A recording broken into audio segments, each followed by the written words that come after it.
The man with a face resembling a demon is none other than Da-il. He sold his soul to the devil, all to exchange for a power great enough to slaughter the gods themselves. It all began with a catastrophic war, one that ruthlessly wiped out the entirety of human civilization in the blink of an eye. What remained on Earth were only desolate ruins, the tragic scars of a once brilliant world. Scattered along the dust-choked roads were people who had lost absolutely everything. Their eyes were vacant and lifeless, like walking corpses that had died long ago. But in the midst of that despair, Da-il still had his family. His parents and older brother always opened their arms to protect him from the nightmare outside. Then a fateful day arrived. The beings known as gods descended. They brought with them a hypocritical halo, sowing both faith and sheer terror, forcing humanity to grovel at their feet. And it was them, those arrogant bastards calling themselves gods, who mercilessly ripped away the lives of Da-il's entire family. In his moment of absolute, drowning despair, he met Walter, a mysterious man who handed him something called the Void. Without a single shred of hesitation, Da-il plunged it straight into his own heart. At that exact second, he died, but bizarrely his body didn't rot. Exactly 5 years later, he rose from the dead, transformed into the vessel bearing the wicked power of the Demon Kings. From that moment on, the anti-god squad's blood-soaked journey to annihilate the deities officially began. People used to say that my family once lived a full life in a peaceful world. Of course, I don't remember a damn thing about that so-called peaceful world. But at that exact moment, a blinding white streak swept down from the sky, plummeting straight into the earth. In a fraction of a second, an apocalyptic explosion erupted. It blew away an entire, magnificent kingdom in a casual blink of an eye. The outbreak of war crushed everything to dust in a single instant. And humanity's brilliant civilization was reduced to nothing but desolate ruins. The most distant memory I have left is just a road suffocated in dust. The choking smell of smoke crushing my lungs, a scene of decay so cruel it makes your skin crawl. It was those blank, soulless faces, their expressions etched with a profound exhaustion for life and absolute tragedy. But no matter what happened, it was okay. They always smiled at me. My family would never abandon me. Mom and Dad still wrapped their arms around me, acting as my unshakable pillar of support. Until they descended. They came, brazenly wedging themselves into humanity's ultimate despair. They were the gods, the supreme beings that humans had always devotedly worshipped. They endlessly preached their hypocritical garbage everywhere. Oh, my little lambs. Each god appears in a predestined place. Worship us. They arrogantly led the blind masses by the nose. We are your masters, the guides of the new world. Civilization will be rebuilt in the name of the gods, O you who thirst for salvation. Gather the souls around you and journey to the Holy Land. And so time ruthlessly marched on.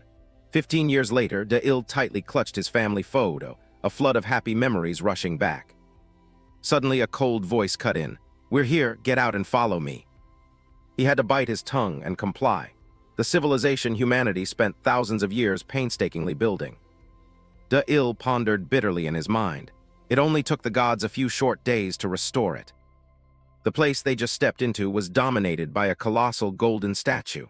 This was the Holy Land of Barak, the golden god. Upon arrival, a lackey stepped out, greeting them with excessive enthusiasm. Welcome, new believer, to the Holy Land of Lord Barak. Everyone dreams of reaching the Holy Land, but... The guy squinted, scrutinizing them. Are you qualified? The older man cheerfully replied. Ah, of course, there are only 2 ways to enter the Holy Land. He then raised a hand, gripping a heavy chain. Right here, the first way is to offer a sacrifice or become the sacrifice. The man handed Da-il over to the lackey, grinning from ear to ear. I dragged him all the way from a very distant place. Hearing that, a mob swarmed in and dragged him away. Move it, boys, follow me. Da-il thought coldly, and I belong to the latter. The two were led down completely different paths. But I don't give a damn. My goal isn't the Holy Land. He crushed the crumpled piece of paper in his hand. It's to meet a god. I remember it so clearly. The god stepping on the corpses of my parents and brother, casually chatting away. Witnessing that tragedy, his emotions violently churned, and a blazing fire of hatred began to ignite. Compassion and love, those sweet little lies spewing from the mouths of gods. salvation and blessings, acting like they're so merciful. Justice and righteousness, it's all a load of bullshit. Burning with absolute fury, Da-il gritted his teeth and swore a blood oath. That's why I swear. In that blood-soaked moment, he promised himself, I will absolutely meet the gods, every single one in this world. With a cold, unyielding glare and a raging fire of vengeance. One by one, I'll drag every last one of them down to hell. A little later, after delivering the live sacrifice, the older man took a leisurely stroll down the street. As he walked, he suddenly stopped in front of a rundown, shabby bar. Without a word, the man quietly pushed the door open and casually strolled inside. The moment he entered, a bartender eagerly bowed in greeting. Welcome in. He slumped into a chair and said, Give me whatever as long as it's cold. As the guy mixed the drink, he probed shiftily. First time seeing you around. Are you new here? The man replied calmly. Ah, yeah, since this is the Golden God's holy land, is every place plated in gold like this? The bartender slid a glass over, his voice slick. Pretty much. Here, a welcome drink exclusively for newcomers. He lifted the glass, entirely coated in pure gold, and exclaimed in fake surprise. Looks like Lord Barrick's power is creating gold? The bartender burst into mocking laughter. Not quite. A lot of first-timers make that mistake. Hearing that, the man pressed on with feigned curiosity. Then what is it? The bartender smiled proudly. It's the power of transmutation, turning things not made of gold into gold. He held up a dazzling golden glass and bragged. He has the ability to turn anything into gold, be it water or stone. You'll be getting some gold soon enough yourself, brother. The bartender eagerly spilled the rules. If he's satisfied with your sacrifice, he grants you more. Even if he's not thrilled, you still get a piece of the pie. The man played dumb, asking further, Why's that? Sometimes a little, sometimes a lot. He smirked, answering as if it were a universal truth. He has a bit of an eccentric hobby, collecting artworks. Scene cuts to the god's extravagant main hall. Artwork number 216, a statue of an old man with a face caught between dancing and sheer rage.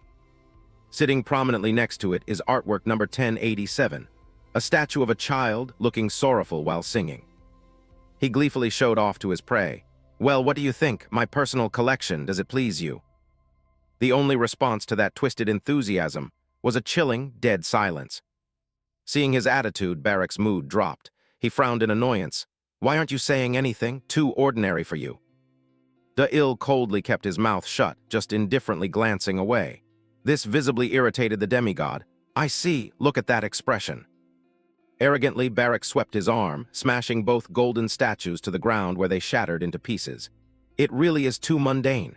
Frankly, I felt the same. He slowly approached, closing the distance between them. I'm sick and tired of the elderly and children.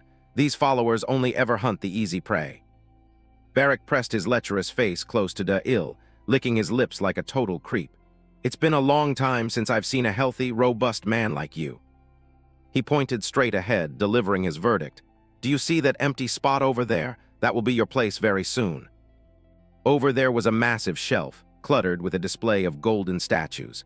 I gather all the grown men and display them over there. I saved the center spot just for you. Barrick showed off a crazed, obsessed expression. I'm getting butterflies. Finally, my display cabinet for men will be complete. But his eyes suddenly froze, realizing something was off, and he blurted out. Barrick paused for a split second. About that. He muttered in confusion. Shouldn't there be 2 empty spots? Hearing this, Da-il slowly turned his head to look. Barrick raised an eyebrow and continued. The display looks a bit weird, right? They're all injured. With his sick, twisted mindset, he spouted, Humans hunting humans is only natural. Why would someone just not resist when getting dragged away? Barrick curiously reached out a finger, poking straight into his chest. First time I've seen a sacrifice this clean, not a single scratch on you. He smiled slyly, leaning right into Da-il's ear and whispering, Are you in cahoots with that guy? With sharp intuition, Barrick exposed the anomaly. With the one who sacrificed you? Meanwhile, on the street corner outside, the older man remained perfectly calm, oblivious. He spoke in a warm, low voice through a hidden earpiece. Da-il, you caught that right? That bastard's power is material transmutation. A soft voice replied through the earpiece. Things like Verit or Crossell won't work, I think. Barrick spotted the foreign object and snapped. He violently yanked the earpiece right out of Da-il's ear and sneered. I've been hearing rumors lately about some stubborn non-believers sneaking around. You dare show up directly in front of a god." Enraged, he crushed the tiny earpiece to dust in his palm. He then commanded imperiously, "Capture his little accomplices. Looking pretty confident, aren't you?" Outside, the older man was completely surrounded by lackeys. He calmly sighed. "Looks like we're busted." Back inside, Barak maliciously placed his hand on De-Il. "Let's give this a try. I'm quite curious myself." From where his hand touched, De-Il's body started freezing, turning into solid gold. Just what exactly can a human do in the face of a god? Barak laughed maniacally, brimming with confidence. "You better hurry up. In 5 minutes, your whole body turns into gold." Suddenly, De-Il smirked coldly and spoke in a chillingly calm voice. "Like this, your soul gets trapped inside the gold and then absorbed piece by piece." He let out an amused "oh" in genuine surprise. "That's right, exactly." De-Il just raised an eyebrow. "But what are we gonna do about this?" De-Il broke into an arrogant, wildly provocative smile. "I don't have a soul. Go ahead, check for yourself." Faced with this cocky, insolent attitude, Barak scoffed with disdain. "What scheme are you pulling?" But his curious nature got the better of him, and he hastily pressed his hand against De-Il's forehead to check. The exact moment his sharp fingernails made contact, De-Il's blood spurted out, oozing a bizarre, pitch-black color. This made the evil god exclaim in absolute shock. "What the hell is this? Your soul?"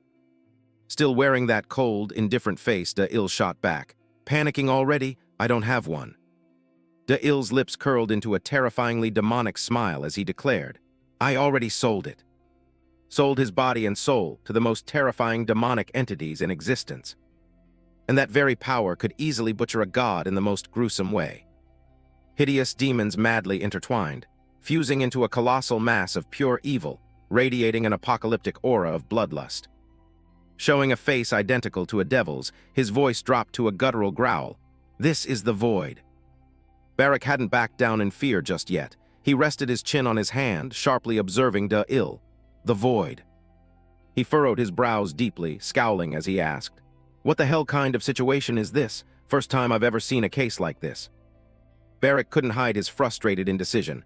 What to do now? No soul. A split second later, he angrily summoned his power. "It's a real shame, but..." Barak raised his potent fist high, a blindingly radiant light bursting from it. "You hold no collector's value." Immediately after delivering his verdict, he unhesitatingly swung a devastating punch straight at De-Il. "Then I'll just dispose of you." Following through with the lethal blow, he ground his teeth and snarled bitterly. "What's more, an existence that can kill a god?" The more he spoke, the more his blood boiled. Barak poured all his might into the fatal punch. Blasphemy against the divine. The very next second, De-Il was reduced to a shattered torso, his head completely blown off. Barak arrogantly declared, "Nothing can kill a god." Barak clenched his blood-stained fist, daring to bluff with such absurd nonsense. Judging by those bizarre moves, it's definitely the work of someone serving another god. He snapped his head around in frustration and yelled, "Priest!" The lackey jolted in fear and answered. "Yes," Barak ordered coldly. "Investigate which god this trash serves under." He pointed and burst into maniacal laughter. "Looks like some god behind the scenes is letting these heathens run wild. Drag that guy who disguised himself as a new believer in here right now." The followers, upon seeing De-Il's headless corpse slowly stand up, screamed in absolute horror. "Lord Barak." Barak frowned, cursing in annoyance. "What now? What is it?" Suddenly a freezing voice echoed from thin air. "Why isn't there anything that can kill a god?" De-Il reached out, lightly touching Barak's shoulder, making him flinch hard and whip around. "Have you tested them all?" The moment the words left his mouth, De-Il activated his dark power. Fabaga, a brutal demon wielding massive flames, materialized with a screech. Before the target could even react, a ferocious hellfire erupted, incinerating Barak and making him scream in excruciating agony. In just a few fleeting, explosive seconds, half his face was charred away by the raging flames. His tragic, piercing screams echoed throughout the main hall.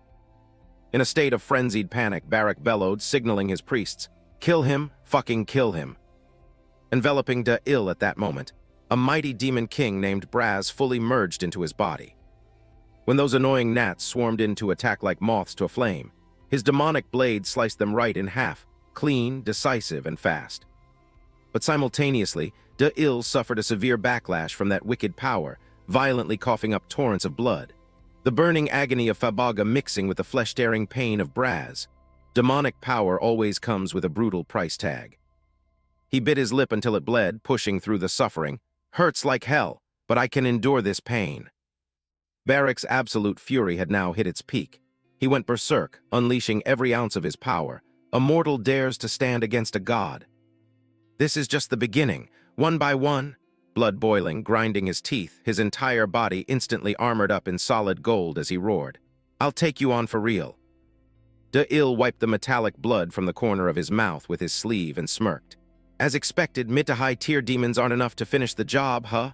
One by one, in order. Lurking right behind his back was a mountain of murderous intent borrowed straight from demons. His voice turned profoundly grim. Guess I have no choice but to borrow the power of the lords of hell.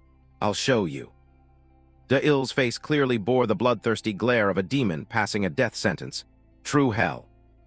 On another street corner, the older man had also successfully wiped out the meddling priests without a single scratch. I wonder if Da-il is doing all right. Da-il gently squeezed his eyes shut, as a flood of tragic, agonizing memories from the past came rushing back. Starting with his father's gentle smile, so incredibly warm and overflowing with love. Then drifting to the tender, protective embrace of his mother, the haven where he always found peace. And the silhouette of his older brother, who always stood shoulder to shoulder with him, silently protecting him from this cruel, wicked world. In just one terrifying, sweeping night, he lost absolutely everything. When he woke up in a daze, the only things left behind were clothes soaked in fresh blood. Da-il collapsed there in silent despair, tormenting and torturing himself for an agonizingly long time. His hands trembled violently as he clutched the worn-out shirt his father used to wear, the only keepsake left that held that familiar warmth. Right in the midst of his ultimate despair, a mysterious man walked up to him. Looks like you've lost someone important to you, huh? Not exactly a rare occurrence in this world. His voice dropped into a sorrowful tone. To reach the Holy Land, humans have to hunt other humans. Humanity has fallen, becoming nothing more than prey for the gods. And this place has become hell on earth. Hearing this, Da-il's dirt-streaked face and tear-filled eyes showed absolute, stunned shock. The man knelt down to eye level. What do you think? Can this world still be changed? He furrowed his brow tightly, grinding his teeth and bursting out in pure resentment. Change the world. Tears of choking helplessness streamed down his cheeks. This world is better off being destroyed all over again. Hearing that, the man threw his head back and let out a hearty, booming laugh. Exactly, you're absolutely right, it can't be changed. The man emphasized every sharp word. We have to make it collapse entirely and then rebuild it from scratch. At this, Da-il's eyes widened in utter, astounded shock. He smiled with relief and introduced himself. I'm introducing myself too late. My name is Walter. I lead the faction of non-believers in the East. Walter then slowly revealed a secret. Not long ago, we found the only weapon capable of killing a god, the relics belonging to the void. He deliberately pulled out a charred, pitch-black piece of wood and said, and it guided me to this place where I met you. Walter declared with extreme seriousness, O child chosen by the void, become the god-killing weapon. Without a second of hesitation, Da-il reached out and took it.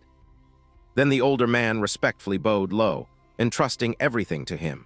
And it was exactly because of this twisted, fateful encounter that Da-il could harbor the hope of avenging his family. The flashback ended, snapping back to reality, where the demigod Barak was still spinning in a blazing fit of rage, his entire body encased in a blindingly radiant golden armor. Using demonic power? So what? He furiously roared like a maniac. Whether you're a demon, a human, or whatever the hell else in front of a god, you're nothing but insignificant trash. Finishing his arrogant speech, Barak stomped heavily into the ground. The earth beneath his feet instantly quaked with a violently heavy rhythm. His entire golden body expanded into a colossus clad in razor-sharp, impenetrable armor. In this place, the golden holy land, I am omnipotent and absolute. Seeing his opponent snap, Da-il didn't flinch in the slightest. Instead, he gave a faint, thrilling smirk. Oh, so you're finally planning to do something about it. Bitter and furious, Barak instantly gathered and formed a destructive surge of energy in his hand. I will enlighten you. He contorted his cruel face and bellowed, that any scum daring to challenge my power. At this point, the surrounding ground couldn't bear the pressure and began to crack and shatter. "We'll be absolutely annihilated." Barak roared wildly, declaring, "I will crush you in agony, you piece of heathen trash." While he was busy running his mouth, Da-Il capitalized on Demon King Braz's power, launching himself forward at blinding speed, aiming to cleave the bastard's head right in two. A lethal razor-sharp slash ripped through the wind, plunging straight through the opponent's massive body, clean, ruthless, and terrifyingly precise. But the terrifying backlash of power also sent him rebounding with severe internal injuries, violently coughing up fresh blood. "I'm almost at my limit." Seeing that Da-Il's sword-wielding arms were heavily torn and mangled, he looked up, scoffing in awe. "Still arrogant right up to the bitter end, huh?" Barak's severed wound was frantically weaving back together as he spouted sarcastic mockery. "That pathetic little trick won't work. Keep trying to cling to your half-dead life and see what happens." Barak's massive body continued its grotesque transformation, bulging golden muscles threatening to explode. "I'll just keep stomping on you, crushing you, smashing you until you finally die." At this point, his brutal rage had peaked. He delivered an earth-shattering, apocalyptic punch. The devout followers nearby panicked, trampling over each other and screaming in terror. "Lord Barak seems to be going a bit too far. It looks like everything's going to collapse."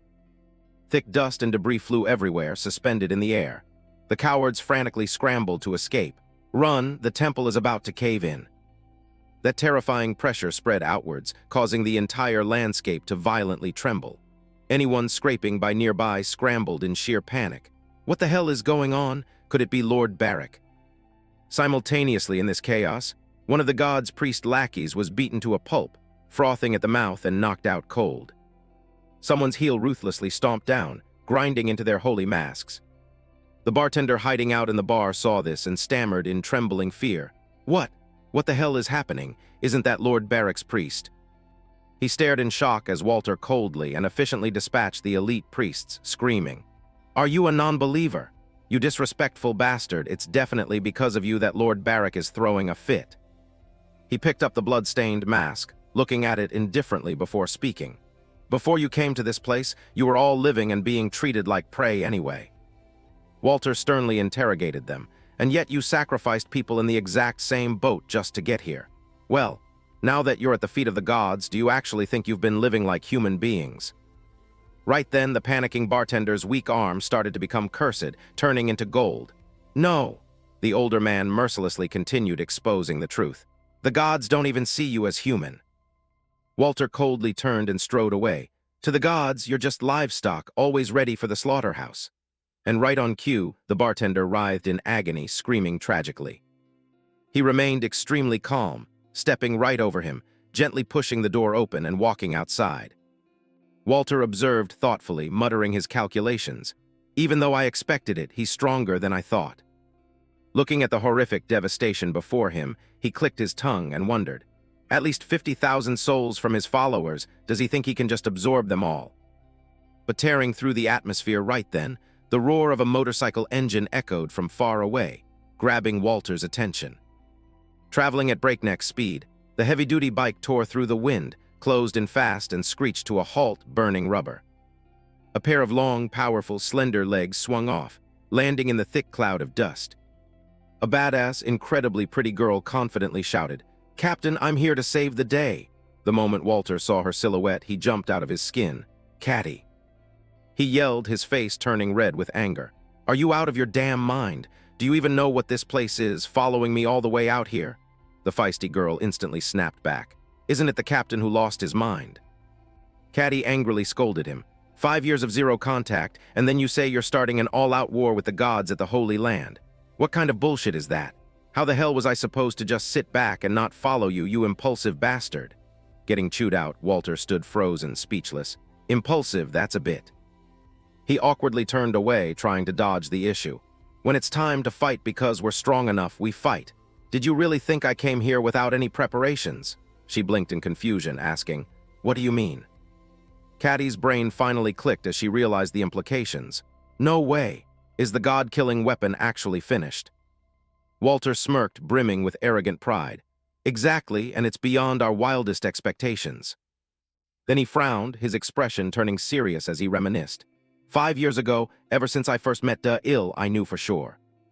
Following this train of thought, Walter drifted back to remember the chilling moment from that encounter. Da-il's deep, dark eyes completely harbored all the conditional resentments that the bloodthirsty relic craved. The desolate emptiness, the heart-wrenching sorrow, the absolute hatred, and the sheer terror. Through those piercing eyes, a boiling, vengeful will for retaliation was vividly displayed. But if it had just stopped there, the wait still wouldn't have been enough. Those who desperately desired to master the cursed relic belonging to the void had to manually plunge the wicked artifact straight into their own hearts. He recounted in horror. He didn't hesitate for even a single second. It was precisely because of that insane recklessness that Da-il single-handedly pushed himself into eternal death. 5 agonizingly long years passed, and bizarrely, his corpse showed zero signs of rotting or decaying. Walter had secretly and meticulously observed every change.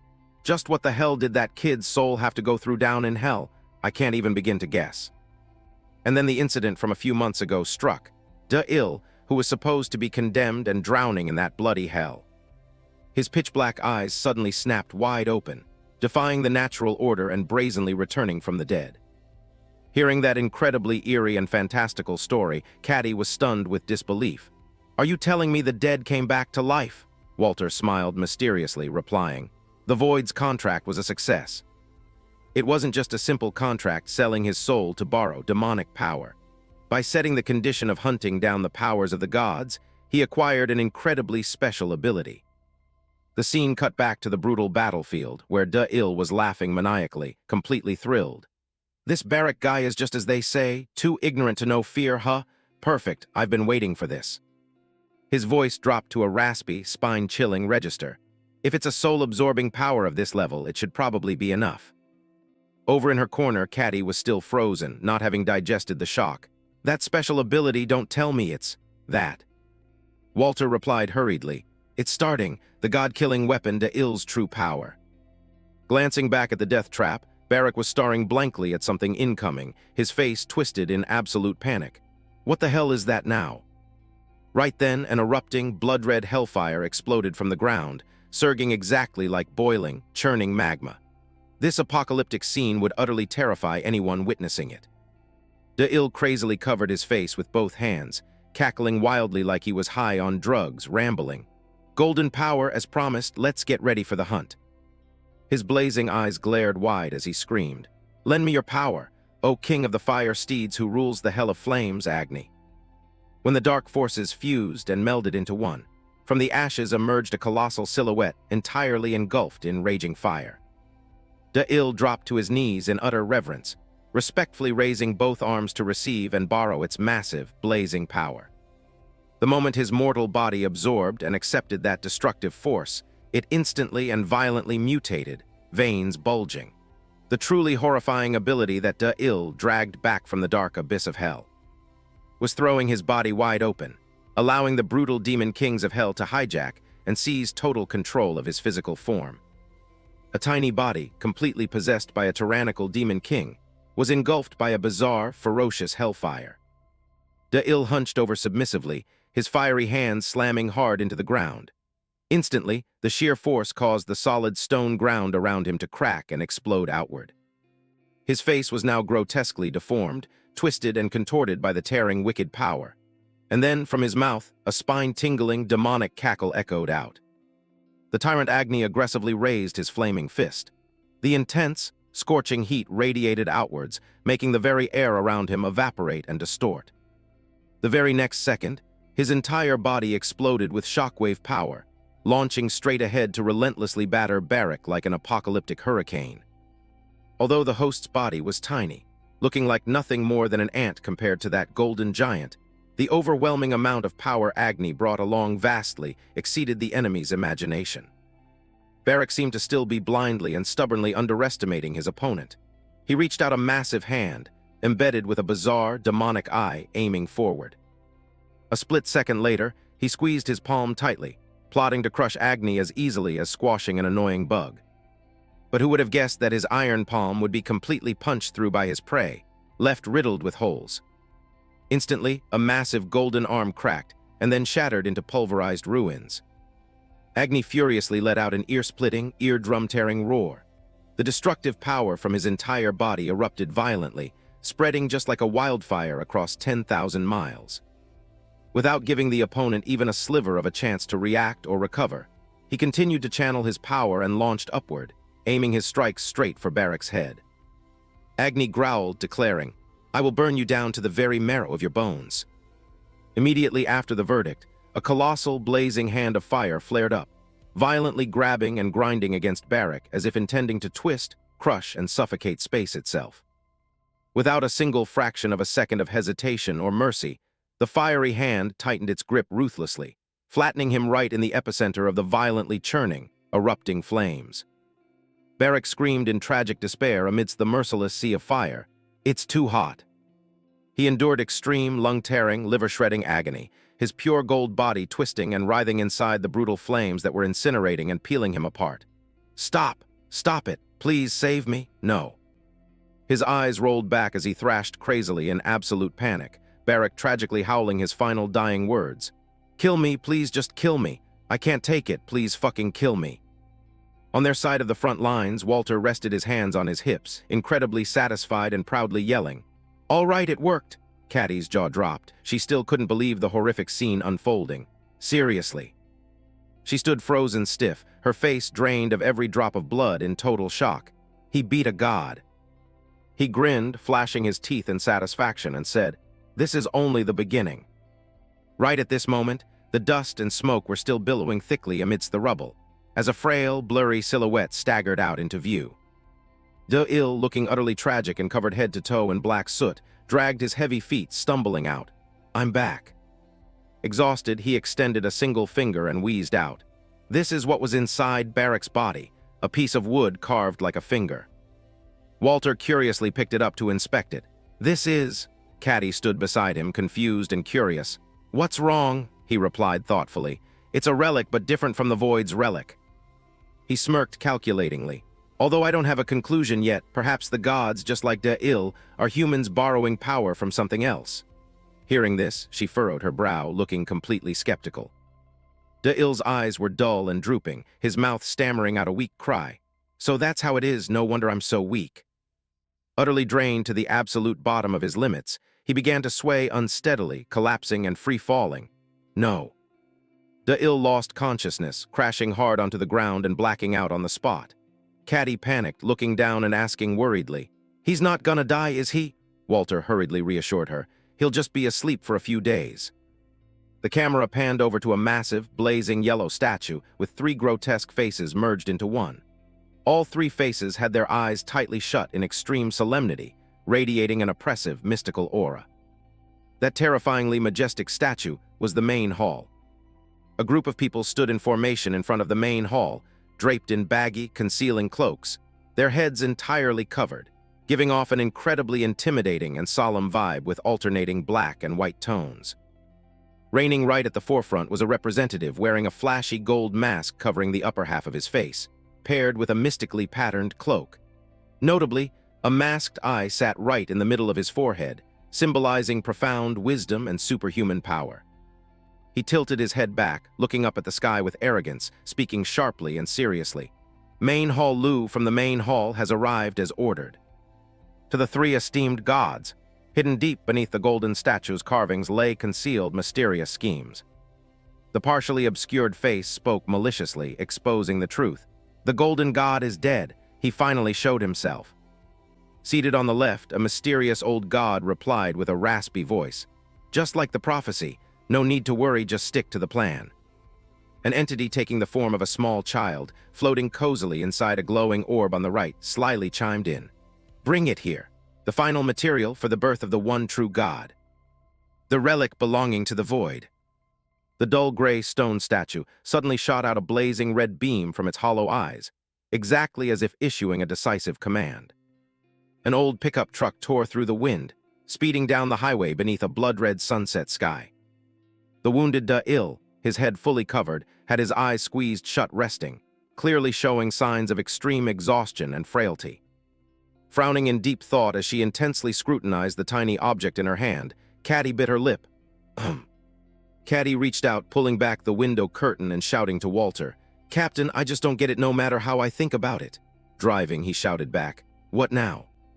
She held up the bizarre object, rambling. This thing was inside Barrick's body. It acts like a receiver for power from something else, sort of like the Void's relic, right?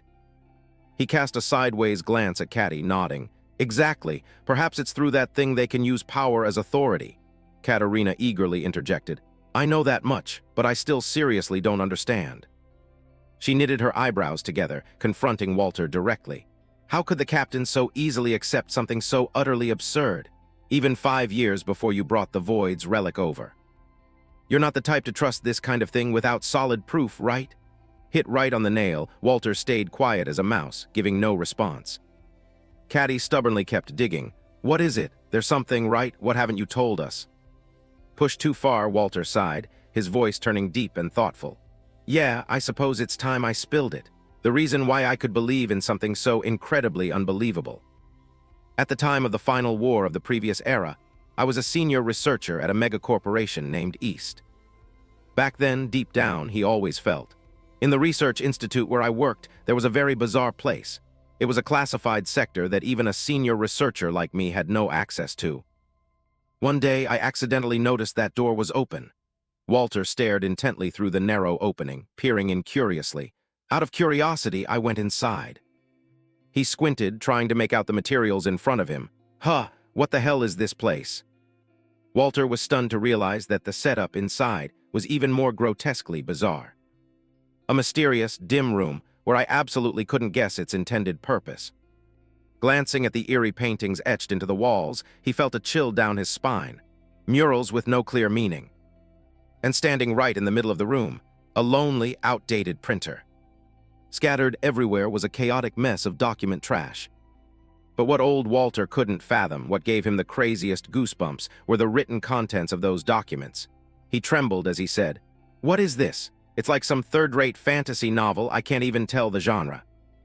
Even though I couldn't understand the full context, I transferred all those documents straight to my phone.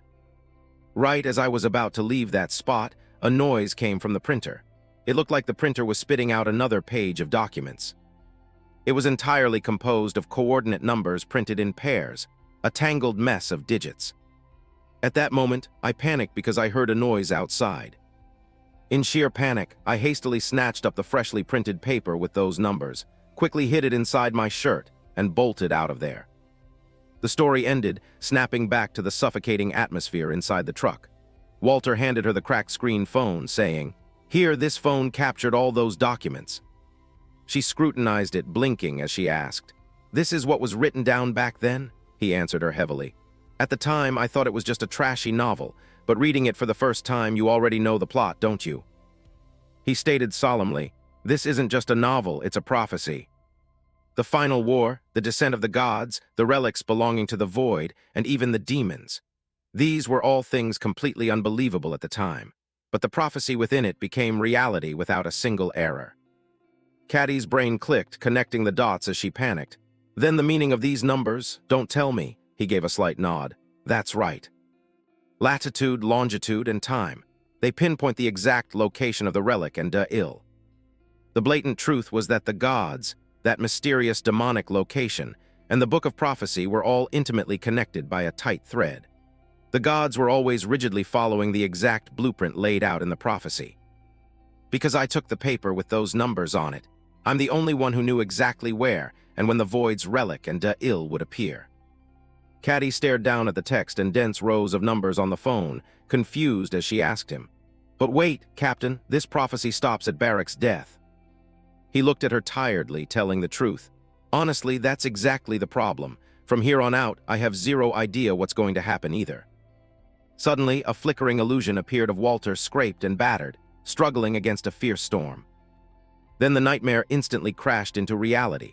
Some force used a superpower to drastically halt their truck, totally crushing and flattening the entire front end of the vehicle. The culprit was that very representative hiding behind the half-gold mask, the one with the bizarre eye on his forehead, using telekinesis to bind and crush the car. Due to the brutal impact, Walter's face slammed hard and started bleeding profusely. The deployed airbag had smashed straight into his face. Over in the passenger seat, Caddy was also struggling fiercely, her face scraped up and blood pouring down from her head. The unfortunate truck had unluckily crossed right through the god's territory and magical arrays. Those mysterious, lifeless statues had transmitted the order, commanding that gold-masked group down to restrain and capture them. The hounds brutally ripped open the back of the truck, their malicious eyes locking onto Da-Il lying there as they snickered. He found it, the relic of the void. The guard respectfully reported to the evil god Lu. Lord Lu, we found it. What do we do now? Lu coldly issued the command. The master said to only bring the relic. It's probably in his chest. Dig it out. He pointed disdainfully at him, saying, that guy is just an empty shell. Battered and bruised, Walter agonizingly choked out Katarina's name. Caddy, protect Da-Il. Suddenly, the lackeys aggressively advanced using violent superpowers, and a tragic scream of "ah" rang out. Caddy looked completely badass as she pulled her gun, cocked it, aimed straight, and unloaded a barrage of bullets while cursing. Who the hell are you telling to protect to? It's not like he can die anyway. He struggled to crawl out of the smashed front end, turning back and hastily telling her, Da-Il can't regenerate while he's unconscious. I'll buy us some time, hurry. He used his power to tightly throttle Walter's throat, lifting him right off the ground. The old man's face instantly contorted, turning purple with agony as he choked and groaned. The magic ring clamped tight around Walter's neck. He arrogantly sneered, complaining, these annoying pests. He violently slammed Walter headfirst into the jagged, rocky ground, viciously ordering, kill them all. In a flash, old Walter seized the opening, delivering a kick that sent the gold-masked man tumbling backward. At that moment, Caddy rushed over anxiously, asking, Captain, are you okay? Unexpectedly, two colossal hands reached out from nowhere, grabbing both of them and hoisting them high into the air. The giant bellowed with an incredibly loud, deafening voice, you dare lay a hand on Lord Lu. The giant freak roared in absolute fury, such sheer disrespect. Squeezed tight, Caddy asked him in pain, what the hell is that thing? He wheezed out with great difficulty. They are disciples from the main hall. Looking up at their massive, imposing figures, he told Caddy helplessly, we're no match for them. They wield power equivalent to lesser gods.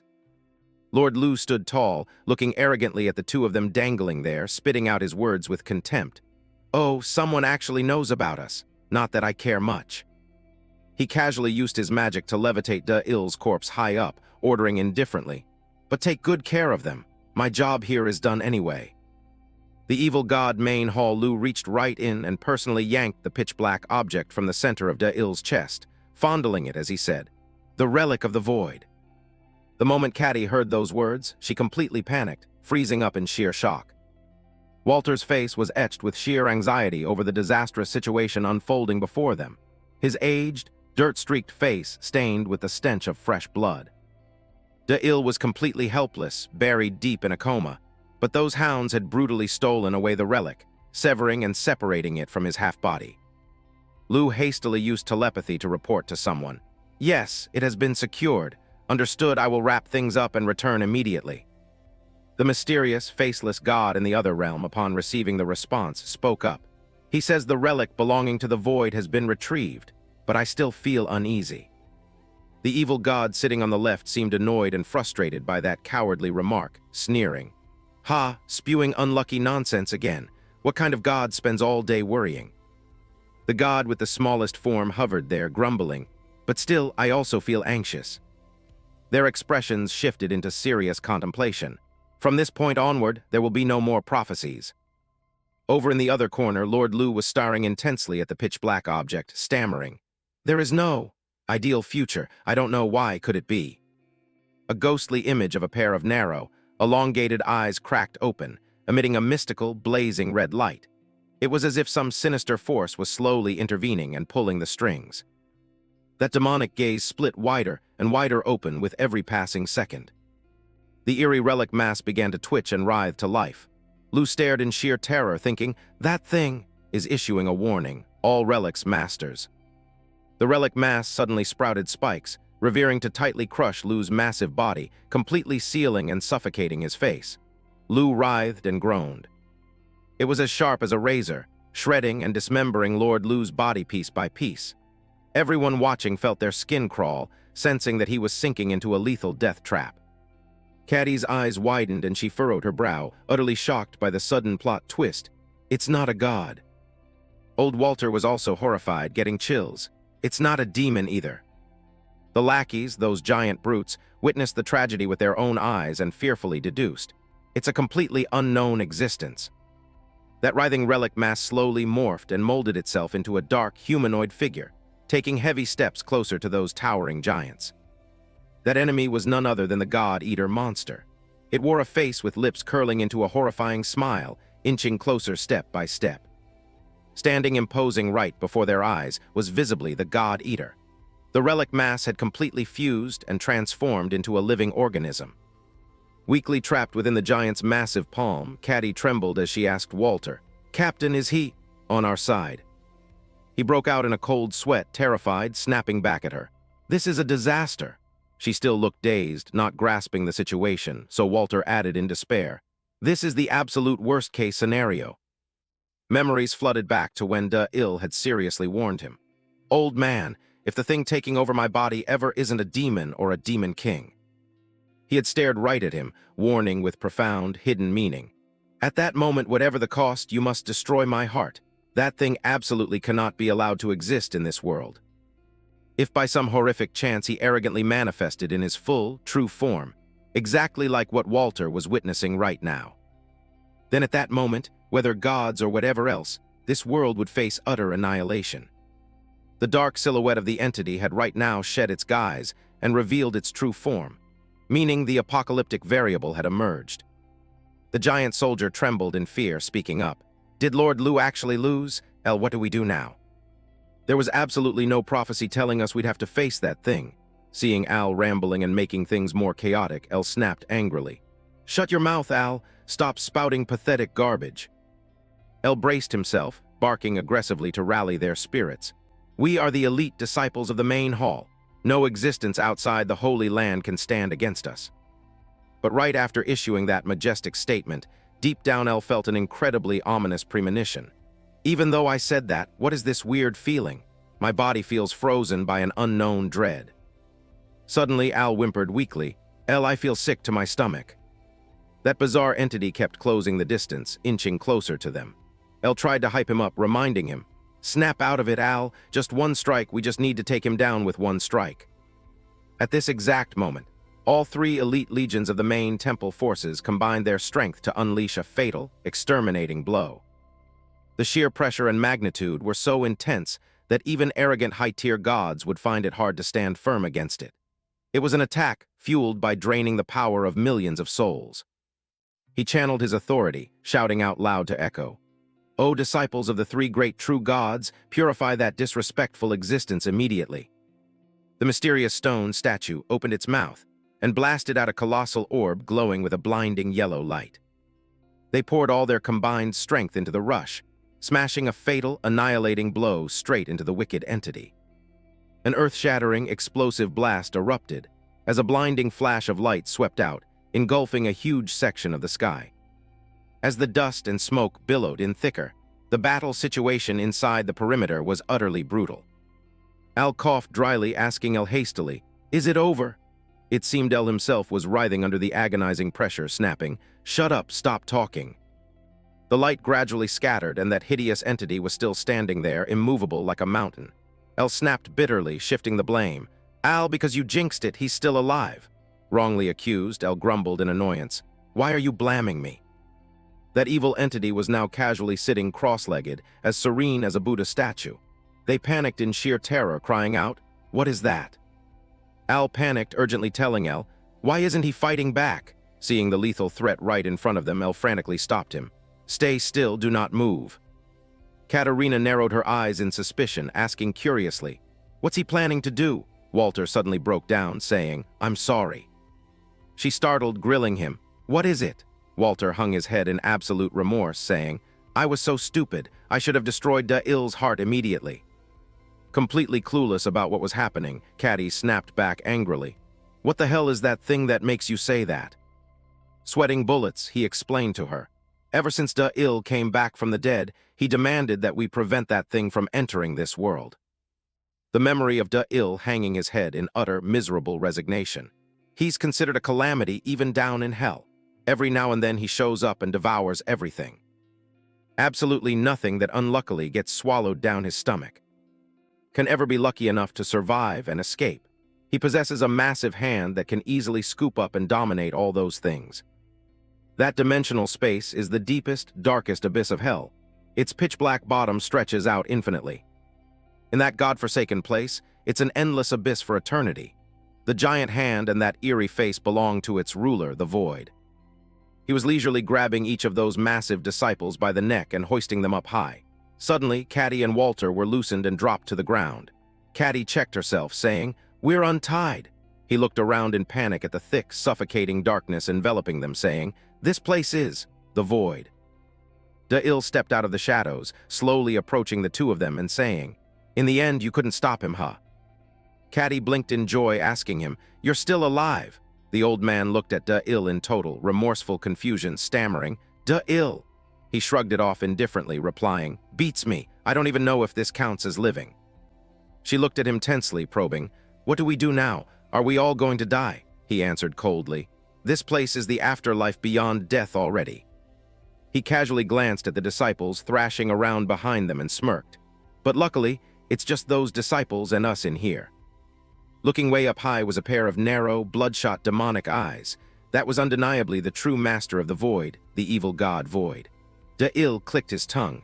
"Hasn't swallowed the whole world yet." El panicked, frantically asking Al, "Al, why did it suddenly go pitch black?" Al sharply picked up on something faint and angrily cursed. "That bastard, is he still alive?" He was raging with absolute fury, hands ready to violently erupt with superpowers, shouting, "As expected, just a prank by you heathens. You dare scheme to trick the personnel of the three great true gods." Furious, he raised his fist high, furrowing his brow and snapping, "I will act on behalf of the divine gods to punish you all." Seeing the giants gearing up to launch their next attack, Walter quickly warned Da'il, "It's dangerous, get out of the way." Da'il calmly crossed his arms over his chest, keeping a cold, serious face as he looked at them and said mildly, "No need, just stand still." El screamed wildly, "Ha!" pouring his strength into swinging a massive fist straight at Da'il. The giant hand pressed in, grazing right past his body with immense force. Da'il calmly smirked, telling Walter and Caddy, "If you brazenly use your power here." Da'il mocked them with disdain, watching the foolish haste of the moronic disciples. "Still don't know where you are? This is the Void, or down in hell it's known as.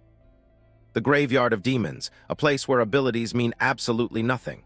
Caddy asked in confusion, "Doesn't that mean we're in danger too?"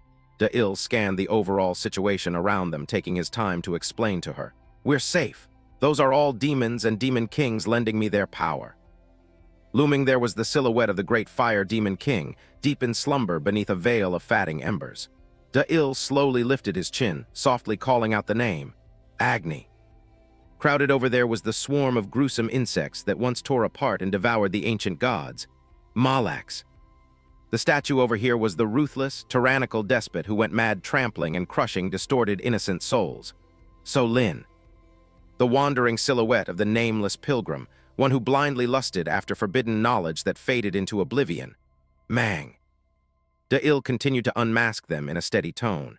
There's also the shadow lost in illusion and Fog Mong Lin, the embodiment of taboos, eros, the invisible sword that can sever the stars, nose eyes, even though they were devoured by void and are nothing but souls.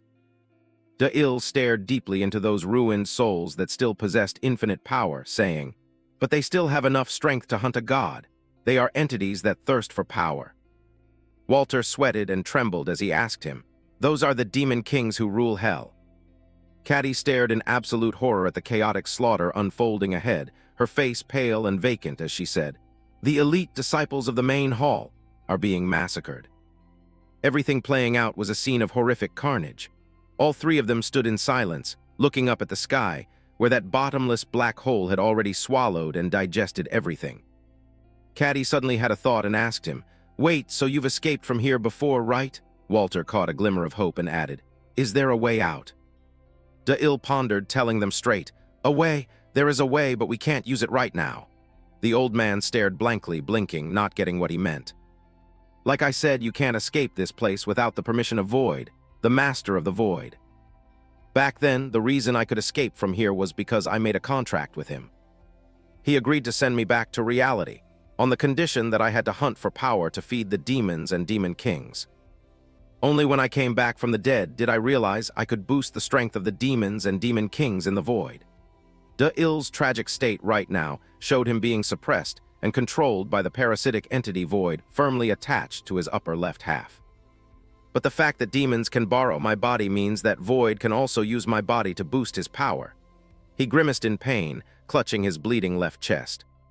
So that's how it is. His true goal is to hijack my body to devour this world. This move of his is completely ruthless. He hung his head in despair, telling them helplessly, "Anyway, the only way we can get out of here is if Void lets us go himself. But why the hell would he let us go when he's already taken over my body?" De-Il painfully and bluntly told them the cruel reality. Right now, there is no way. Walter angrily confronted De-Il, his voice grating. "So you're telling us to just give up? We just sit here and watch the world get destroyed?" He shot the old man an indifferent, sarcastic look. "What else can we do? Pray to the gods." The old man glared at De-Il, bursting with bitter resentment. "But you bastard!"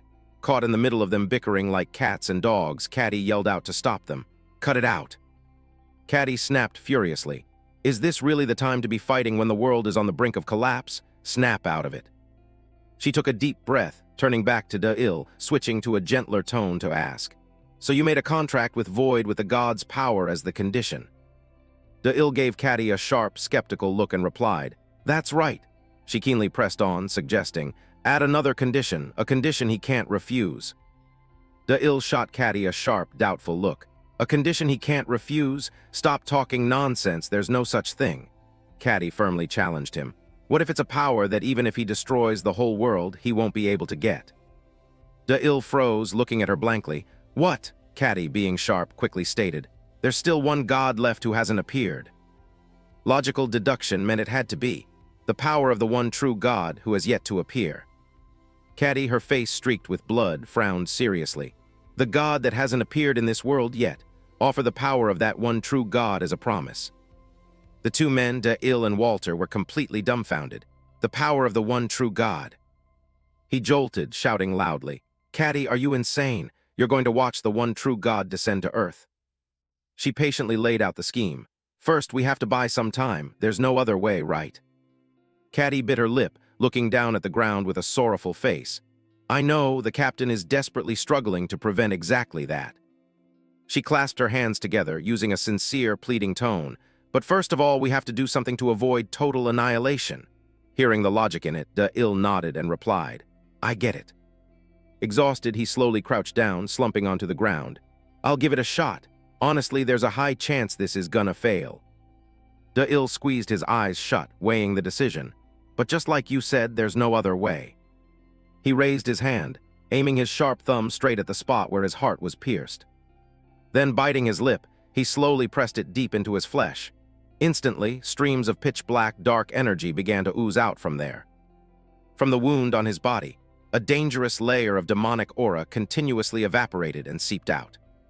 Drops of thick, dark blood dripped down one by one, sliding through his fingers and hitting the ground. That bizarre liquid quickly and stickily merged and blended together.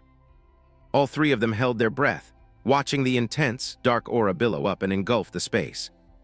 Old Walter and Caddy stood there dumbfounded, having no idea what kind of demonic witchcraft was happening. In a flash from within that gloomy, swirling black smoke, a colossal, towering figure condensed and appeared. The monster void sat gloomily, resting its horrifying head on its knees, while the two mortals stood frozen stiff in sheer respect, and countless ghostly figures bowed in submission. That massive, pitch-black hand twitched, pointing straight toward the spot where the three of them were standing. Eerie, bone-chilling footsteps slowly and steadily echoed as it approached.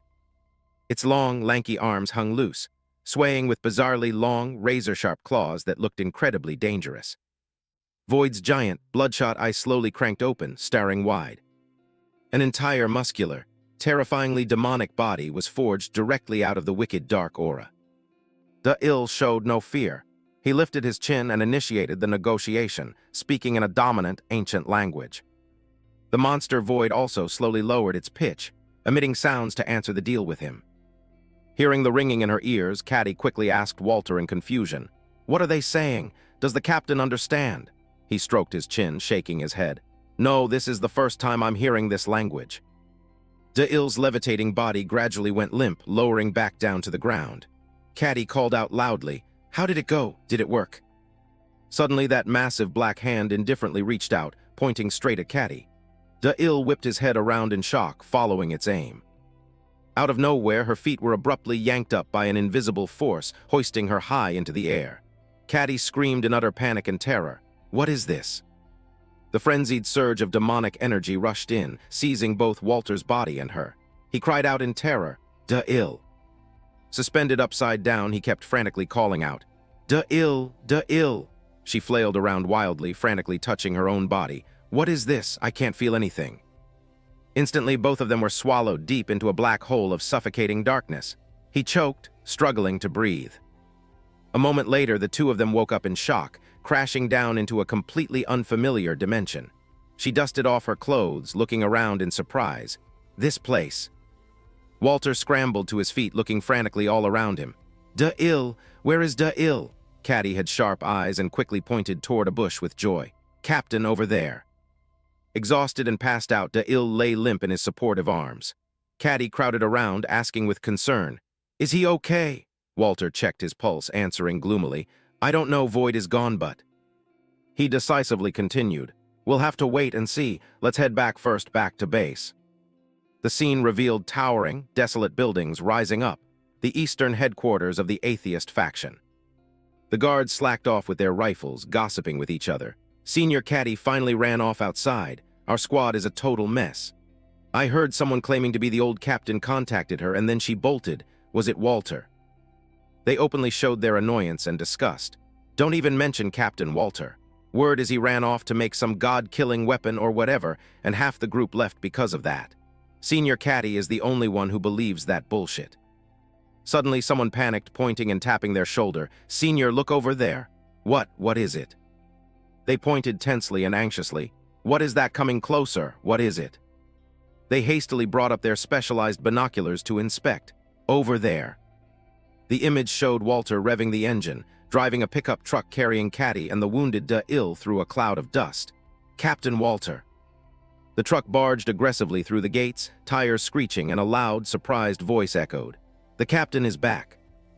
Along the way, the faces of everyone starring clearly showed contempt and disgust as they glared at Caddy's group returning. She scoffed internally, thinking, "Knew it. Not exactly a warm welcome." The arrogant commander Simon swaggered over, carrying his gun and mocking, "Captain, Senior Walter, it's been a very long time." He ignored the attitude, heavily carrying Da'il on his shoulder, smirking as he said, "Simon, you haven't changed a bit, exactly the same as before." Instantly, dozens of cold gun barrels were simultaneously raised, pointing straight at Da'il's team in a threat. Still just as paranoid. Simon smirked, flashing a sly, mocking grin. "Of course, what if after 5 years the senior became a believer? Don't take it personally, it's just standard procedure."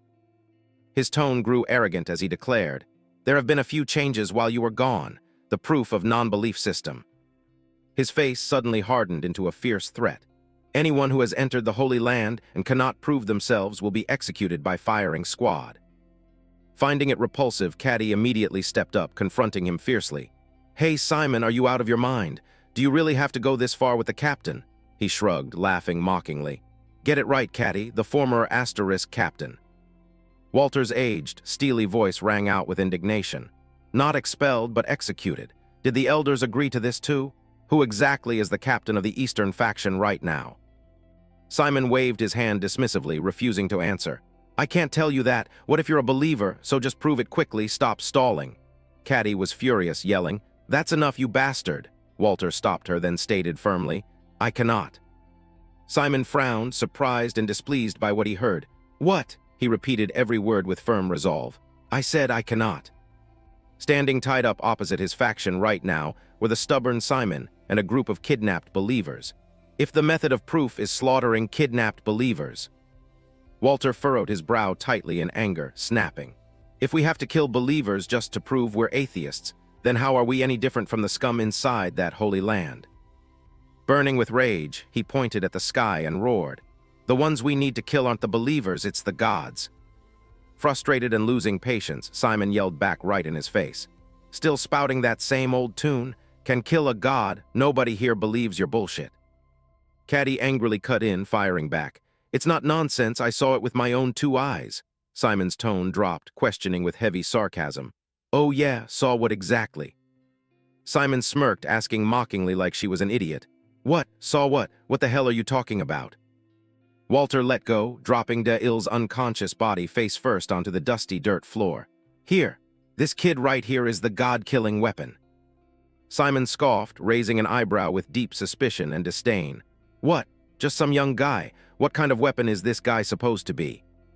Walter ground his teeth, offering a compromise.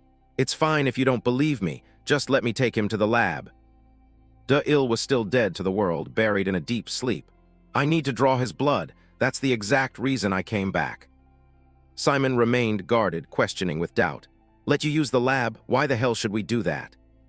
Walter cleverly struck a lethal psychological blow. Think about it. What's the absolute reason I had to come back here? His calloused hand slowly pulled out a tube of pitch-black serum. A power capable of killing a god. He's not the only one who can use it. Walter delusionally imagined and painted a crazy vision for the future. Just inject the blood of De Il, the god-killing weapon. A visionary glimpse of warriors' bodies being personally injected with demon blood by Walter. And anyone will be able to wield demonic power for about an hour. Simon and even Caddy froze, completely stunned in absolute shock. Demonic power, us? He slowly bent down, hoisting De Il up with immense pride. Exactly. So pass the word to the elders and the regional captains. The final plan has begun, prepare for the decisive battle. Walter stood tall and imposing, carrying De Il's body in his arms, looking as if he were leading a massive army of tens of thousands right behind him. The god-killing army? Preparations for the god-killing army. He looked up, smiling a smile full of arrogant, victorious confidence. Everything is ready. De Il coldly declared, soon the Supreme Being will descend. I will hunt him down and offer up his authority. He fell to his knees, pleading before Void's hand. First, push back the apocalypse. Void provoked him. You overestimate yourself, my vessel. He sneered. You've merely borrowed the power of a few demons, a few demon kings, and you actually think you can capture the Supreme Being. He ground his teeth. Damn it, is this going to fail? Their eyes locked onto each other. The current world hadn't completely faced annihilation just yet. The demonic hand lifted his chin. The fraction of my power residing in your body is only enough to devour 1 or 2 cities. De Il pondered. So he isn't planning to devour the current world? He asked aloud. Then why? He slapped Void's hand away. What the hell are you plotting? Why did you appear on the surface? De Il followed the dark demon's pointing finger. He thought to himself, the old man and that girl? Caddy was wondering. What are they talking about? Does he even understand? Walter rubbed his chin. Beats me. This is the first time I've ever heard this language. He watched helplessly as the darkness swallowed them, Void's grating voice echoing. Still. His hand clenched into a fist. Void's freezing voice threatened. They still have their uses. I'm merely postponing their time of death. De Il was shocked. Does that mean, just like you guys need my power? Void sat up seriously. Just as you humans need my power, I need you, that is all. He rested his chin on his hand. You are my pawns, leading the way to the realm of the Void. He was caught off guard. The realm of the Void. Void conjured a snowflake. That is the most ancient desire since the dawn of time, one of the destinies of this bifurcated world. This is a tale so ancient it predates time itself. In the cosmic system, within the 3 realms and 6 paths, comprising the upper, current, and lower realms, 2 specific powers have existed with their own distinct purposes. Living beings in the current realm all strive toward this, the desire for everything to be eternally infinite. The tiny body radiating dark aura continued, and the desire for everything to perish into nothingness. The planet is shrouded in light and darkness. Across countless lifetimes, the blooming souls in the current realm were guided by those 2 powers, creating 2 distinct existences in the upper and lower realms. He reached out his palm. It is because of you humans that I and the Supreme Being were born like this. De Il's body stood on that very hand, born from the core nourishment that is the human soul. That is the true purpose of humanity's existence. Void narrowed his eye. The realm of the void, where all things perish into nothingness, is your ultimate destination. The war between justice and evil. In this battle that decides the fate of this world, you absolutely must win. Void slowly started to fade away. My will shall guide you, just move forward and fight. Walter declared, as the vanguard of my plan. De-Il affirmed, as the vessel of my power. Caddy chimed in, as the inheritor of my will. Void's abyssal gaze. From those who pursue infinity, this world definitely. De-Il interrupted. What are we supposed to do? De-Il gritted his teeth. The fate of the world, that kind of bullshit. You and the Supreme Being can go sort it out yourselves. He roared in fury. Why the hell are humans being used in your damn war? Is that why our families were slaughtered? Exploding with hatred, he yelled, and now we have to fight for you. Stop spouting nonsense, you son of a bitch. His body dissipated. And he warned, you arrogant mortal, keep your mouth shut in the presence of the master of the void. De-Il braced against the two of them. Him, get the hell out of my way. Furious, spewing demonic aura from his mouth, he demanded, answer me, why are you using humans? If you want to fight, do it yourselves. The two entities shielded Void. It can't be helped. Only the human soul can traverse the boundaries of the realms. Void's eye burned intensely, and ultimately what you desire lies on my path as well. Revenge and a pair of hovering feet. He faced De-Il's raging fury. Your family. His expression shifted, stunned. What? He conjured up fragments of gold. You've already seen it from the Golden God, haven't you? Screaming faces, souls trapped between life and death, writhing and howling within. They are merely nourishment for the gods, trapped to live throughout eternity. Writhing bodies. That is exactly the eternal imagery the Supreme Being desires. That is the true essence of their authority. Their eyes met and Void spoke. The souls of your family are the same. They must have surely become a part of his power by now. He asked back. What did you just say? Countless hands enveloped De-Il's body. I will add one more clause to the contract between you and me. An image of a young De-Il sitting between his parents' corpses. The day the annihilation of the gods is complete, the day you fulfill your revenge. Sinking into the darkness, unable to clearly hear the final words, he asked, what?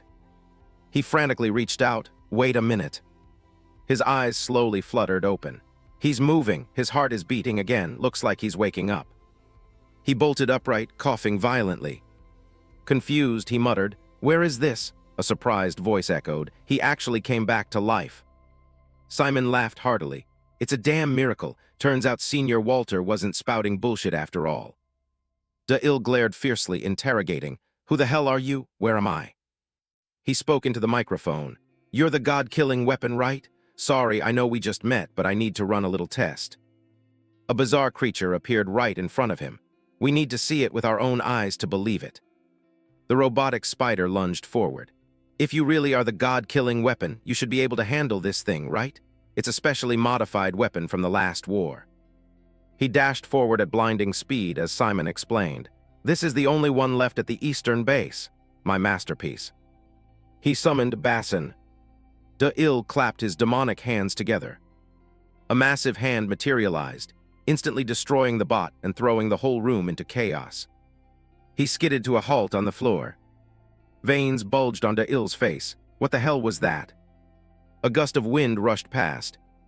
He stalked forward, terrifying Simon into stumbling backward, stammering, See, calm down, we're on the same side.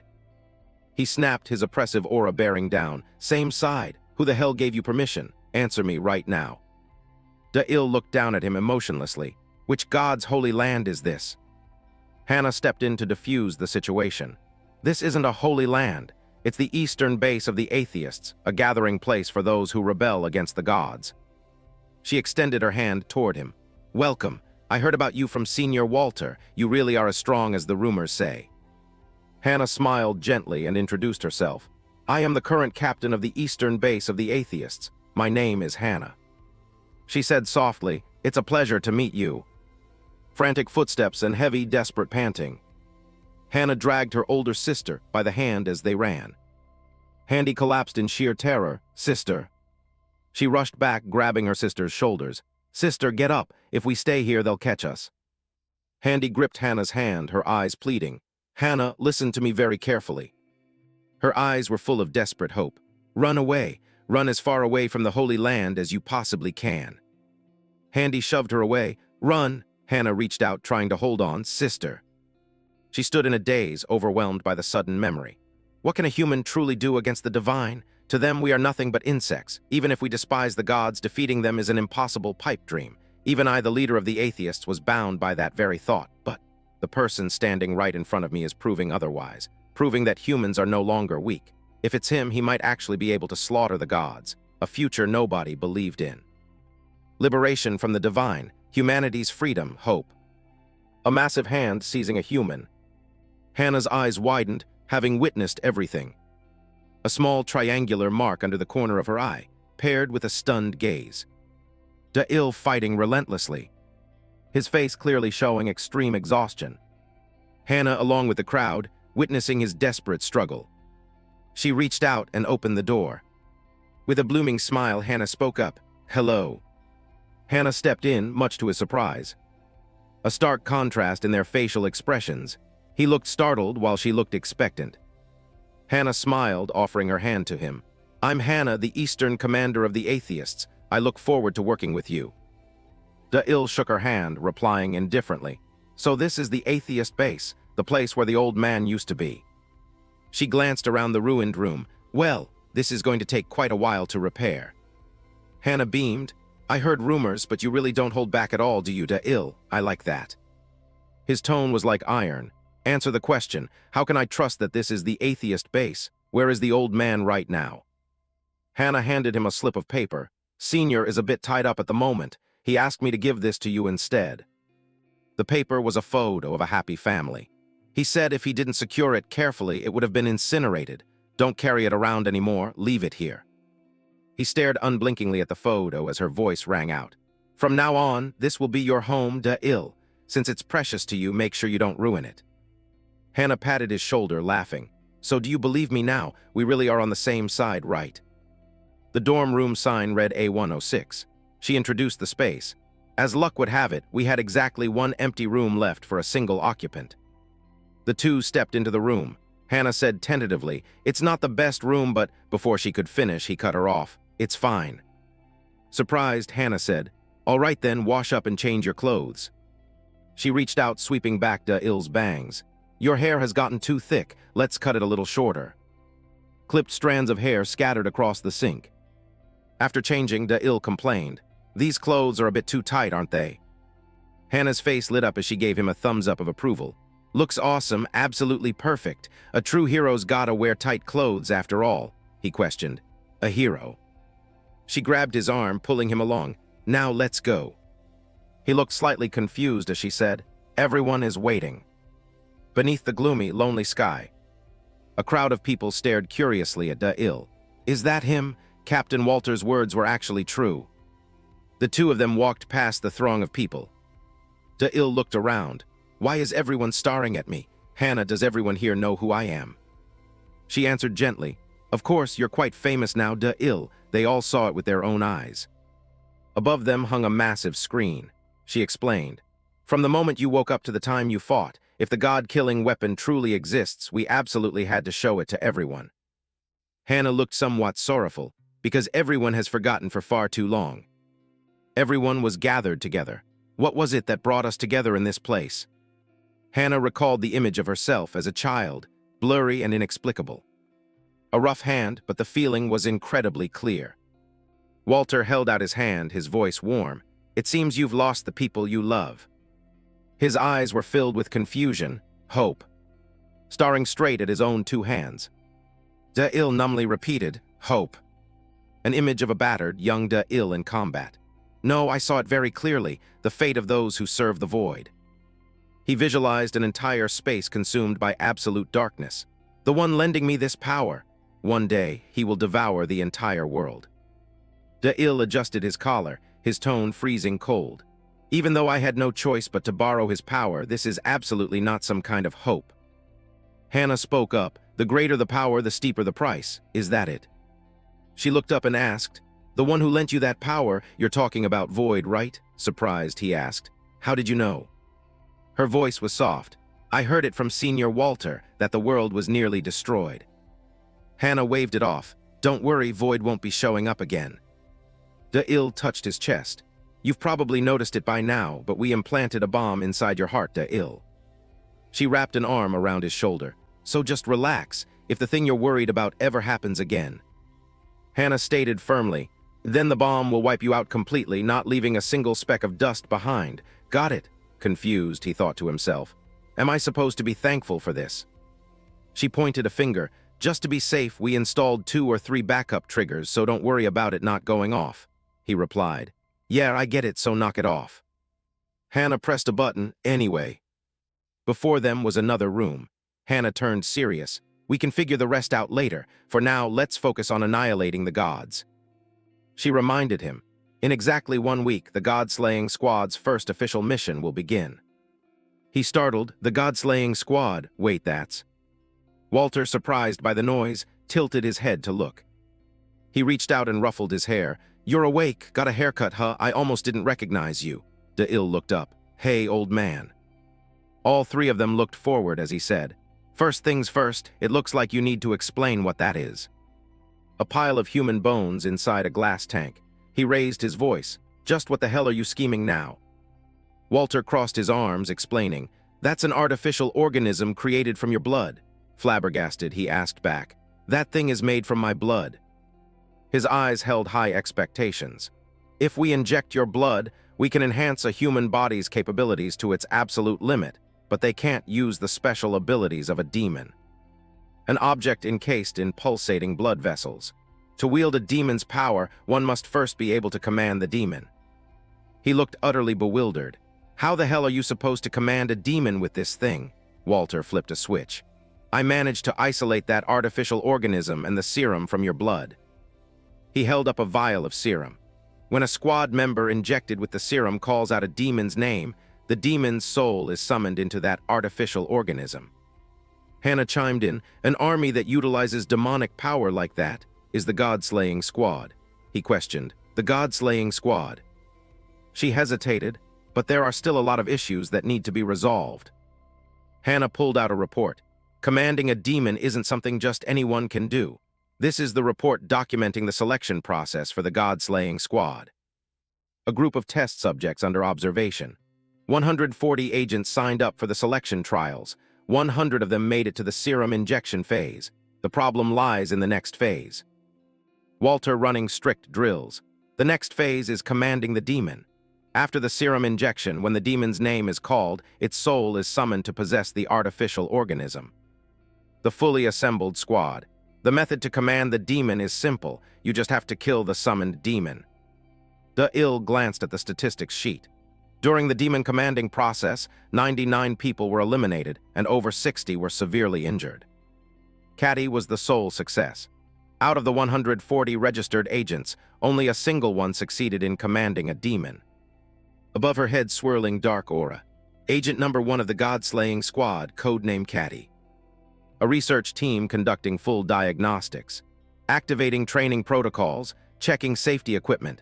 Vital signs of the artificial organism are stable, no issues with the pumping mechanism. Caddy stretched her body, warming up. What's the point of dragging out training all day like this? Hurry up, let's just get this started. Q's voice came over the speaker. Just hold on a second, we're almost done. He spoke into the mic.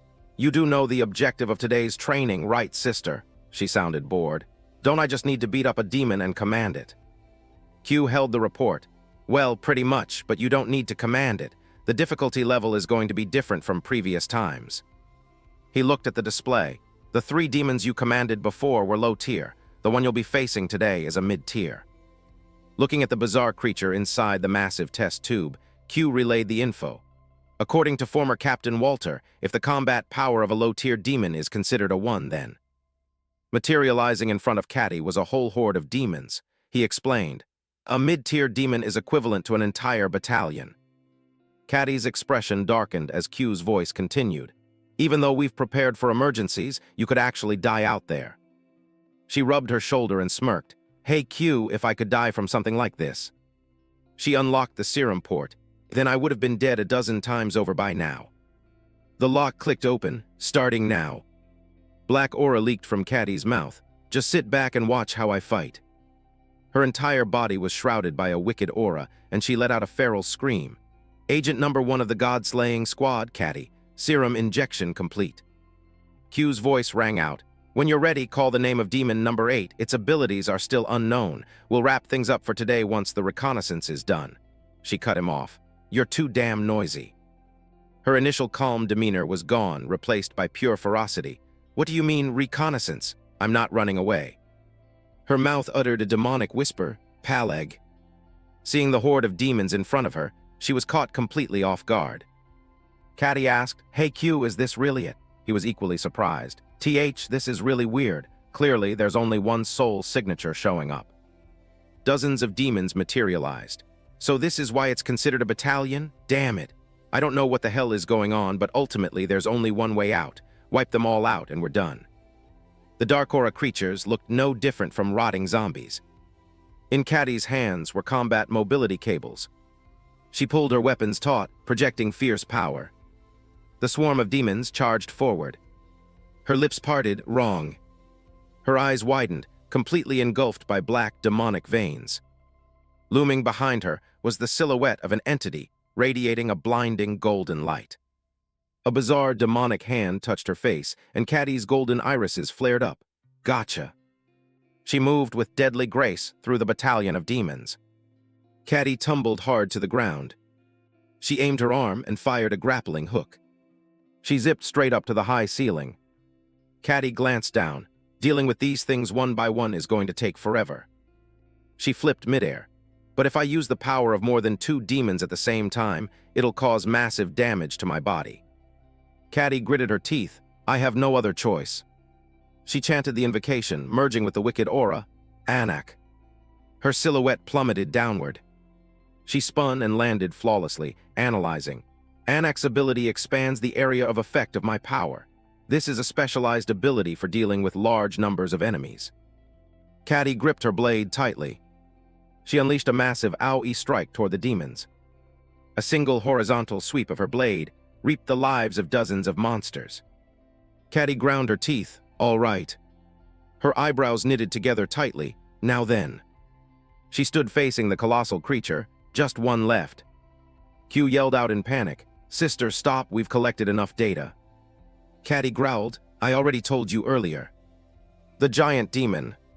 She steeled her resolve. I'm not running away. Catty stood tall, shouting, bring it on. She swiftly dodged the attack. Catty panted heavily, panicking internally. What do I do? This guy is way out of my league. She looked up into the giant demon's eyes. It swung its massive hand, snatching her body midair. Catty cursed furiously. Damn it, if it comes to this, I'll just have to gamble it all. She recalled Walter's strict instructions. Remember this well. A demon will lend you its power, but in exchange it demands an equivalent price. His tone was severe. However, every human has a limit to their pain tolerance. If you exceed that limit, the result will be one of 2 things. Her face grew tense, remembering his final words. Either you die, or your body gets hijacked by the demon. She coldly commanded, Jezel. A hand suddenly clamped tightly over Catty's mouth. De-Il summoned Braz. He obliterated the demon, sweeping her up into his arms. De-Il angrily covered Catty's mouth, scolding her. Do you have a death wish? He snapped at her. Did the pain mess up your head so bad you lost your ability to think? De-Il recalled Walter's words. From now on, Catty will be your partner. Even though she's still a bit green at using demonic power, her combat abilities are outstanding. You two better work well together. He carried her, looking up at the aftermath. Partner, huh? Looks like I've got my work cut out for me. De-Il lay blankly on his bed, staring at his family photo. The shadowy figure's words echoed in his mind. Go to the place your family once lived, and I will liberate your soul. De-Il stared blankly at the picture, silently questioning. The place my family once lived? What the hell does that mean? A knock on the door snapped him out of his tangled thoughts. De-Il, are you awake? He opened the door and a researcher immediately greeted him. You're up. De-Il had never met him before. Who are you? He introduced himself. I'm Q, the one in charge of managing information. It's nothing major. Q held out a file. I'm here to ask you to verify some data, De-Il. He didn't take his eyes off the guy. Data. Seeing De-Il's confusion, Q explained. While you were unconscious, I compiled some background info on you. He glanced at the document. Height, weight, history of entering the Holy Land, etc. Pretty much everything, huh? He awkwardly pulled the clipboard back. Ahaha, you probably shouldn't read that. Seeing this, Da-il replied.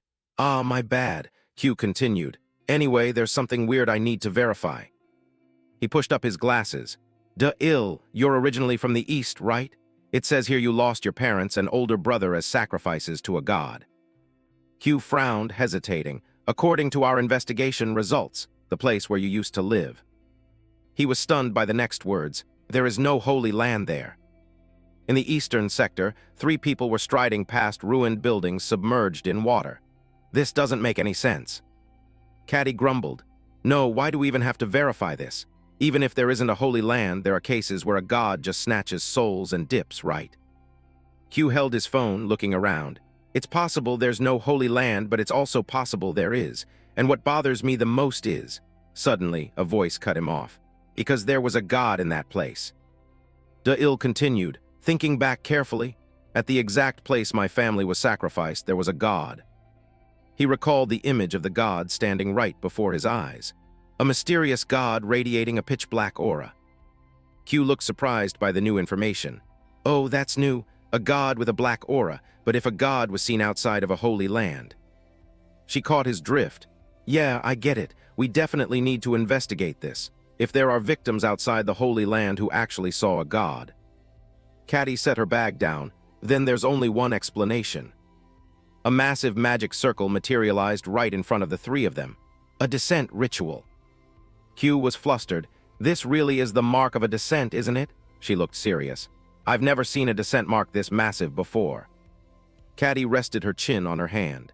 I've heard of gods migrating and establishing a holy land elsewhere after descending, putting aside the fact there's no holy land here. She glanced over sideways. With a descent mark this huge, it must be a god we all know about. Which one could it be? Caddy stared intently at Da-il. A god of this caliber descends, and he's the only survivor. There are way too many weird details. He couldn't help but blurt out, It is weird. I figured it was a descent ritual. Da-il's words caught her off guard. He continued, but it wasn't a god that would leave behind a mark this massive. Caddy frowned, asking, How the hell would you know that? Da-il explained. Only 3 people were sacrificed, my father, my mother, and my older brother. He looked at his phone, speaking up. That's actually pretty common. Some people who witness a descent ritual often suffer from memory issues. Q eagerly snapped a bunch of photos. Confirmed a descent ritual took place in the East. Judging by the size of the mark, it seems to be a rather powerful god. It appears the god has migrated. Mr. Da-il is experiencing memory issues as a consequence of witnessing the descent.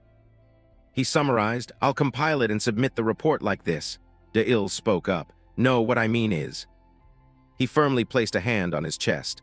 I already told you I remember it perfectly. There's absolutely nothing wrong with my memory. Before Da-il could finish his sentence, a bullet ripped right through his arm. That's not it.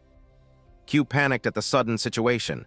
Da-il! Caddy drew her blade, shielding the 2 of them. Who's there? Lee stood on the roof of the car. Damn it, I only meant to scare them, but I actually hit him. Kay groaned in regret. What do we do now? Looks like one of them is dead.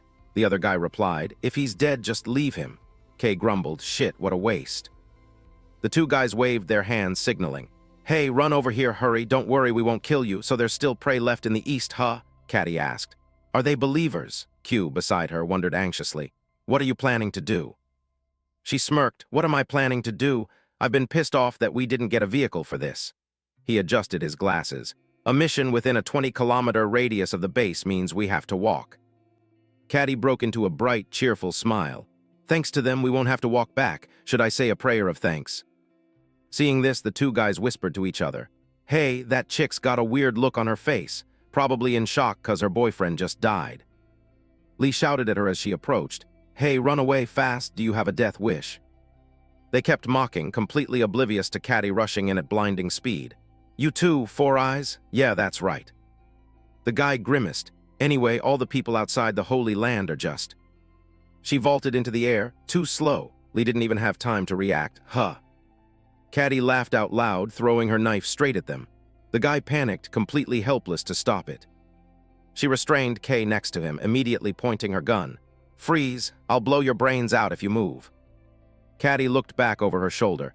Hey, what should I do with these pieces of trash? The captain said not to kill believers. He panicked. Don't try to act tough. Do you want to end up like your boyfriend? Suddenly, Da-il appeared right behind him. You decide, kill them or spare them. Kay looked like he'd just seen a ghost, frantically unloading his clip into him. W, what the hell are you? You monster. Bullets rapidly pierced right through Da-il's body. If I'm a monster, then what do you call human hunters like yourselves? Furious, he grabbed him by the throat. Da-il's body began regenerating from the black aura. What should I call you? Kay, witnessing this, froze in absolute terror. I was wrong, please spare my life. He ground his teeth. Shut your mouth. Why the hell should I spare you? Hearing this, the guy immediately fabricated an excuse. My wife and daughter, I still have a family. Da-il's grip softened slightly. What? Kay continued. I didn't have any other choice. He groveled on the ground. The god said if I couldn't find a sacrifice for next month, they would use my wife and daughter instead. Seeing Da-il taking the bait, Kay lunged forward. You're an atheist, right? If you spare my life, I'll become an atheist too. Before he could finish his sentence, a bullet blew right through his head. For the rest of your life, you'll be. Da-il shouted, Q, what the hell are you doing? He held the gun, passing judgment. Absolutely disgusting. There were white square marks on Kay's neck. The marks on his neck symbolize the number of sacrifices he's offered to the god. The white square mark is exclusive to priests from the southern Holy Land. He walked over to the truck bed. Priests in the south don't get married, nor do they have children. Everything he just spouted was a complete lie. Q cracked open the door. And you already knew that, didn't you, Da-il? He peered inside the vehicle. Exactly what kind of people live inside the Holy Land. Inside was where the kidnapped sacrifices were kept. This is. He was horrified by the brutal scene as Q continued. The sacrifices they're transporting. Almost all of them are already dead. Caddy grabbed the other guy by the hair. Hey, Q, I told you not to kill believers, he explained. They're not believers, they're priests. Still, let's keep him alive to extract intel on the southern Holy Land first. Hearing that, Lee cried tears of joy. Thank you, thank you. Q instantly poured cold water on his hopes. And then we can kill him. Hearing that, Lee's soul practically left his body. Ah. The truck cruised smoothly down the road. They sat in the truck, watching a mother care for her child. She affectionately fed the baby, spoonful by spoonful of porridge. It seemed that scene reminded Da-il of his own family. Family? What a joke.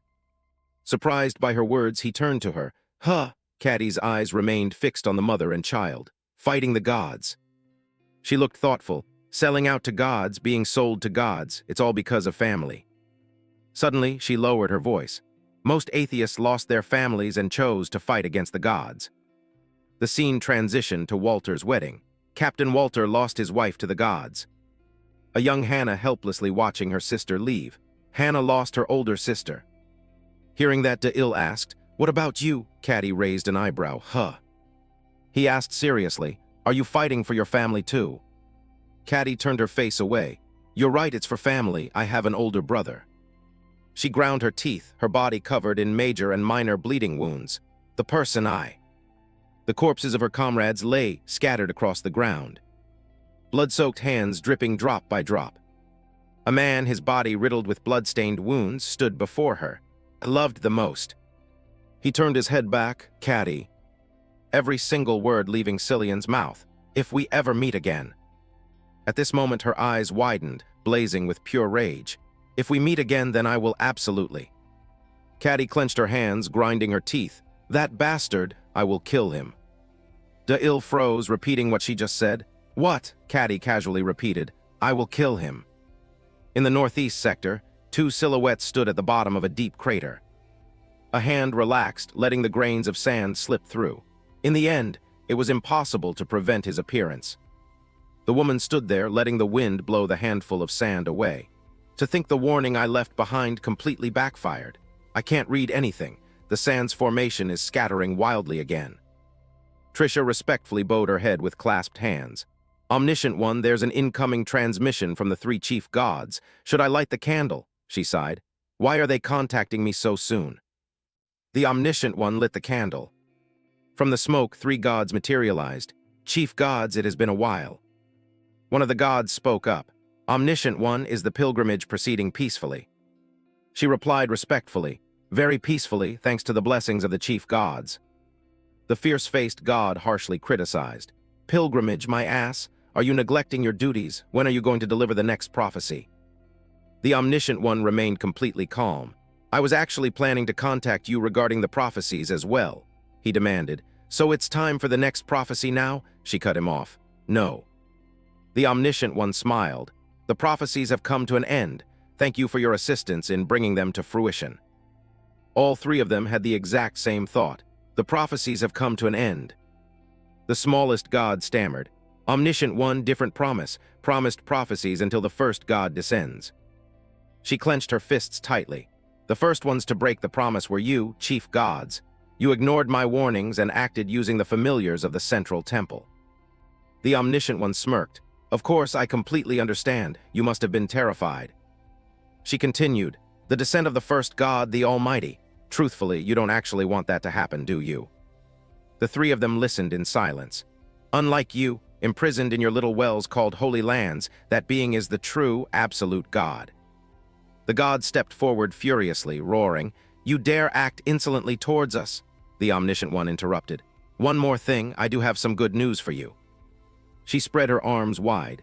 The first god is seeking a successor. One of the gods on the surface will inherit the first god's authority. Over on this side, Da-Il was intensely staring at his phone. The final component required for the first god's descent will soon seek out the chief gods. On the screen was a predictive map pinpointing Holy Land locations. The prophecies may have ended, but I can still make predictions. The silhouette of the Omniscient One appeared in the Holy Land of each god. I predict that one of you three here will receive the authority of the first god. She earnestly clasped her hands. Please use the righteous to defeat the wicked. The Omniscient One smiled, and Da-Il looked dead serious. May the power and glory of the chief gods endure for all eternity. Still at that deep crater, the two of them had already departed. The Omniscient One extinguished the candle. The prophecies are over. The three chief gods will soon be divided as well. She ordered the person standing behind her. Trisha, report the current status of the Void's relic. She replied respectfully. On the 25th of the 13th month, year AG 15 at noon, he is moving from the east toward the northeast. So far, it aligns perfectly with the prophecy. The Omniscient One interrupted. Prediction. She turned around. The prophecies are over. Variables now exist, so it can no longer be called a prophecy. Trisha bowed her head. Yes, I will keep that in mind. The Omniscient One continued. From now on, the most crucial thing is controlling the variables. The grains of sand in her hand were swept away by the wind. Even though the wind is currently blowing in our favor, we cannot afford to lower our guard. Suddenly, a fly buzzed over and landed on the Omniscient One's finger. Just a single, useless variable, as insignificant as the flap of a fly's wing. The fly buzzed on her hand, but the gentle breeze from that flapping wing could easily escalate into a tornado. Her finger lightly touched it. If controlled well, that tornado won't be a headwind but a tailwind. The Omniscient One crushed the fly in her palm. Therefore, she smiled as the crushed fly transformed into a wisp of black smoke and drifted away. From now on, your role is absolutely vital. The Omniscient One turned around upon sensing the plume of smoke materializing behind her. It's been a long time. She reached out, touching the massive hand that appeared in midair. Bloodline of the chief gods, Blair. A colossal hand gently supported the Omniscient One. Currently, there are a total of 13 gods confirmed to have descended. One unidentified god is believed to be the master of the central Holy Land. The three chief gods appeared one by one. The three chief gods who rule over the major holy lands in the north, west, and south. The subsequent gods also appeared sequentially. The 9 gods of the medium and minor holy lands scattered across the globe. The Holy Land map was projected. The current world has fallen into the hands of the gods. Over 80% falls under the sphere of influence of the Holy Lands, and they are still continuing to expand their territories. A pointer stick tapped a specific marker on the map. Our ultimate goal is... Walter crossed his arms, to obliterate every single holy land and reclaim humanity's freedom. Da-Il rested his hands behind his head. We already bagged Barrack, so that leaves 12 of them, right? Now we just have to track down and slaughter the rest of the gods. He explained, "No, this is just our estimated count. In reality, there could be even more, and we still need to make further preparations. The absolute priority right now is to recruit more members for the God-slaying squad." A construction site tangled with connecting wires. "Your first mission is to head to the northern base." All three of them looked slightly shocked. "The northern base." Walter continued speaking. "Currently, our communication lines with the northern base have been severed for unknown reasons. It's likely due to the influence of a new holy land in the northeast. We only have intel on the location of that God's holy land." The map displayed a humanoid model. The mission objective consists of two main parts. First, investigate the unidentified holy land in the northeast. A glass vial containing black liquid. Second, transfer the serum formula to the northern base. Caddy raised her hand and spoke up. I can sort of understand the rest of it, but is this team composition really okay?" Da-il rested his chin on his hand, observing, "Da-il is obviously essential." Q looked smug hearing her say that, "And Q is needed to transfer the formula, so I get it. I'm an indispensable talent, right?" Caddy waved her hand. "But why the hell are Simon and Hannah coming along? They're high-ranking captains. Don't they need to stay with the squad?" Simon agreed completely. "Exactly, yeah, why do I have to go?" Hannah waved and smiled.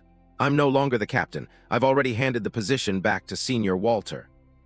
She continued, "Simon, you're no longer the vice captain either." He froze stiff. Why?" Caddy rested her chin on her hand. "Why bring her along? She's completely useless." Simon yelled furiously. "What did you just say? Do you want to die?" She shot him a challenging glare. "Do I want to die? I'll kill you right here." He instantly faltered. No, I might have overreacted a bit." Seeing this, Hannah intervened. "It seems you're out of the loop. We literally can't accomplish this mission without Simon." He was completely taken aback. "You could say he is the key factor. Me." Scene cuts to Simon scowling fiercely while gripping the steering wheel. "Well, this makes perfect sense. The key factor is the damn driver." She sat next to him, wearing an eye mask. "I can clearly see the disappointment on your face right now, Simon." He snapped, turning to her. "How the hell can you see anything with an eye mask on?" Hannah lifted her eye mask slightly and smirked. "I wasn't lying. You truly are the key factor. This is a transport mission, so the driver is the most important person. You know the elders at the northern base, right? Who knows, maybe the elders will recognize your contributions." Simon was already wavering. "If I get recognized by them, what's in it for me?" She leaned back. "Well, for instance, you might be accepted as a member of the Council of Elders." He glanced sideways. "Me, an elder." Simon, wearing a sharp suit, giving a speech. "Greetings, elders who have come to attend this meeting. This time there is a matter of utmost importance, which is why I have summoned everyone here." He pointed his finger, shouting loudly, "The issue at hand is exactly this." Simon slammed his hand onto the board. "I propose the execution of God-slaying squad member Caddy." She watched him grinning from ear to ear at his own imagination. He's so easy to manipulate. Hannah flipped down the sun visor mirror. "By the way, shouldn't we be seeing the Holy Land by now? Hey Q, where exactly are we?" He checked the map. "According to the map, we've already entered the predicted Holy Land territory. Can't you see anything out there?" She leaned out the window. "Looks like there's something out there, but I can't see clearly because of the dust. Is there really a Holy Land out here?" Caddy also looked out. "What's wrong? Is there a problem?" Q replied. "Well, geographically this is already the Holy Land, but there's no temple in sight, not even a single believer around." Da-il spoke up. "Could it be that thing, the one the old man talked about?" he asked. "The one Captain Walter talked about." Flashback to the meeting, Walter explaining. "Every Holy Land has a temple. For the gods, a temple acts as a sort of fence. The gods and their thousands of believers. It's a livestock farm where they breed followers, raising them to be used as sacrifices for their authority later on." He raised his hand. "Question, so is there any god without a temple?" Walter frowned, contemplating. "A livestock farmer who doesn't build a fence for his farm. Would any god truly be that insane?" Hannah glanced at the blood dripping onto the vehicle. "But assuming there is." The three of them stepped out of the truck bed. "A god that insane, then we can only hope we don't run into him." They all tilted their heads up to look. Q spoke first. "What the hell is that?" Hannah looked skeptical. "Doesn't really look like a temple to me. That bastard isn't a livestock farmer." A colossal god with 4 arms stood imposing right there. He's a hunter setting traps and lying in wait. Suddenly, a drop of water fell onto Simon's cheek. He wiped it with his hand. Realizing it wasn't water, Simon immediately looked up. Up there. Drops of blood poured down on them like rain. A god, his entire body bathed in crimson, clutching something in his hand. So it is you, those who have forsaken the joys of life and seek out death. His hand squeezed tight, crushing the object into a bloody mess. How utterly foolish. Both Hannah and Caddy immediately raised their guards. The other three glanced around. A god. The things falling weren't just blood, but human bodies. Stupidity is a sin that makes the world diseased. The corpses plummeted to the ground like rain. To cure that sickness, to excise that rot, is my divine mission. Those things stood up and began to move. You atheists overflowing with sin, you are no different from useless tumors. All of them shifted into a combat stance facing the approaching threat. Everyone, fall back behind Caddy and me. Da'il crossed his arms, asking, "Another question, why do we have to avoid them?" Walter answered, "Because we can't extract any intel." He reminisced, "The first step to defeating a god is gathering intelligence from their believers. You must figure out the god's authority and utilize the appropriate demonic power to counterattack." His massive hands reached out. But against a god who doesn't cultivate believers like this, until you clash head-on, it's impossible to know what kind of authority he wields. They grimly prepared for battle. Remember this well. Plunging into a war without preparation can only lead to absolute defeat. The blood-stained hand reached out. "O atheists, I shall grant you one final opportunity to cleanse yourselves of sin." His blood vessels bulged violently. "Shed your fleshy husks and become a part of me." He stared in stunned silence. "Lay your prosperous, blasphemous hearts before me." Hands wrapped around his body. "You merely need to joyfully become my flesh and blood." Mala still stood tall there, coldly issuing the kill order targeting Caddy. The Death Aura guards began to rise from the void. "I shall grant you one final opportunity to cleanse yourselves of this sin." He passed his final judgment. "Let your hearts and souls crumble into dust." Da'il's group remained standing, unyielding on their feet with iron wills. "I will use your blood to enact salvation." Deep down, Da'il was extremely shaken. A god with no temple, not even a single believer. He couldn't believe such a being actually existed. He paused for a few seconds, his sharp eyes scanning the surroundings to strategize. "We are completely surrounded. There's no way out, even from behind. To deal with an army this massive, I absolutely have to unleash the power of a mid-tier demon or higher." Da'il quickly glanced over at Hannah's group, anxiety welling up in his chest. "But if I trigger that terrifying power here, it'll likely blow away the non-combatants too." He gritted his teeth in sheer frustration, his mind a tangled mess. Damn it, how the hell do I protect them and fight at the same time? He was so lost in thought that he didn't even notice the Grim Reaper closing in. In this dire situation, which great demon's power should I borrow? By the time he snapped out of it, the claws of death were already inches from his throat. Caddy instantly swung her blade with ruthless precision, severing the grotesque arm, and yelled, "Hey, snap out of it!" Caught off guard, Da'il could only blurt out, "Caddy." Caddy screamed, trying to shake him back to his senses. "What the hell are you standing there spacing out for, you idiot?" Da'il honestly confessed the burden weighing on him. "I have to figure out a way to attack while protecting the non-combatants," she shot back, pouring cold water on his worries.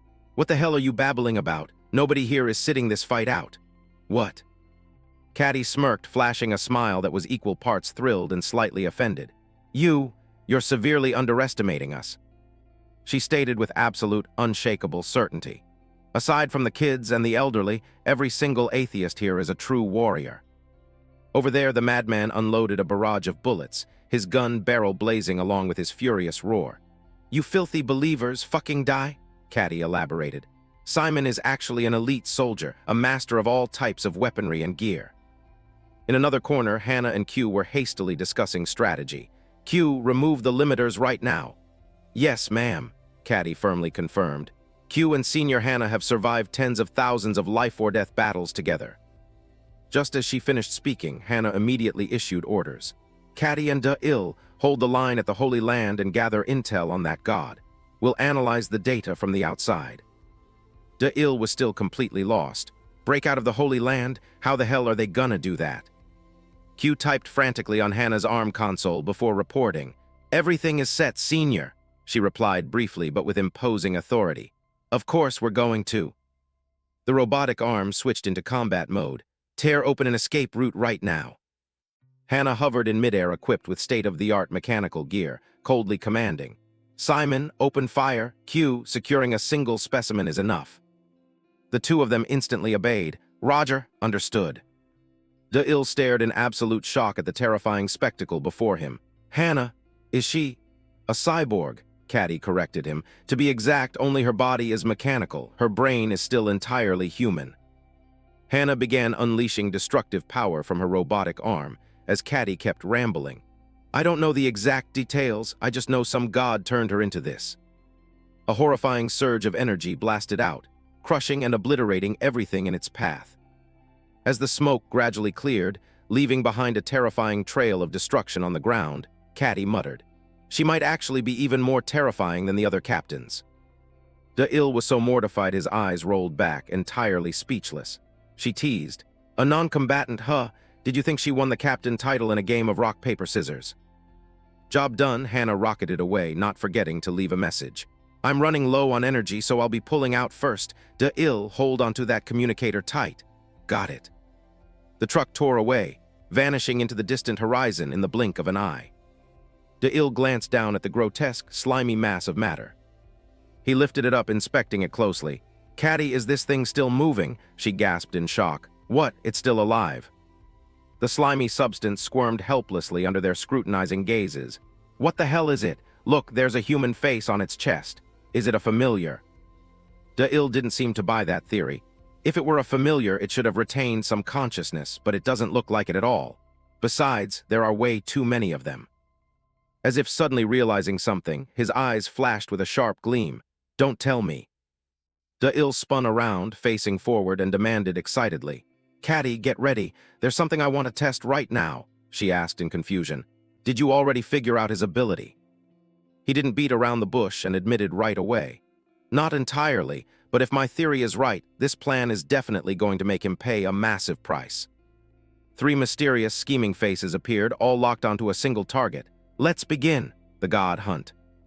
Back to Hannah. Right now, Q was intensely studying the specimen. "This thing's anatomical structure is incredibly bizarre. It's not an animal, nor is it a plant," she repeated in confusion. "Not animal or plant." Q kept his eyes glued to the data-filled monitor. "It's definitely using an authority as its life source, but this, is it a single-celled organism?" Hannah offered her own take. "Single-celled? Could it be an authority related to biological manipulation?" Q replied indifferently. "Who knows?" Just then, a voice echoed through. "Hello, do you read me?" Hearing the signal, she immediately rushed over, rapid-firing questions. "Yeah, DeIlle, did you discover anything new?" From the other end of the line, he calmly replied. "Not exactly a discovery, but I do have a theory." DeIlle thoughtfully confirmed what he suspected. "Check if the specimen you took stopped moving the moment it left the Holy Land," she immediately admitted. "Yeah, actually, just a moment ago." The monster lay completely motionless on the lab table. The exact second it crossed the Holy Land's border, it ceased all movement entirely. It resembles a single-celled organism, but its true nature is still an unknown. His words were a revelation for the both of them. "That is the god." "What?" Hannah couldn't believe her ears, hastily demanding, "What the hell are you talking about? How could this disgusting thing be a god?" DeIlle explained it thoroughly. "To be more precise, it is a piece of the god's body." He analyzed the situation with an incredibly grim expression. "When I fought Barak, I encountered similar things inside his temple."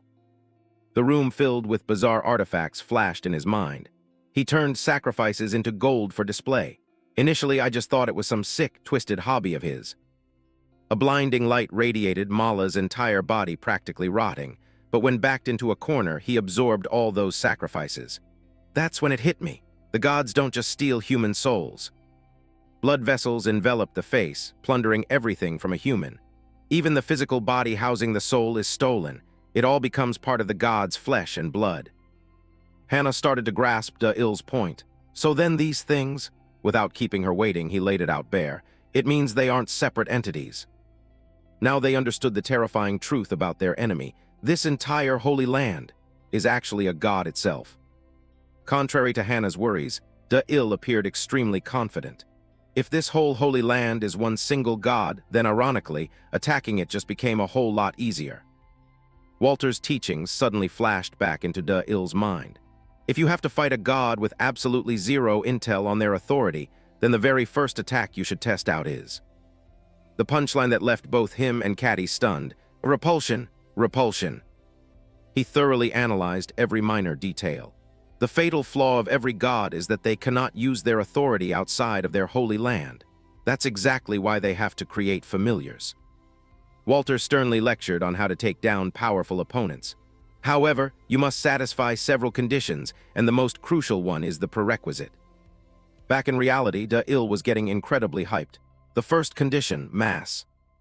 The image of Mala appeared as a symbol of an expanding force. The god of this place has split his own body into countless clones. Da-il made a dead-on comparison.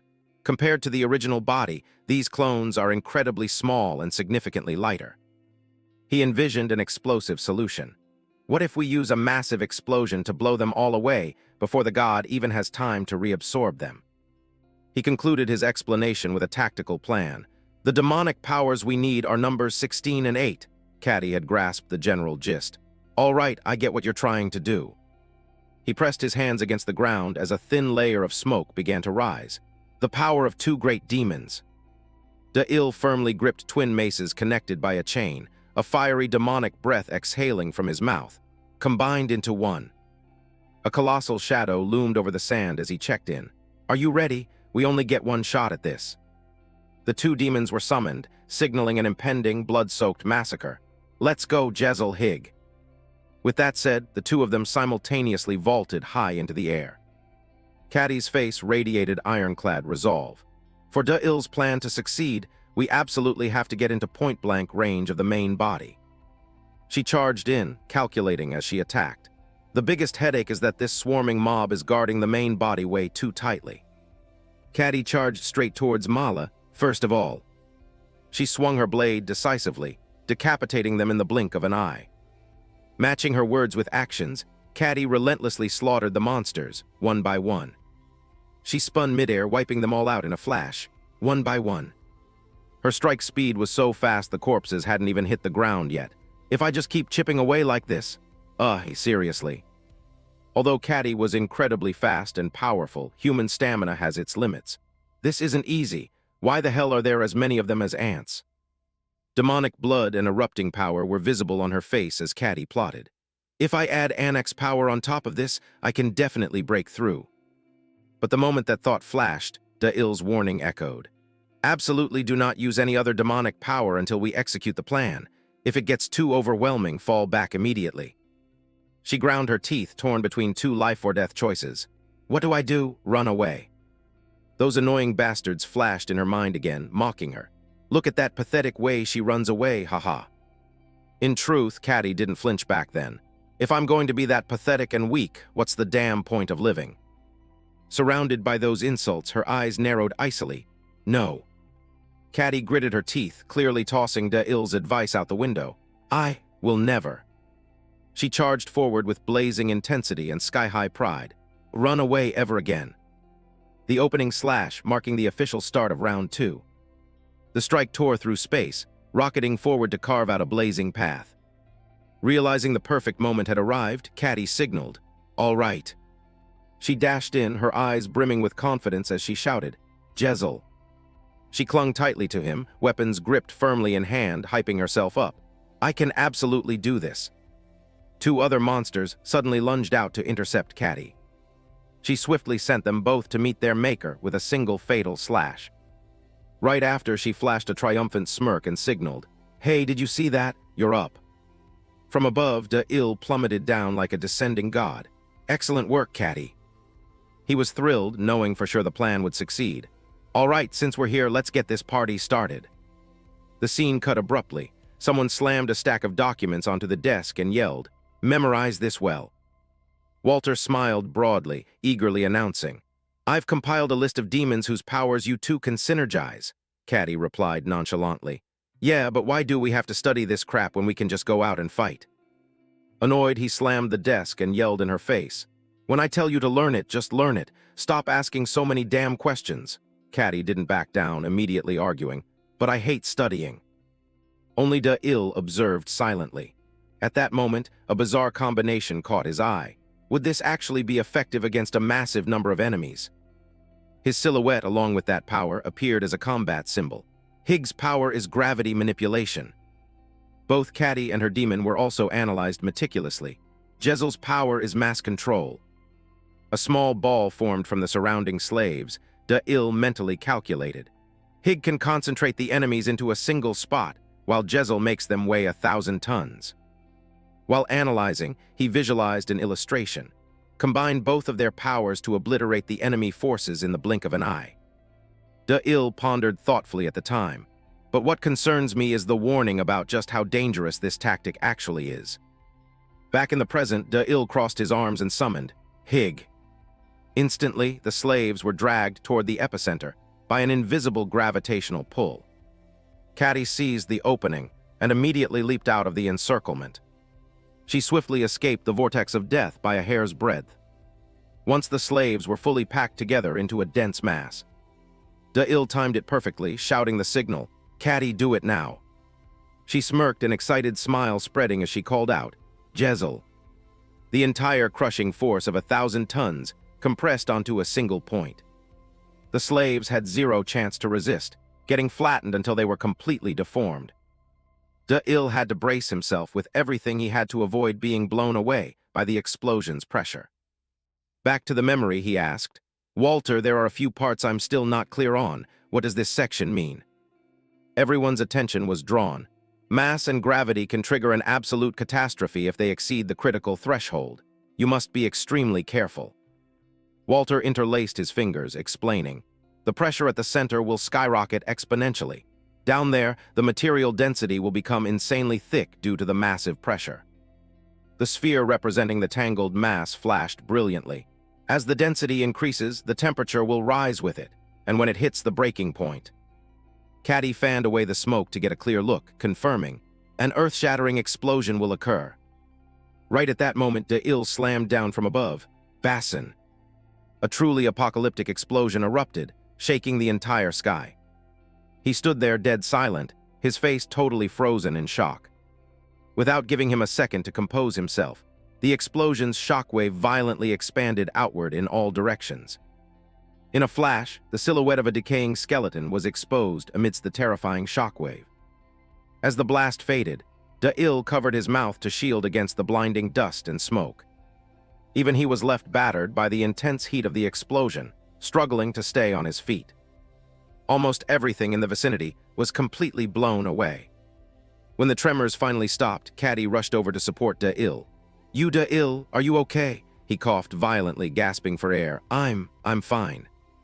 Suddenly, a familiar voice echoed again, sending chills down their spines. How utterly pathetic. He remained completely unscathed after the explosion. Not only that, he looked brimming with vitality.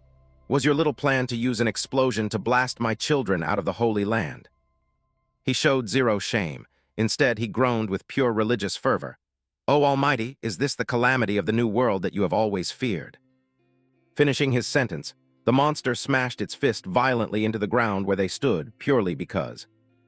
He hoisted them up in his palm with a look of absolute disdain. "It is exactly because of these useless vermin that you bestowed upon me the authority of blood and life." Da-il looked bewildered hearing the unfamiliar concept. The authority of blood and life. He peered down, seeing right through the two of them. "Did you actually think eliminating a piece of my body would weaken my authority? Dead wrong. I'll share a fun little fact with you." He opened his maw wide, revealing throngs of humans crammed inside. Blood forms the body, and when blood is created, millions of new red blood cells are produced every single second. The more he spoke, the clearer the repulsive scene became. And when pathogens like yourselves are detected, the white blood cell count multiplies exponentially. The demonic mutated creatures lunged out like starving beasts. Double, quintuple, no, tenfold. With no time to react, Da-il shoved Caddy hard behind him and yelled, "Fall back right now." The claws were significantly more aggressive this time, making it impossible for him to defend. "Damn it, what the hell is this?" De-il grappled, forcing them back as he assessed. These things are way stronger than the last batch. He used his powerful hands to strike them down, simultaneously realizing his fatal mistake. I guessed wrong. He's using blood to continuously regenerate them. A solution just flashed into Il's mind. Now there's only one way left. Suddenly his hands underwent a grotesque mutation. My hands, what's happening? As if the floodgates of realization burst open, De-il knew the situation was extremely critical. That attack just now wasn't as simple as I thought. That disgusting matter was slowly invading and assimilating De-il's physical body. Caddy helplessly reached out, screaming in desperation, "You De-il!" He just stood there with an arrogant smirk. "You are the pathogens, and my divine mission is to heal this world." A blood-red mass of matter completely engulfed De-il, accompanied by a dominating decree. "For the sake of eternal life, atheists like you must be eradicated." Before being swallowed by the darkness, De-il stubbornly fought back. "Bullshit! What kind of screwed-up healing is that?" He and his slaves paused for 2 seconds to hear his judgment. "Stealing souls and turning people into soulless puppets like that. You call that healing?" He remained stubbornly devoted to his blind faith. Liberating the soul from the agonies of the flesh. Is that not the ultimate form of healing? He gently touched his chest, his voice soft and full of fake benevolence. "The true essence of life lies within the soul, to allow the soul to find peace in the eternal realm." He raised a heart high, justifying his atrocities. "To shed the mortal shell, to cast off death and become a part of my body. That is true salvation." De-il ground his teeth, lunging straight into that repulsive maw. "Salvation, my ass, shut your damn mouth." Even while besieged by those creatures, his willpower remained incredibly fierce. "The real pathogens of this world are you gods. You are the ones who need to be eradicated." Before he could finish his sentence, De-il's body was completely overrun. "That's why, Erg." He tilted his head haughtily, provoking him. "Oh, really? Then by all means, give it your best shot." The mass of matter containing De-il lay dead silent, without a single twitch. Caddy was stunned, her eyes wide with shock, completely unable to believe what was unfolding. Over on Hannah's side, they had already prepped their backup plan. Q suggested, "The bomb! We have to detonate the bomb inside De-il's heart right now." Hannah hesitated, biting her lip anxiously. "No, not yet. It's not time yet." Her eyes revealed a look of extreme internal conflict. Tiny, pulsating tumors slowly surfaced on the mass enveloping De-il, as a horrific voice echoed from within. "Malax." Caddy, mid-fight, also suddenly noticed the terrifying mutation. "What is this?" The ground began to quake violently, like a massive earthquake. Inside the truck, Q and Simon panicked at the sudden tremors. What? What the hell is this, an earthquake?" Only Hannah remained calm. "No." She smirked, as if she had finally fully grasped the situation. This is exactly what Senior was talking about. A colossal monster burst forth, 10,000 times larger than the god himself. Everyone screamed its name in terror, the Plague Demon King. The repulsive monster's true form was revealed, the ultimate symbol of death. The maggot that devours the flesh of deceased gods, the king of disease and demons, Malax. 3 years ago in the Plague Hell, De-il approached a bizarre entity. Sensing the disturbance, the creature began to stir. De-il spoke in a raspy, guttural voice. "The 11th Hell, master of the Plague Lands, the kingdom born from the pathogens of ancient gods' flesh." His face was dead cold, devoid of emotion as he uttered the name. Malax. Awakened, the entity sluggishly shifted its massive, grotesque body. Then, fast as lightning, it slithered right up to his face. Its slimy maw roared with seething rage. Who possesses the sheer audacity to directly call out a demon king's name? He knelt down, his body slowly dissipating into black smoke, his voice completely sincere. "I need a demon king's power. That is why I came here." De-il looked up, staring straight into those eyes. "Let me forge a contract with you." Hearing that, Malax violently thrashed his incredibly long tail in absolute fury. He thrashed around wildly, sending mud and filth splattering everywhere. He bellowed in rage. "Are you insane? You dare demand a contract with me?" He bowed earnestly, black smoke still continuously wafting from him. "Demon King, I heard you were born from the aftermath of an ancient god's death." He tried to persuade him. "The resurrection of a forgotten ancient god. That is exactly why you crave infinite power." The ill continued to strike at his psychology. And you're searching for it by chewing and devouring the very corpse of your own past life, right? Malax questioned, "Does it piss you off that much?" He answered instantly, "Munching on leftovers like that isn't going to get you anywhere." He snapped, "What the hell would a nobody like you know?" He calmly continued, "I will bring it to you." The slimy face and colossal body were right in front of him, yet Da-Il didn't show a hint of fear. He seemed to be losing patience but still pushed hard to convince him. "The gods have descended. I will hunt them down and offer their authorities to you." Malax immediately cut him off. "You there?" He growled, full of deep suspicion. "You are no ordinary human. What exactly are you?" Answering, his hands violently ripped a massive hole right in the center of his own chest. I'm the one who forged a contract with the Almighty." His chest radiated a pitch-black aura swirling with deep crimson blood. Da-Il demanded strictly, "Enter my body." Malax was finally convinced. "Fine, I will lend you this flesh." He laid out his condition. "You won't be hunting dead gods, you must hunt down the living ones. Go hunt them down." Malax merged as one with him, causing a horrifying mutation. His hands grew razor-sharp claws as the voice echoed. "You can crush them. Or trample them under your feet," feet revealing bulging blue veins and pointed claws. "It is entirely up to you." His body was now completely assimilated with Malax. Caddy's eyes widened in sheer disbelief. "That is..." She gasped in absolute terror. "A demon king possession." Mala was so stunned he stammered. What the hell is that? What is that form?" His body fused with Malax. Da-Il roared, "Is it you, the living god?" He declared, "I will harvest the authority from your blood and life."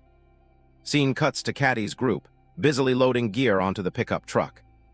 Walter walked up and patted her shoulder. "Caddy." He instructed her thoughtfully, "I've told you this countless times already, but you must be incredibly cautious." Confusion was written all over her face. "Huh."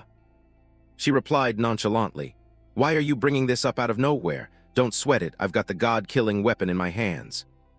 Walter's tone turned dead serious as he warned, "You still need to be absolutely careful. This god-killing weapon you're talking about.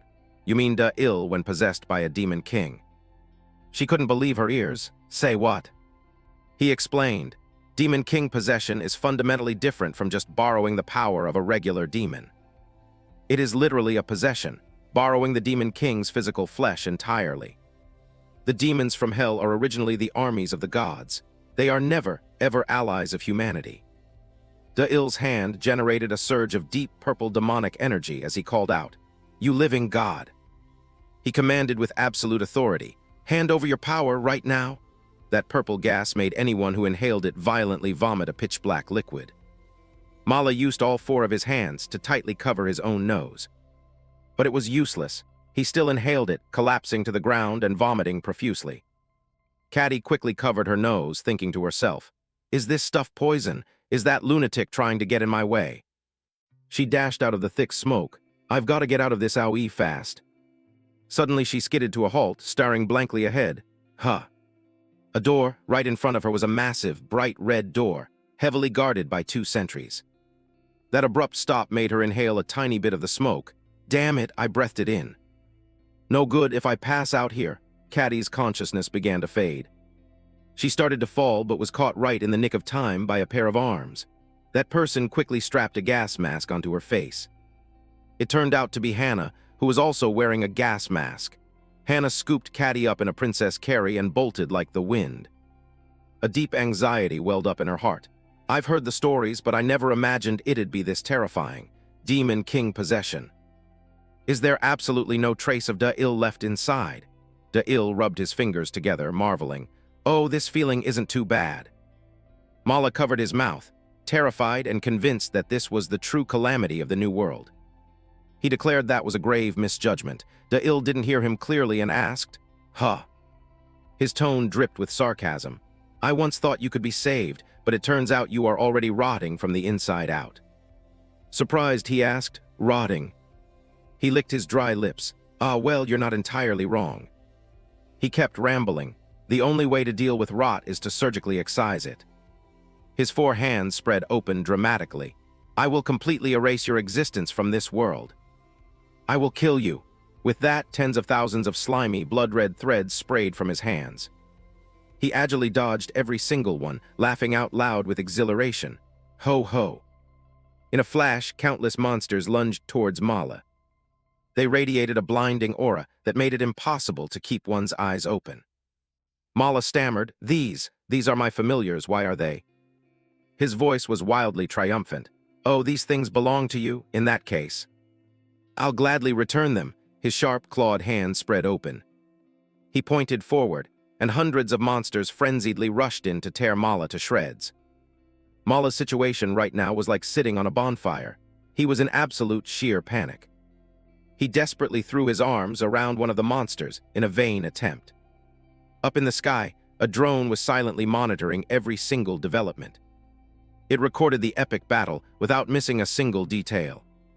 Simon couldn't hide his excitement. Awesome, slaughter them all. Seeing this, Q yelled, Oh God, get behind me right now. Hannah flew over, calling out hastily, Q, Simon. Q was surprised. Oh, Senior Hannah.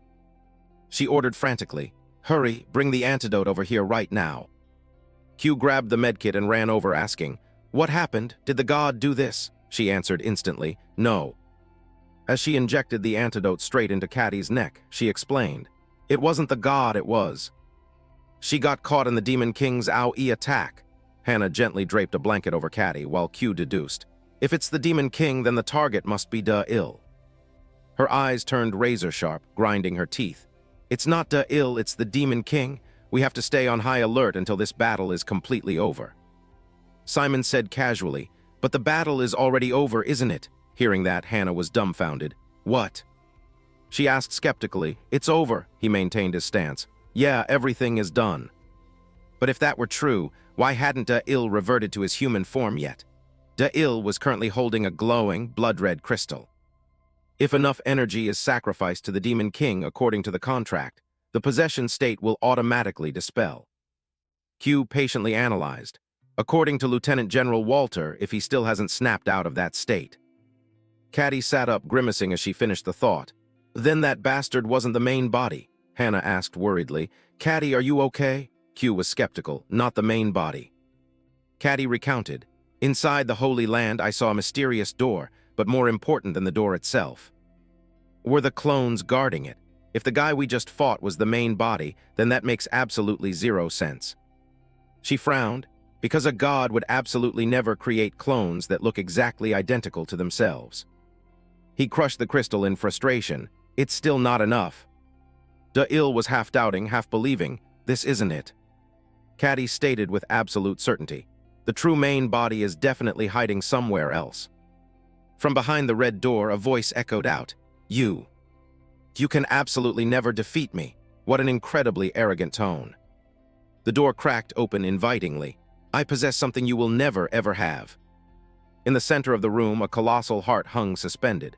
A mysterious figure sitting there spoke. And that is my mission, the salvation of humanity. The voice dripped with mockery. And you, what the hell have you accomplished in this war? Blair Yan rambled. There isn't a single shred of meaning in your war. He declared, I am holy blood while you are nothing but a plague pathogen. Blair Yan growled. Human history has never been defeated by a plague, so you stand absolutely zero chance against me. He stared blankly at Blair Yan, not saying a single word. The guy also stayed silent, his scrutinizing gaze piercing right through him. Finally, Blair Yan broke the silence. A bit of a disagreement there, but it's not just your appearance that's changed. He asked, Is it you, the weapon capable of killing a god? He crossed his arms and paced around. If so, you are already possessed by a demon. Blair Yan dropped a loaded remark. A demon falling into the hands of a clueless fool like you. How truly pathetic. Hearing that, he didn't even bother to respond. He just opened his hand, conjuring a dense cloud of black aura. He decisively launched the attack straight at Blair Yan. The guy nimbly leaped up to the ceiling to dodge, speaking cryptically. Your target is my authority, isn't it? He dropped back down to the floor, nodding in agreement. Fine, I will give it to you. Blair Yan smirked. But first, you must hand over the relic of the void to me. Over with Q's group, they were still monitoring via the screens. Q asked skeptically, Do you recognize that guy? Simon replied. Yeah, how does he know that weapon can kill gods? Hannah's lips trembled slightly. That is exactly the reason. why the north went completely dark. Everyone simultaneously turned to look at her. Hannah rubbed her chin and continued. Senior once said that holy God might actually be a human. Walter added, we ran some tests and that theory was absolutely spot on. One hand on his hip, the other holding a test tube, he presented. Its structure and properties are identical to the relics from the void. He concluded, perhaps the gods are exactly like De-Il. She crossed her arms, wondering, can humans really wield supernatural power? Suddenly she lowered her voice seriously. Blair Yan, who doesn't know that name? The man hailed as a saint, the one who could snatch tens of thousands of lives right from death's door. The captain of the northern atheist base, Blair Yan. But why, how the hell could he become a god? The omniscient one stood tall, commanding. To be clear, the gods are always striving to save humanity. The Blair Yan of the past, clutching a bleeding wound, roared, stop spouting bullshit. After slaughtering all those people, you still have the nerve to say that. He grimaced in sheer agony, his mouth hanging wide open. Seeing this, she laughed with wicked delight. Here it is, the piece of rib that pierced right through your heart. She yanked out a heart, saying, how incredibly lucky, I've always had a kind heart. The omniscient one presented it right in front of Blair Yan. Do you want it? She spoke cryptically. Soon, everything will become clear. The Master of Infinity has a grand design. He ground his teeth, listening. Ignorance itself is not a sin, but the foolishness born from ignorance is a grave crime. The omniscient one persuaded him. I will liberate you from your foolishness, seize your rightful place as a god. Blair Yan stared blankly as if mesmerized. What you need to heal isn't individual people, it's all of humanity. Back in the battle, Blair Yan spewed his flowery rhetoric. To bring about eternal joy, I will take your heart and invite you to the new world he has created. De-Il yelled out in utter annoyance. Just hand over the power already. The guy kept droning on about eternal joy. De-Il lost all patience and cursed. You're so damn noisy. Piss off. With that, he plunged his razor-sharp claws straight into the guy's chest. He ripped the guy's chest wide open, exposing the organs inside. That's right, this is it. The authority of blood and life. And yet the bastard remained arrogant. One more thing. I'll tell you exactly why you can never defeat me. He continued, the truth is, I've been digesting you from the exact second you stepped in here. He screamed, this temple is the inside of my stomach. Thousands of razor-sharp spikes erupted from his back, impaling De-Il. They grew as fast as massive tree trunks. Suddenly, another membrane wrapped around the skeletal structure. He collapsed to the floor, stammering, this place is inside your stomach. De-Il looked up, actually impressed. Not bad at all. Next, he roared, and the hundreds of spikes impaling him shattered into tiny pieces. He mocked, how pointless, his hands channeled blazing red magic. Blair Yan glanced upward with his pure white eyes. De-Il charged in like a maniac, since we're inside your stomach anyway. Then I can tear this place apart however the hell I want. He delivered a thunderous strike straight to the guy's gut. Blair Yan opened his hands, gathering deep crimson energy. The light erupted fiercely, forming a colossal arrow that pierced right through De-Il's body. De-Il let out a choked gasp of pain. He clenched his fists, determined to teach this bastard a lesson he'd never forget. He launched forward like a hurricane, declaring dominantly, you are my prey. The guy swiftly dodged, shooting back, bullshit. The two clashed head-on, neither yielding a single inch. He ground his teeth, hyper-focused on De-Il's every move. He moved through the air like a god, his eyes clearly showing extreme amusement. They locked hands, their gazes meeting with sparking intensity. Radiating pure bloodlust, they fiercely headbutted each other. He growled, interrogating him, you said you devoured me. De-Il mocked, and now you're being hunted right inside your own damn stomach. He stuck out his tongue provocatively. If you're going to stubbornly cling to that power, I'll just have to beat the living soul out of you. The guy finally caved. I will give it to you, please spare me. You'd think he'd surrendered, but no. He cackled wickedly. You actually think that's gonna happen? You know absolutely nothing. The digestion process takes time to kick in. Surrounding them now were tens of thousands of staring eyes. From those eyes grew arms that tightly grabbed De-Il. He gloated. If you wanted to hunt me, you shouldn't have walked right into your prey's mouth. Blair Yan's voice dripped with fake pity. Your own stupidity just got you killed. He looked at him like a total creep. Let's begin, starting with your heart and then slowly. Before he could finish, he was horrified to realize his own hand was rotting away. Impossible. Da-il completely flipped the script. You're the massive idiot here, the moment you let me into your stomach. Blair Yan panicked. Don't tell me that strike. What the hell is happening to my body? Da-il's voice rang out loud and clear. Didn't I already tell you? You are nothing but prey. He arched his back, causing the tens of thousands of arms to vanish. From the very beginning, there was never a battle at all. He explained, I was hunting, but hunting things that have been dead for ages is way more entertaining. Da-il looked completely calm. I've implanted you with the very disease that destroyed this entire world. In other words, it is hell on earth, where decomposition happens while you're still breathing. Blair Yan collapsed, vomiting a pool of fresh blood. The bloat stage, the entire body swells up grotesquely. The bloody stage, melting fat oozes out of every pore. The decomposition stage, rotting flesh sloughs off in chunks. The discoloration stage, the skin turns a bruised, sickly greenish-black. In the blink of an eye, Blair Yan was left dangling from a withered tree branch. Da-il ripped out his heart. I'll leave you with nothing but your soul as promised. Slowly enjoy your death. Amidst the desolate city ruins, Da-il walked away, leaving Blair Yan behind to die a slow, agonizing death. He stared blankly as the pickup truck drove past, unable to even cry out for help. And yet Blair Yan was still clinging to life. Ah, Master of Infinity, I could not complete the mission, but... The most crucial mission is done. With that, he closed his eyes and finally died. In Hannah's room, a tiny creature spoke up silently. Thank you for allowing me to become a tiny seed. It bounced around and hopped right into a test tube. It sewed itself into the liquid, inside the world that he had created. Elysium, it swam around the bizarre object with absolutely no one knowing what was about to happen. An image of a man after his identity was restored. Miles, 37, Combat Unit 1, Northern Base. Next was a woman, Alina, 23, Medical Unit Northern Base. Finally, an old man, Arnaf, 52, Installation Unit Northern Base. 1,387 identity matches found at the Northern Base. Results confirmed. Walter's eyes widened in horror.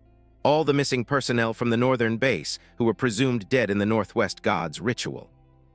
He stared intensely at the tablet screen. According to the report, the identity of that god is... He couldn't believe his eyes, his trembling hand crushing the tablet. What the hell is this? Why is it you? Walter doubled over, screaming in absolute, agonizing despair. How the hell is this possible? Tears streamed down his face. No, you're not that kind of person. There has to be some kind of mistake. On the desk sat an old photo of 2 children. The image confirming the unidentified god was the captain of the Northern Base. Walter was both stunned and furious. Jan, what the hell happened to you? Flashing back 17 years ago, when the world was still peaceful, a lecture echoed. What exactly is life? The brown-haired man was explaining. To put it simply, it is an incredibly complex machine. And it is the product of billions of years of random chance, built entirely on the tools of coincidence. That man was Jan. So what about the software running this machine? Is it our consciousness? He spread his arms wide. Or, as religion calls it, the soul, is the soul truly the one steering this machine? He slowly lowered his arms. Every decision you make defines who you are. From choosing to take a cab instead of the bus every morning, to receiving opinions and forming your very own beliefs. Jan said as he tapped the whiteboard, it is simply nothing more than an algorithm. He used his body to demonstrate, converting data from sight, sound, and touch into electromagnetic signals, which are decoded to generate an output. Jan raised his voice. We spend our entire lives mistakenly confusing this algorithm with. He crossed his arms. Consciousness, free will, and the soul. There is absolutely no such thing as a soul in this world. Suddenly, a voice cut in. A ghost. He immediately caught it. Excuse me, what did you just say? The student, realizing his slip-up, awkwardly excused himself. I didn't actually mean for you to hear that, Professor. He walked up to the podium and handed his phone to Jan. It's breaking news, Professor. I think you should take a look. He looked at the news broadcast skeptically. The audio played. The rumors have turned out to be completely true. The OBC anchor reported. Recently, An insider leak claimed that the soul has been successfully isolated at East Corporation, and they are currently being used for highly unethical research. The footage cut to a press conference. Today, East officially confirmed the rumors circulating recently. Walter stood calmly at the microphone. We, at East, have confirmed the existence of the soul within the human brain. The voice from the phone continued. We are doing this not merely for research purposes. Jan was stunned seeing Walter. He gasped in disbelief. Walter. A few hours later, the city lights came on, at a local bar. Jan was interrogating Walter. Are you serious right now? The soul, does that sound even remotely logical to you? He lifted his glass. Honestly, you made me look like an absolute idiot in my lecture today, he replied nonchalantly.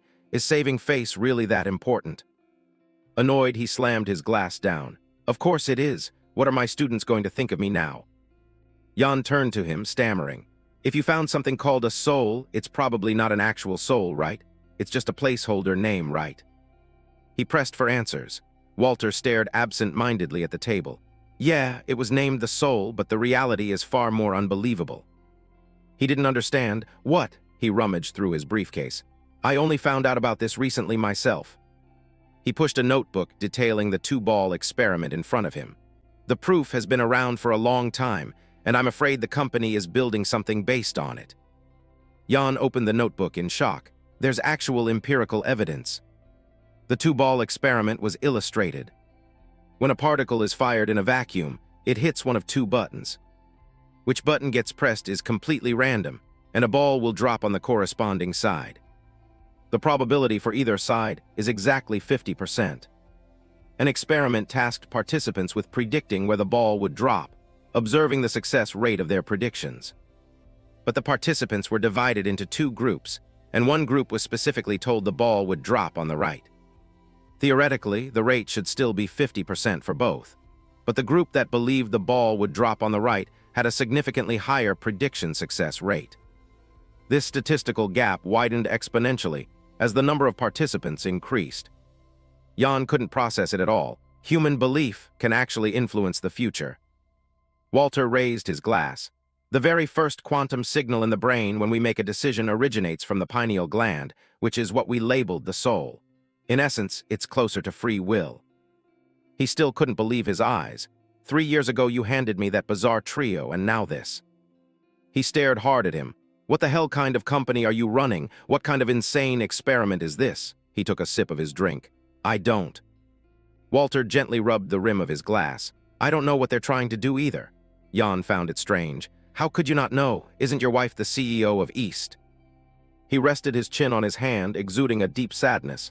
Right now. He lowered his head, raising his glass. I'm no longer living with Valentin.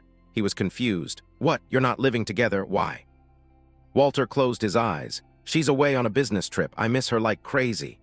Jan realized he was being messed with and blew up. You fat bastard, you nearly gave me a heart attack. He stood up. Let's go, drinks are on me tonight. He looked at Walter's family photo on the table, his own reflection cast in the wine glass. Suddenly realizing something, Jan spoke up.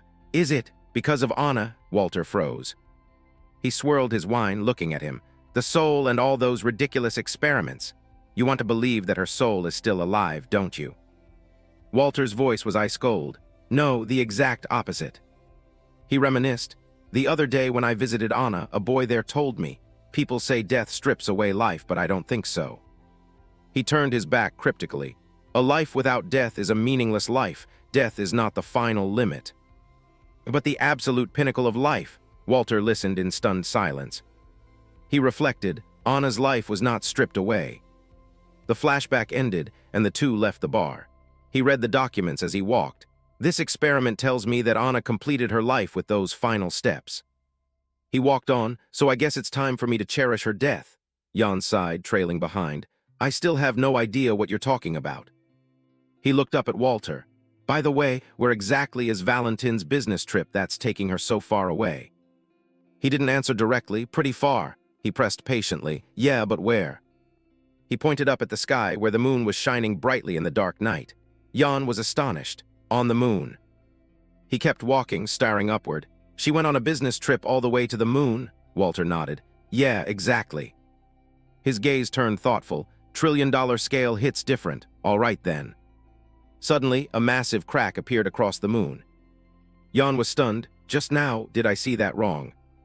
The moon in the dead of night was cracking apart, becoming clearer by the second. Scene cuts, Jan's eyes still hadn't fully closed. A woman approached him. I have come on behalf of the Omniscient One. In the end, you are neither truly alive nor truly dead. She formed a hand seal. Now, rewards and punishments shall be decided by the Omniscient One, according to the will of a true God. Her golden eyes glared wide open. Omniscient One. She raised both hands to the sky. With your holy eyes, pass judgment upon the Lord of the Holy Blood. By now, the moon had been completely torn apart by the cracks, forming an eerily bizarre ring. Blair Jan stared pensively at the notebook in his hand, softly muttering the ancient vow. I solemnly swear to dedicate my life to the service of humanity. But that oath had now been shattered into a million pieces. Walter rushed over and grabbed him by the collar, screaming in fury. Jan, snap out of it. If you don't get on that plane right now, you're going to die here. Blair Jan replied with a blank, emotionless face. Walter, the problem isn't me. He pointed a trembling finger at a woman clutching a newborn baby. It's them, over there. A piercing loudspeaker announcement cut through their conversation. The aircraft is preparing for takeoff, Walter frantically shouted back. Please just wait one more minute. Humanity had finally reached the fragile brink of absolute annihilation. I no longer have the peace of mind to care about that outdated oath. No matter who falls around me, I absolutely have to survive. Then why? Why are my hands desperately trying to save this child? After making it onto the plane, both of them collapsed, panting heavily from sheer exhaustion. I was almost left behind. Walter asked in confusion. By the way, that baby, what's the deal with it? Blair replied wearily. I have no idea, even I don't know why I brought it up here with me. The aircraft tore through the night, soaring across the pitch-black sky. Suddenly, an earth-shattering explosion erupted in the distance. 5 years later, at the northern base of the Atheists, the war has faded, but the world we once knew is now nothing more than a ruined shadow of the past. In this hopeless world completely dominated by the gods, why am I still? Blair Jan's subordinate burst into the room. Commander. He urgently reported, we have a patient in extremely critical condition. The medics frantically pushed a blood-soaked young man on a stretcher. Why, even up until now, am I still desperately saving lives like a sleepwalker? Is it in the hope that one day we'll be liberated from the tyranny of the gods? Or is it for humanity, or for some delusional concept of justice? Blair Jan stepped out of the operating room and the patient's family immediately rushed over. Commander, will he live? No. Drenched in sweat, Blair Jan gave a gentle nod to reassure her. The woman burst into tears, covering her mouth as she sobbed. Thank you, Commander, thank you so much. He silently watched the woman walk away, thinking to himself, if I knew things would end up like this, maybe I should have just gotten a surgery degree. There's no grand reason behind this. To me, everything that happens occurs without any specific cause. A little boy came running over, grabbing Blair Jan's hand and calling out, Dad. He sighed and asked, You're here again? I told you not to call me Dad. Are you going to take responsibility if I can't get a wife later on? The boy stammered. Why, yes, sir. Blair Jan knelt down to look at the child, his voice softening. Why did you run over here? I told you to stay away from the operating room. The boy looked a bit sad, holding a cookie in his trembling hands. I made this with the nurses to save it for. It's for you, sir. The reason I'm still working myself to the bone saving lives is because of this kid. In this brutal world, life is nothing more than a tiny spark amidst a torrential downpour. And I'm just trying to protect it with these calloused hands. Until the raging storm passes. I want to see that flame burn brightly once more, because right now, this kid is just a budding spark. I should have been able to protect him. Two young men standing behind him spoke up in bitter outrage. Those bastards at the Northern Holy Land, how could they be so cruel? Lately, they've been going crazy, kidnapping and slaughtering every child they see. The other young man continued bitterly. The kids who escaped the organization and even the little ones in our own group, none of them escaped their grasp. Blair Jan trembled as he placed his hand on the boy's blood-stained face. My son. The two young men bowed their heads in deep remorse. "We are so sorry, we are truly sorry, sir," he muttered. "This little guy." Blair stared at the boy with endless guilt. "He is my son, and yet I couldn't even protect him. Death, is it truly the completion of life? Walter, you're looking right through this scene, and you call this the completion of a human life." Right at that moment, the Omniscient One's voice echoed, "Death." She casually walked up to Blair Jan and said coldly, "Can be cured." Using a mystical power, the Omniscient One pulled out a beating heart, her voice dripping with enchantment. "A true God has entrusted you with this mission. Heal the death that has defiled this sacred land." She offered the heart to him. "The power you will receive is the authority of blood and life. With it, you can reverse the very laws of life and death." Blair Jan stared blankly at the Omniscient One as she continued, "Whether it's your fallen comrades or even your own son." A chaotic tower appeared, packed with people desperately climbing it. "In a world without death, everyone shall be reborn in paradise." She reached out her hand, flashing a chilling smile, "And every single soul there will enjoy eternal life." Blair slightly doubted, "Eternal life?" He suddenly remembered Walter's words. "A life without death is a meaningless life. Death doesn't destroy life, it completes it." Looking into his all-seeing eyes, I understood. Anna's life was not stripped away. Blair Jan's face darkened as he growled, "I will never agree that death completes life, but—" He struggled to stand firm on his own 2 feet. "I'd rather live and die as a normal human being than forever grovel at the feet of your kind." Blair Jan clenched his fists, his willpower boiling over. "My son, for the sake of my son." He ground his teeth, glaring with pure hatred. "I will never let you ruin his soul ever again." The Omniscient One looked displeased. "HMPH, that's only because you haven't yet comprehended the true bliss of eternity."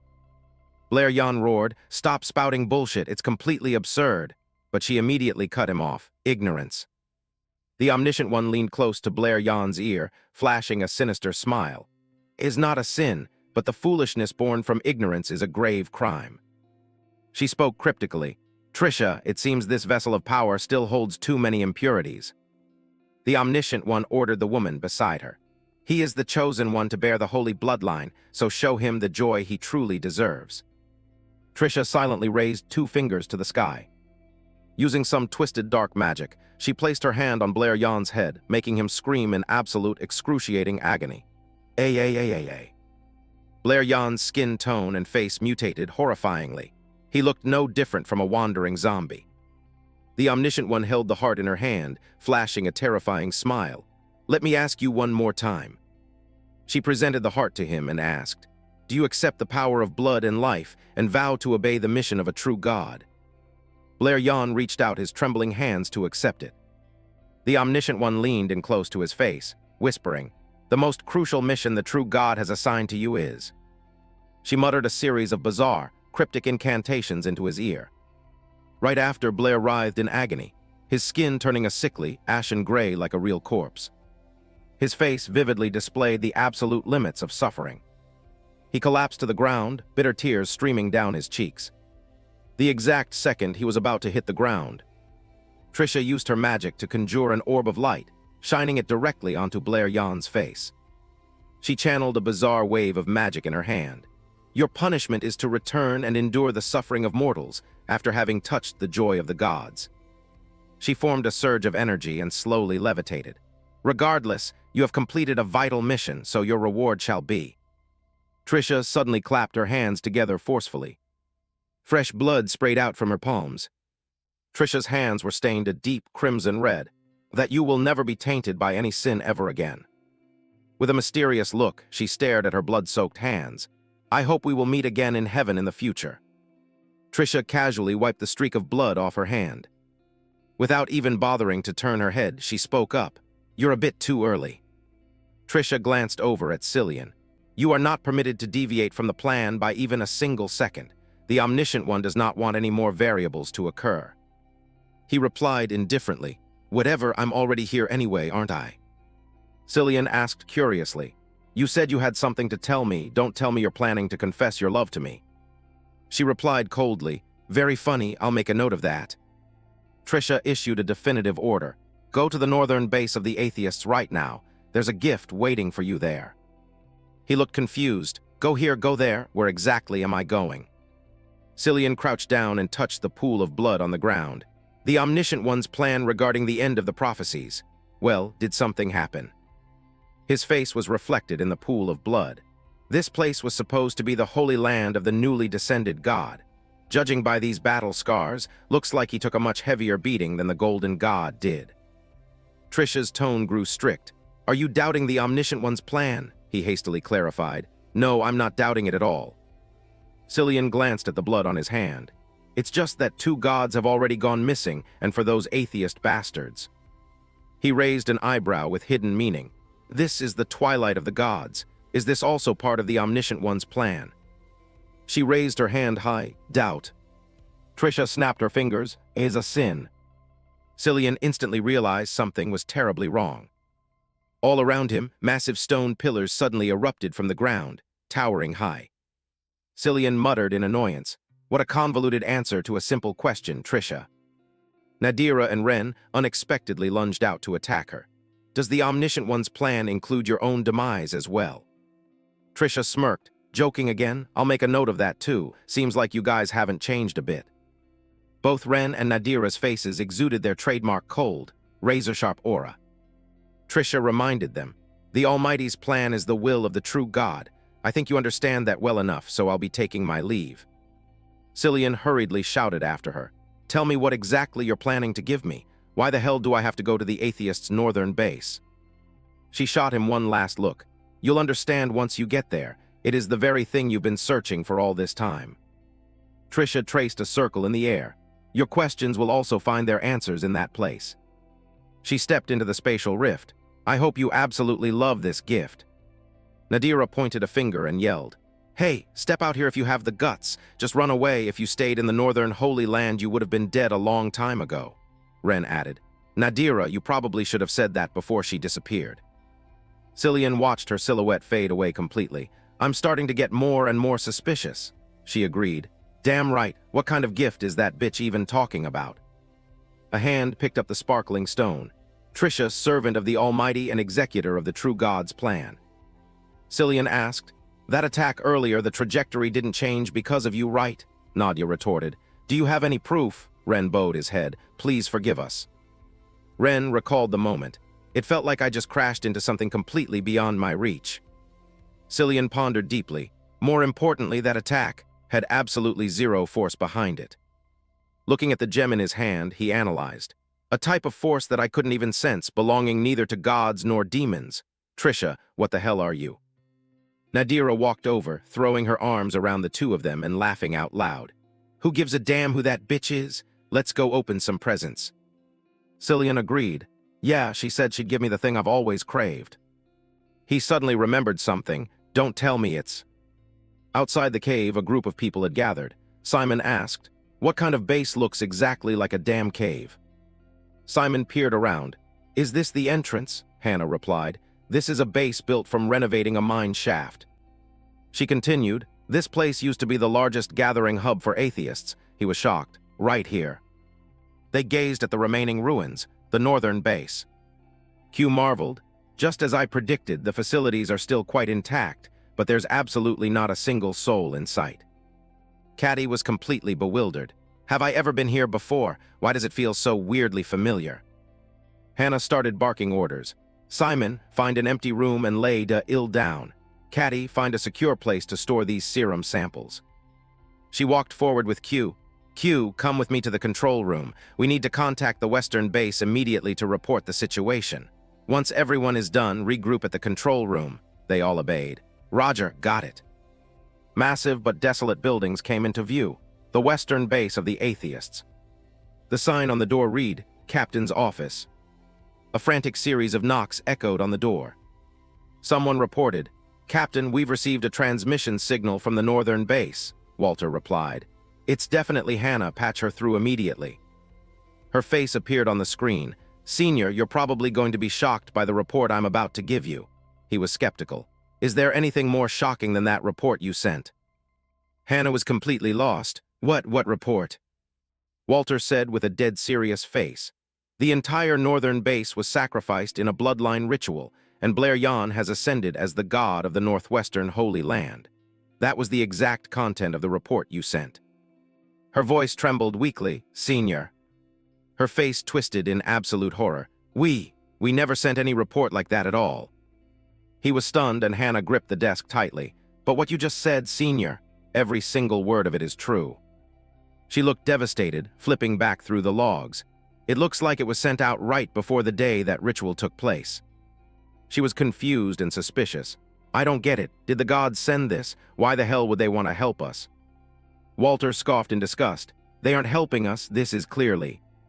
Q crossed his arms, explaining. A warning. It carries two distinct meanings. He decrypted the data. First, the atheist species are no longer safe havens. An image of the cracked moon appeared. The cracks on the moon had already reappeared right before the final battle. The cracks formed bizarre markers. For some reason, they aligned perfectly with the division of the Holy Lands, allowing us to predict the future locations of these Holy Lands. The moon shone brilliantly. We have to choose a location where absolutely no Holy Lands will appear to build bases completely outside the gods' control. Q rubbed his chin, calculating. With the presence of a god right inside the base, this place will become a complete death trap for anyone who gathers here. Caddy walked in and questioned. At a time when there's no connection between angels and holy branches, do we even have enough strength to fight their authority? It's best if we just rally together. Hannah pondered deeply. My biggest fear is if the rumor of Blair becoming a god spreads throughout the atheist community. Walter's expression was like iron. It will trigger absolute chaos. People will start abandoning the organization out of sheer terror. He warned coldly. In the worst-case scenario, the entire atheist faction could be wiped off the map completely. Caddy blurted out in disgust. Screw those cowards, just move forward without them. We don't need them anyway. She tilted her head and asked, So what's the second meaning of the warning? Q explained. It means the deaths of the two gods were actually part of their grand plan all along. Cillian patted Caddy's shoulder. There are still atheists infiltrating our ranks. Trisha, this really is one hell of a brain teaser. His face was full of mockery. But I absolutely love this gift. Isn't this practically a love confession? Cillian smirked slyly. Go on a date with me if we ever get the chance to meet again. Caddy was terrified, her voice shaking violently. Cillian. His face twisted into a vicious glare. Long time no see, Caddy, my little sister. The commander issued the order, and the crowd tore into each other, fighting like rabid dogs.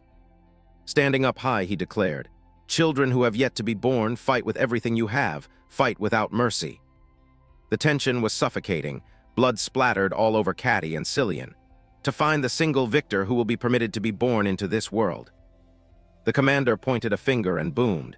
Seize the ultimate power and crush every single person beneath your feet. Caddy lunged in, tearing into her opponent. Tear apart the flesh and blood of your own brothers. Ruthless sword strikes flew. Drink the blood of your own sisters. He threw his arms out into the air. Enjoy this grand, blood-soaked festival. He raised his hands to the sky in absolute reverence. Your descending father shall mark this very first birthday. Cillian's voice was freezing cold, in a ready-to-kill combat stance. Caddy, we've pushed ourselves this far, there's no turning back now. His eyes blazed with intense desire. The world outside is just as brutal as this hellhole. Looking at their friends slaughtering each other, he said, If we don't kill them. Brutal punches rained down. Then we're the ones who are going to die. Cillian ground his teeth with fierce determination. I absolutely have to survive. In contrast, Caddy hesitated. But, looking at the corpses lying in pools of blood, she faltered. We talked with them, ate and slept alongside them for an entire year.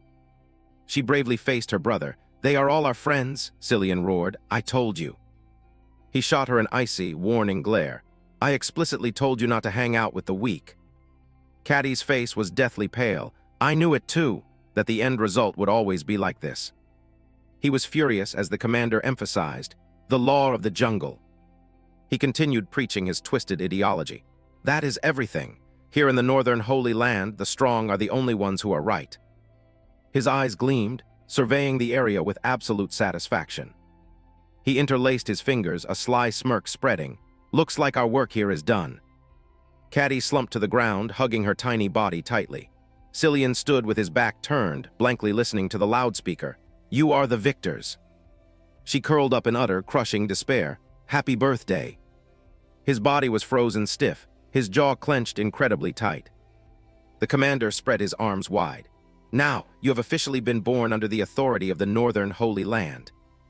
He looked up to the sky, his voice full of passion.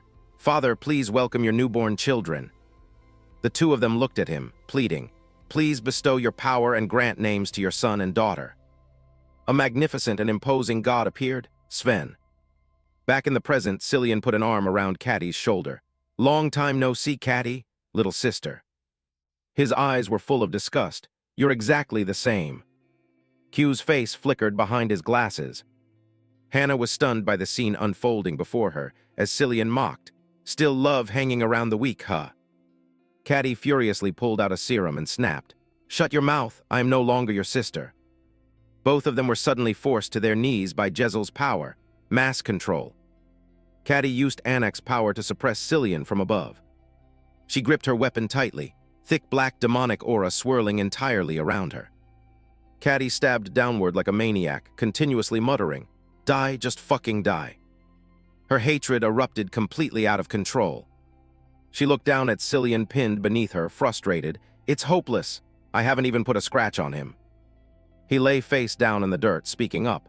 You've learned some pretty interesting tricks, Caddy. He slowly forced himself up. However, you're still way too weak. Cillian slammed his hand into the ground, creating a web of massive cracks. Caddy screamed in sheer, helpless fury. He stood up, holding his head with one hand, muttering, I finally understand why Father is only looking for you now. Caddy couldn't believe it. Under this much pressure, he can still. He slicked his hair back, analyzing. Is this demonic power from the flawed human's artifact? It completely ruined my hairstyle. Cillian praised her. You've improved a lot, Caddy. You're no longer the girl who just scrambles around trying to run away. Caddy ground her teeth, shooting back. I don't. Her face bulged with veins, her eyes glaring wide. I don't run away anymore. She glanced back, hearing Hannah's voice as she took aim. Caddy, move. She aimed her arms straight at Cillian. Did you just call us weak? Hannah channeled a massive surge of energy, maximum power. She darted her eyes around, fully on guard. Ren appeared out of nowhere, slicing Hannah's magic arm clean off. He sneered, you are weak, takes way too long to reload. Hannah's eyes became bloodshot, burning with absolute rage. The energy-packed arm flew through the air. The detonator switch for Da-Il's heart bomb was attached right on that right arm. Let's hope their target isn't Da-Il. Cillian realized something unusual was going on. He turned to him and said, Ren, it looks like the flawed human's artifact is actually here. Caddy and Hannah fell into a state of panic. But how the hell is that possible? Ren reported, there's absolutely nothing left in this building right now. Nadira is searching the left wing, so. Walter yelled through the comms, Caddy, Hannah, Q, I'll hold them off no matter the cost. Everyone watched helplessly as the video call slowly lost its connection. Nadira stomped on a power cable, grumbling, what the hell did I just step on? An earthworm. She stopped dead in her tracks when she heard a bizarre noise. She fixed her hair and burst out laughing. Cillian, say what? The flawed human's artifact. Nadira probed, is it really here? Simon was suspicious. Is there actually another survivor? She feigned surprise, found you. Cillian was shocked. Oh really? Just hold on to it. He turned back, threatening her. Caddy, let's head back. I'm dragging you with me this time, even if I have to use force. She braced herself. Nothing has ever changed at all. Caddy's face radiated pure killing intent. You're gonna force me? Step up and try it. Cillian narrowed his eyes, testing the waters. What? Hannah was confused and panicked. Caddy, what the hell are you planning to do? Q felt a chill run down his spine, crying out, don't tell me it's...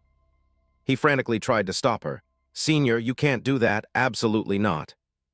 Dark, sinister streams of demonic aura poured from Caddy's mouth as she called out, Solomon. Hannah rubbed her chin, wondering, did Caddy forge a contract with a demon like that? Q replied, no, that's a top-tier great demon. Her eyes lit up in absolute shock. Even Da-Il couldn't command a demon of that rank.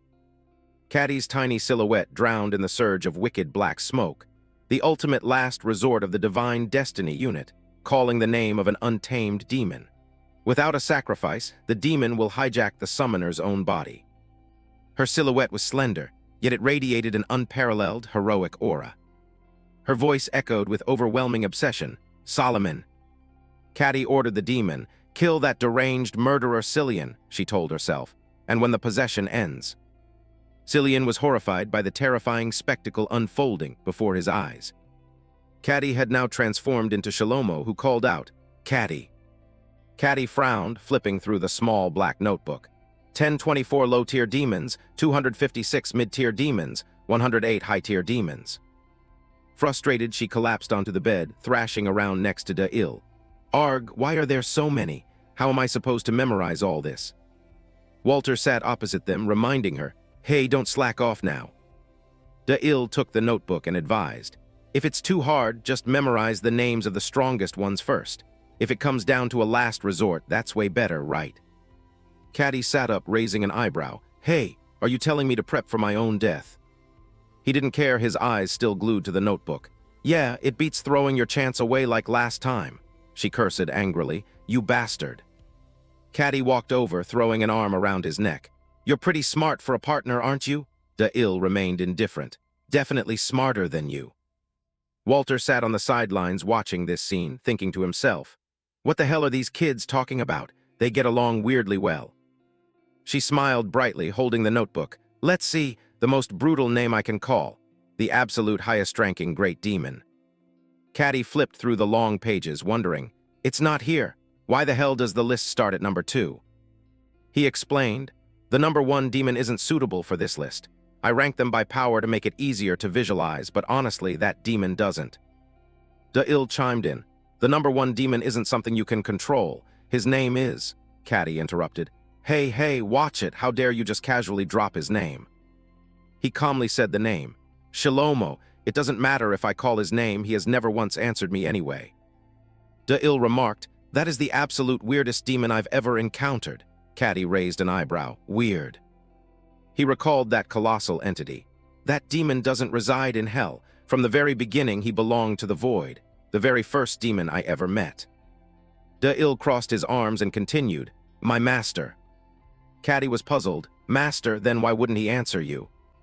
His face darkened as he looked away. "My master never answers any male who calls his name." Shalomo laughed approvingly.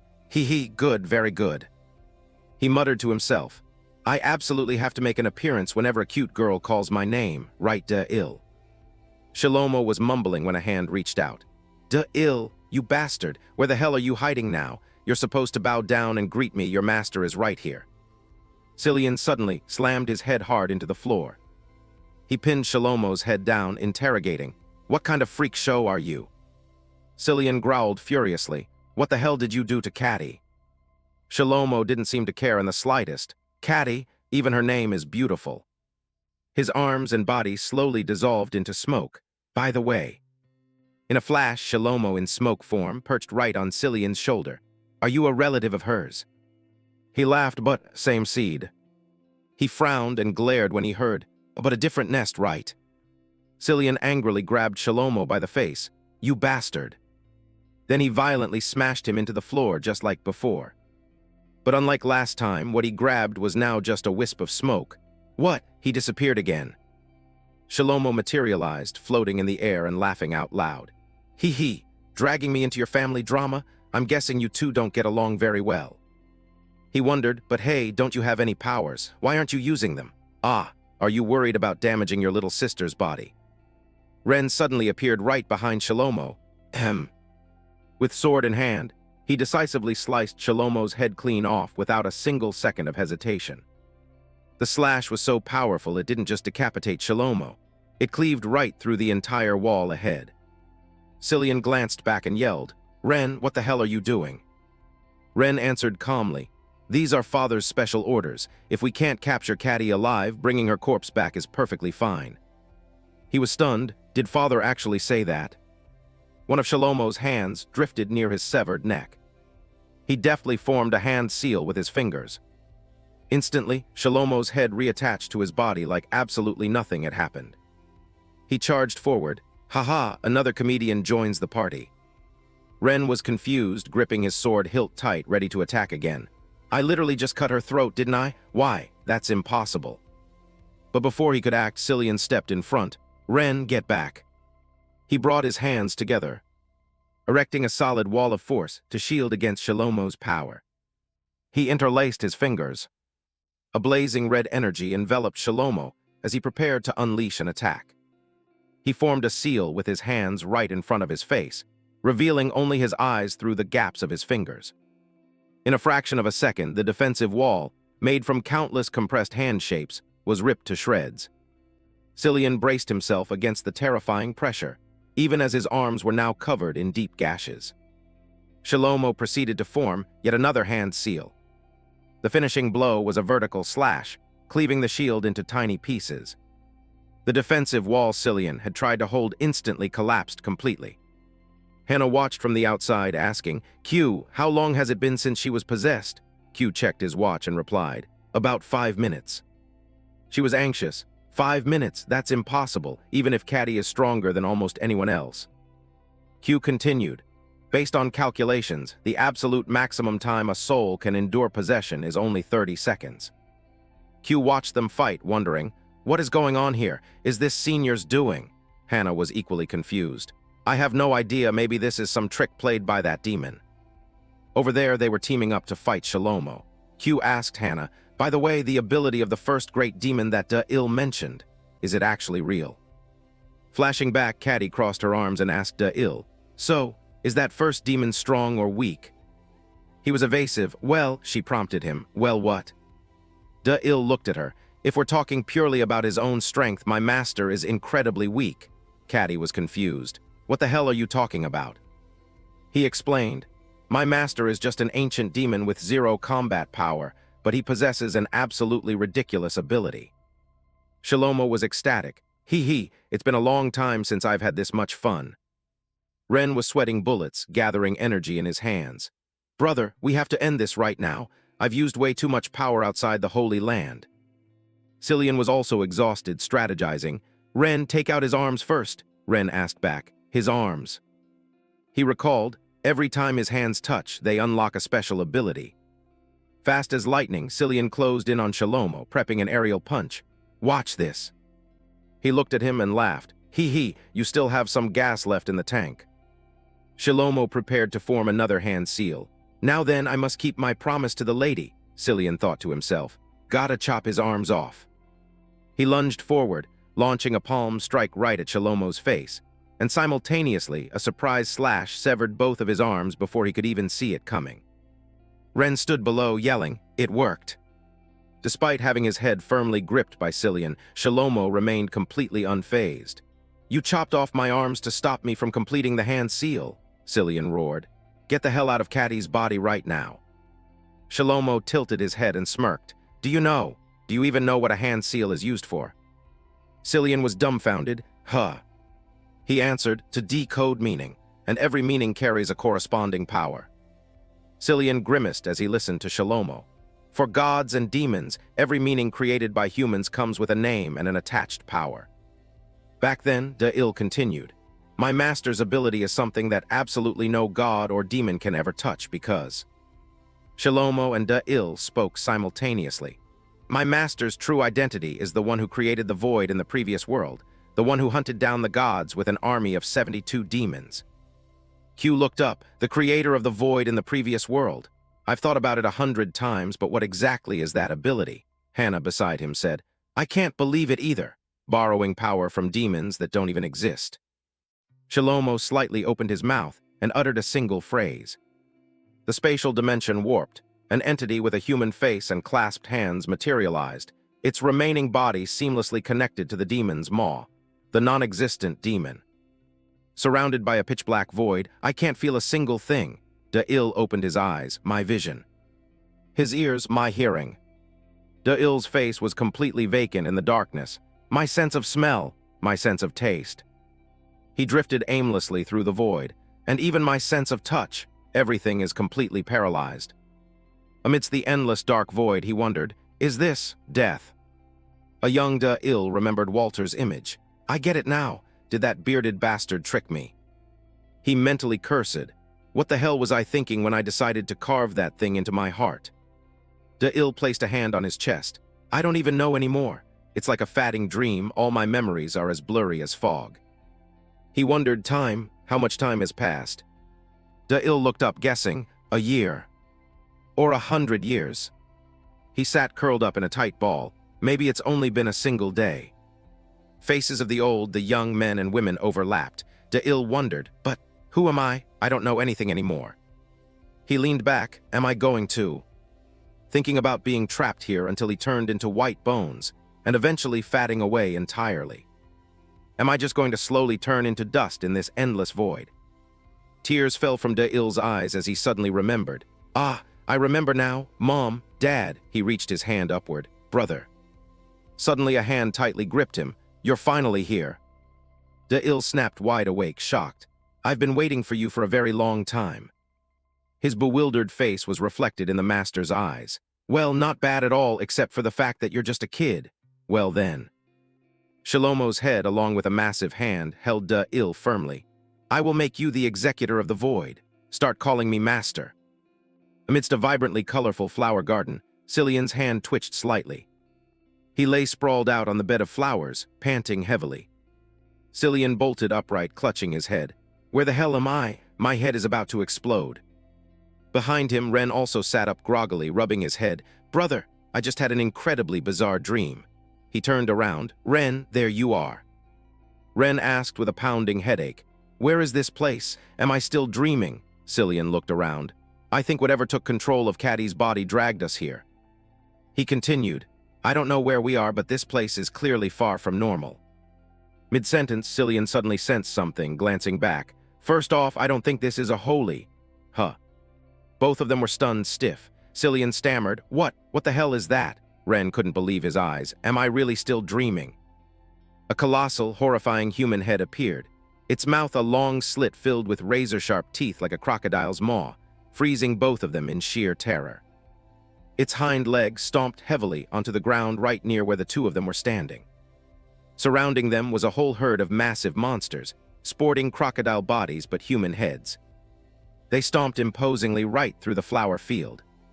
Cillian dropped into a defensive stance. What the hell is going on here? Ren stood behind him. I don't think they're planning to attack us. What do we do now? The two watched them simply walk right past. Ren remarked, They don't seem to give a damn about us. Cillian wondered, where are they going? Suddenly, something began squirming just beneath the skin on Cillian's arm. Cillian raised his arm, staring at the object pushing its way up. Huh. It swelled up into a white lump, looking exactly like a flower bud. Then it bloomed, unfurling beautiful petals, but sitting right inside the stamen was a tiny version of the monsters from the herd earlier. He panicked at the horrific sight.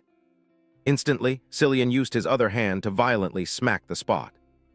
He watched the flower vanish along with a chunk of his own flesh, deducing mentally. The soul ripped itself out using my own power.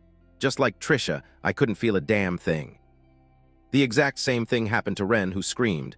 Brother, my power is draining away, Cillian called out. Ren.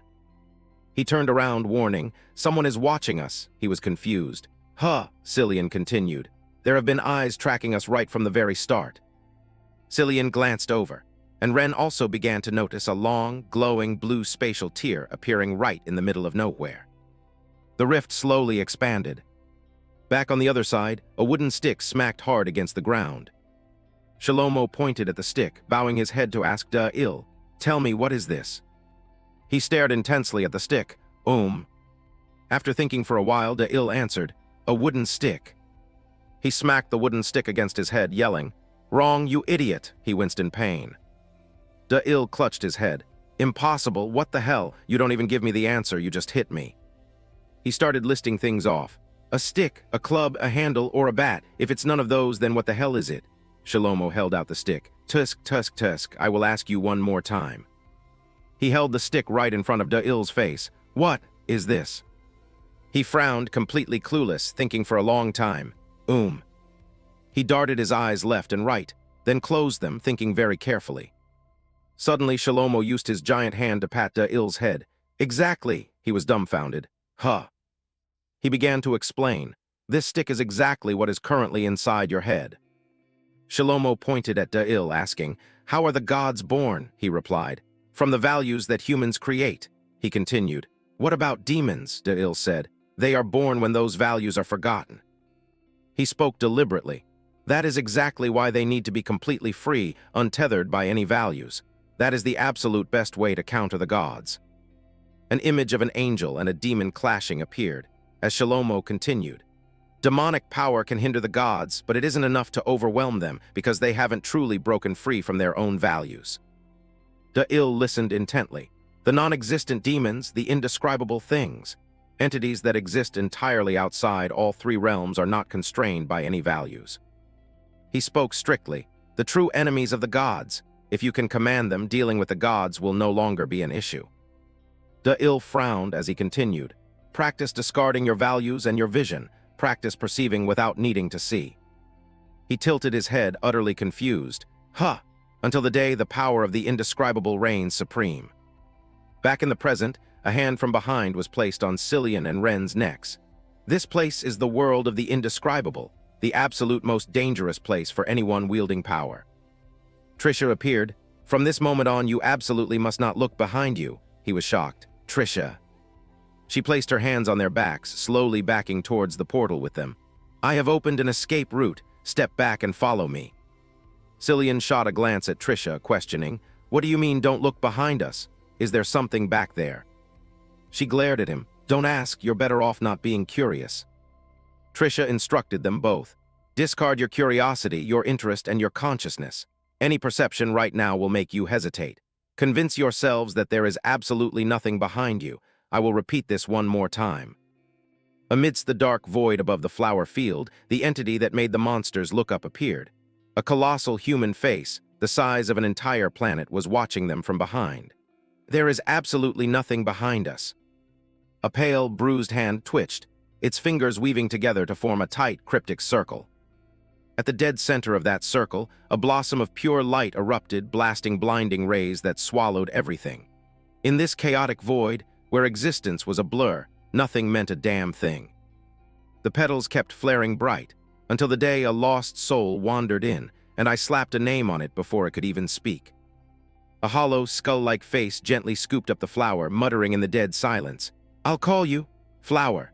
And right then, a soul hammered out the very first meaning in this world. In the dead quiet of the room, a man sat still, surrounded by floating flowers. On the wall, the letters R and L materialized, and the blooms from the letter L started swarming him. A soul's choices carve out reality, but only the choices that forge meaning become the real deal. Right above the man's head, a massive flower bloomed, blocking out the sight, and from that very clash, a god was born. The space snapped, warping from a cramped room into a pitch-black meadow, where every flicking ray of light locked onto the naked man sitting cross-legged. In my reality, idea, the place now worshipped as the upper realm, the obsession of the entity known as the flower god began to rise. He sat there still as stone, but deep in his gut burned a fierce hunger, to be worshipped by the masses, to hold absolute power, and above all, to become immortal. But in a flash, the petals on his head withered and scattered in the wind. That was the agony of obsession, a slow, rotting pain that dragged on even after he became the Demon King, the pain of ultimate power slipping right through his fingers. The dead petals shrank and faded into the void, drifting aimlessly, because the obsession with that name had slowly bled into forgotten history.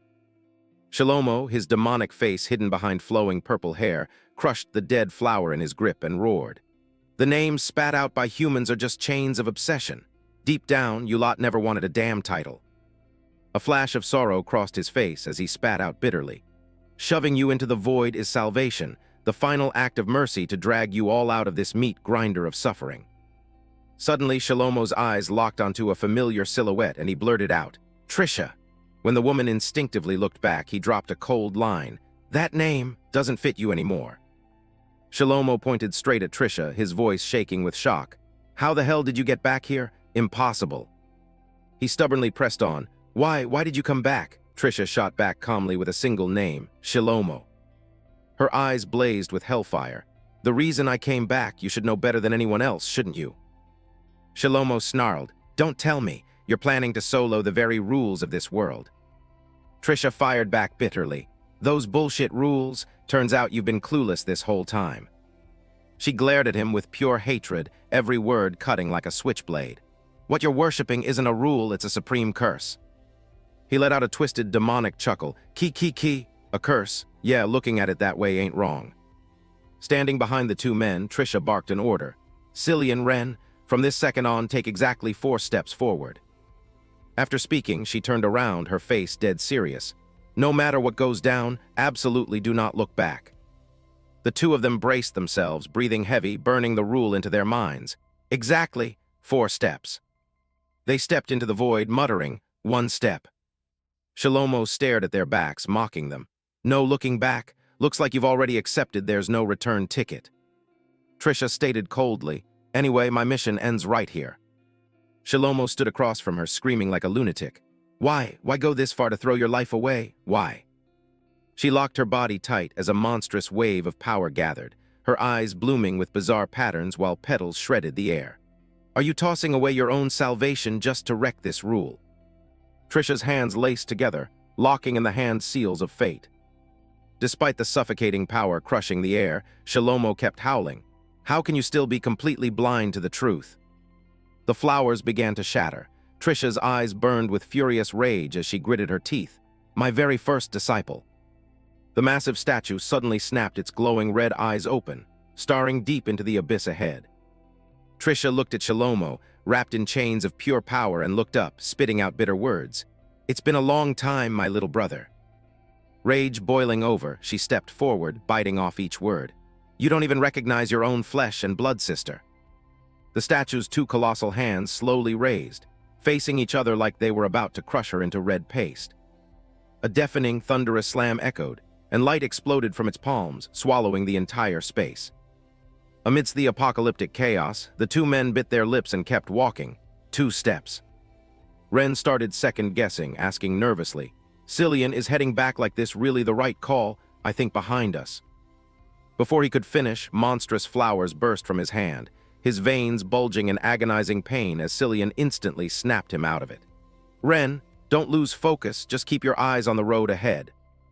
Ren roared in agony. No, maybe this is our shot, the absolute power Father gifted us. He squeezed his eyes shut, feeling the boiling blood. The power of violence. The stronger the enemy we crush, the more invincible we become. Ren gritted his teeth, snapping to a terrifying realization. Right behind us is an opponent nastier than anything we've ever faced. I'm staying to fight. They pushed forward under suffocating tension. 3 steps.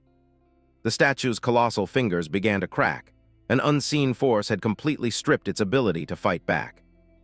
Out of the illusion, a pair of pitch-black hands slowly materialized, bringing a crushing, suffocating pressure. Between those hands, a blindingly bright entity emerged, radiating an aura that completely dominated the area. It was Trisha, but she had donned a totally different form, majestic and dripping with mystery. The savage beasts instantly collapsed, shivering before the newly awakened power. A bald punk stood there, his cold eyes sweeping over the writhing monsters. His eyes were blood red, his jaw unhinged to reveal razor-sharp teeth that would make anyone piss themselves, and he slowly swallowed the beast whole. Right after, sparks blew up under his head like a hidden explosive, his eyes half closed as his forehead stretched out, morphing into a grotesque freak. Surviving the 3 deadly steps, they finally hit the absolute limit, 4 steps. Cillian took a deep breath and decisively stepped through the spatial gate. On the other side, an imposing old man barked. Why did you drag yourself back here alone? He lowered his head and answered. The first kin of the northern holy land, Cillian. He clenched his fists, his voice trembling with guilt. I confess, I made a pathetic, humiliating choice out of my own weakness. The old man stood tall, his voice booming. Just how monstrous was the bastard you faced to make such a cowardly call? Cillian dropped to his knees, swallowing his pride.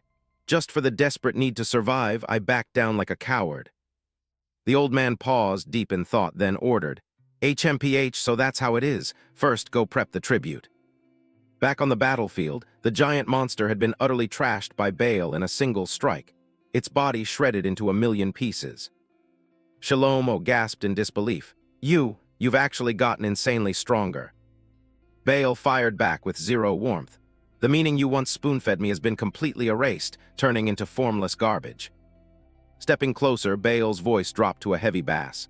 Dividing, Connecting, sharing, reattaching, severing, arranging, distinguishing, gathering, decaying, separating. I tried to scrape those fragments of meaning together, but the concept itself has been dead for a long time. Bale stooped down, plucking a dead flower, mocking. If you really want to escape the meat grinder, you gotta ditch the name. But ironically, the lost meanings are packing a deadlier punch than ever. Bale started settling the score, his voice tight. You used this dirty trick to scam my poor brothers, turning them into mindless killing machines. They had identities once. They were Agars, Gyusian, Payman, Ammon, Vasego, Gamijan, Buer. Shalomo's face lost its color, his voice shaking. How? How the hell do you still remember those names? Bale doubled down. Even as a non-existent demon king crushed in the void, a true name is something that never fades. That's why we can't escape the agony, but it doesn't mean we're out of options. Shalomo panicked. What? Bale lifted his head in pure arrogance. I, the apex of the 72 non-existent demon kings, Bale. He declared loud and clear. With infinite power, the one true God will crush and pulverize every rotting rule of this world. Shalomo gritted out, stunned. Shatter the rules. He screamed in pure rage. Bullshit, how is that even possible? But Bale just coldly replied. It's absolutely possible. Bale pressed on. It's all thanks to the meaning of the true name you gifted me. Thanks to that very ability, that meaning is now wiped clean. In Bale's hands, binding red threads appeared, each end choking a manipulated soul. If I had to slap the closest meaning on it, it would be division. Right then, she ruthlessly tossed Caddy into a mystic glowing zone, and then she free fell from the sky, crashing through spatial layers to snap back to reality via connection. The old man sat with his chin propped up, watching, muttering to himself. Looks like the op went off without a hitch. Caddy lay dead still, completely knocked out cold on the freezing dirt. Cillian staggered closer in shock, whispering her name, Caddy. A blood-red light erupted above Bale's head as he growled. With this, I can slice apart my own damn self. Bale shattered his own body into a million fragments and declared, We've split into countless alternate realities just to hardwire everything back into one. Bale's body morphed into tens of thousands of clones, his voice echoing everywhere. Finally, we can lock onto every corner, every timeline in the 3 realms and 6 paths simultaneously. And right there, we found him. Shalomo's eyes suddenly went pitch black, shaking as he asked, Him. Bale whipped up a colossal vortex of pure power. The only bastard who understands the one God's power and the only one to get an answer from him. The image of a supreme entity flared up, the first and only one, the omniscient. Shalomo was rattled. The one God actually answered. Bale raised a covenant token high, his voice like iron. The clearest damn answer, the one God, is officially dropping in. Shalomo started casting an ancient, forbidden art, his hands glowing with blinding runes. I see. 108 total wipes have gone down, and those dead worlds turned into 108 layers of hell. A chaotic storm of power swirled around him, but his voice suddenly dropped. But the one God never showed up, and never once flexed his ultimate power. Shalomo's body suddenly mutated, twisting into a massive ancient tree, its branches bursting from the corpses of hideous monsters. He let out a triumphant laugh. Thanks, Trisha, because of you, I finally got the shot to hunt down the one God. Bale sneered, mocking him. You seriously buy that the kid who signed a pact with the void can actually take down the one God? Shalomo stayed quiet, muttering softly, No, the ill is still way too green. A blinding pillar of light crashed straight down from the sky, carving out a gigantic magic circle. Shalomo stood tall, declaring with absolute arrogance, about hunting the one God. His hands clamped together, prepping for the killer blow. In front of him, razor-sharp teeth stacked up like a fortress wall as Shalomo roared, I'll do the job myself. Those rows of teeth locked together, forming a claustrophobic alley that completely shut down Trisha's path. They gnashed together violently, shooting off blinding sparks like a world-ending explosion. Instantly, those teeth shot forward like missiles, gunning straight for Bale with unstoppable speed. Bale instantly threw up a dense wall of needles for defense. You're no different from us, even after leeching all my brother's power dry. Shalomo replied coolly, hijacking the power of non-existent demon kings. In the real world, yeah, that's impossible. He spilled his raw ambition. But this is the realm of taboos, I really want to push its limits and see what snaps. Shalomo started muttering ancient runes, dropping a long, heavy, suffocating incantation. He poured his entire mind into the chant, while Baal just stood there, listening on red alert. Baal's body started glowing with a bizarre light as he mused. Didn't think you had the guts to go this far. You never change. Shalomo suddenly mutated into a colossal plant monster, roaring. Even if I don't bag the one god, I've got more than enough juice to catch your ass. Facing down the massive entity, the tiny Baal stayed completely chill. You're still as easy to bait as ever. Baal spawned countless tiny spatial cubes all around. My job isn't a death match with you. The target the Omniscient set for me is just one thing. And that's shutting you down. Shalomo suddenly caught onto something and screamed in absolute despair. Oh, hell no. Shalomo was completely boxed in by the spatial cubes as Baal mocked. Forgot what I can do? You walked right into your own grave. Baal reached out, ready to pull the plug, and Shalomo could only spit out bitterly. Unbelievable. Finally, Shalomo's entire massive form was shrunk down and stuffed into a glass jar. Thanks for keeping that same arrogant attitude. Staring at Shalomo's head resting in the jar, Baal said coldly, with this, I've scrubbed the biggest wildcard from the op. Ren stepped up and asked, Trisha, is that really what you look like? Baal muttered. Still a few minor bugs left, but nothing we can't handle. Baal looked into the mirror, asking respectfully, how should we handle this wildcard? From the other side, the guy blurted, wildcard. The Omniscient ordered with dead calm. The headwind hasn't kicked up yet, squeeze every drop of use out of him. Hearing that, Ren squeezed his eyes shut, thinking, he'll definitely be a solid asset. Q was glued to the monitor, announcing, I've set up a backup comms line. We're green to hook up with the eastern base now. Hannah checked her mechanical arm, whispering, looks like it's still running smooth. Hey. Then she asked, stressed out, Da-ill, Simon Caddy, you think they're okay? He instantly backed her up. Chill, Da-ill's still breathing. Hannah flinched, shocked. What, how are you so sure? Q pulled out a biometric tracker, explaining, you forgot. When I rigged the bombs, I slip-planted biometric sensors on them. Q kept his voice ice cold. But wouldn't it be better if Da-ill just died? Hannah instantly snapped back. Seriously, even so. He sighed and came clean. I should have slapped one on Caddy too. She's the one most likely to get flatlined right now. Hannah went quiet, her voice heavy. After summoning and getting possessed by a demon of that tier, I seriously hope she's still alive. Suddenly, a voice cracked the silence. The brat's still breathing. Shalomo spoke up from inside the jar. I'm not the kind of demon that snacks on human souls. Honestly, even without me, that kid ain't dying. The jar rattled as Shalomo whined.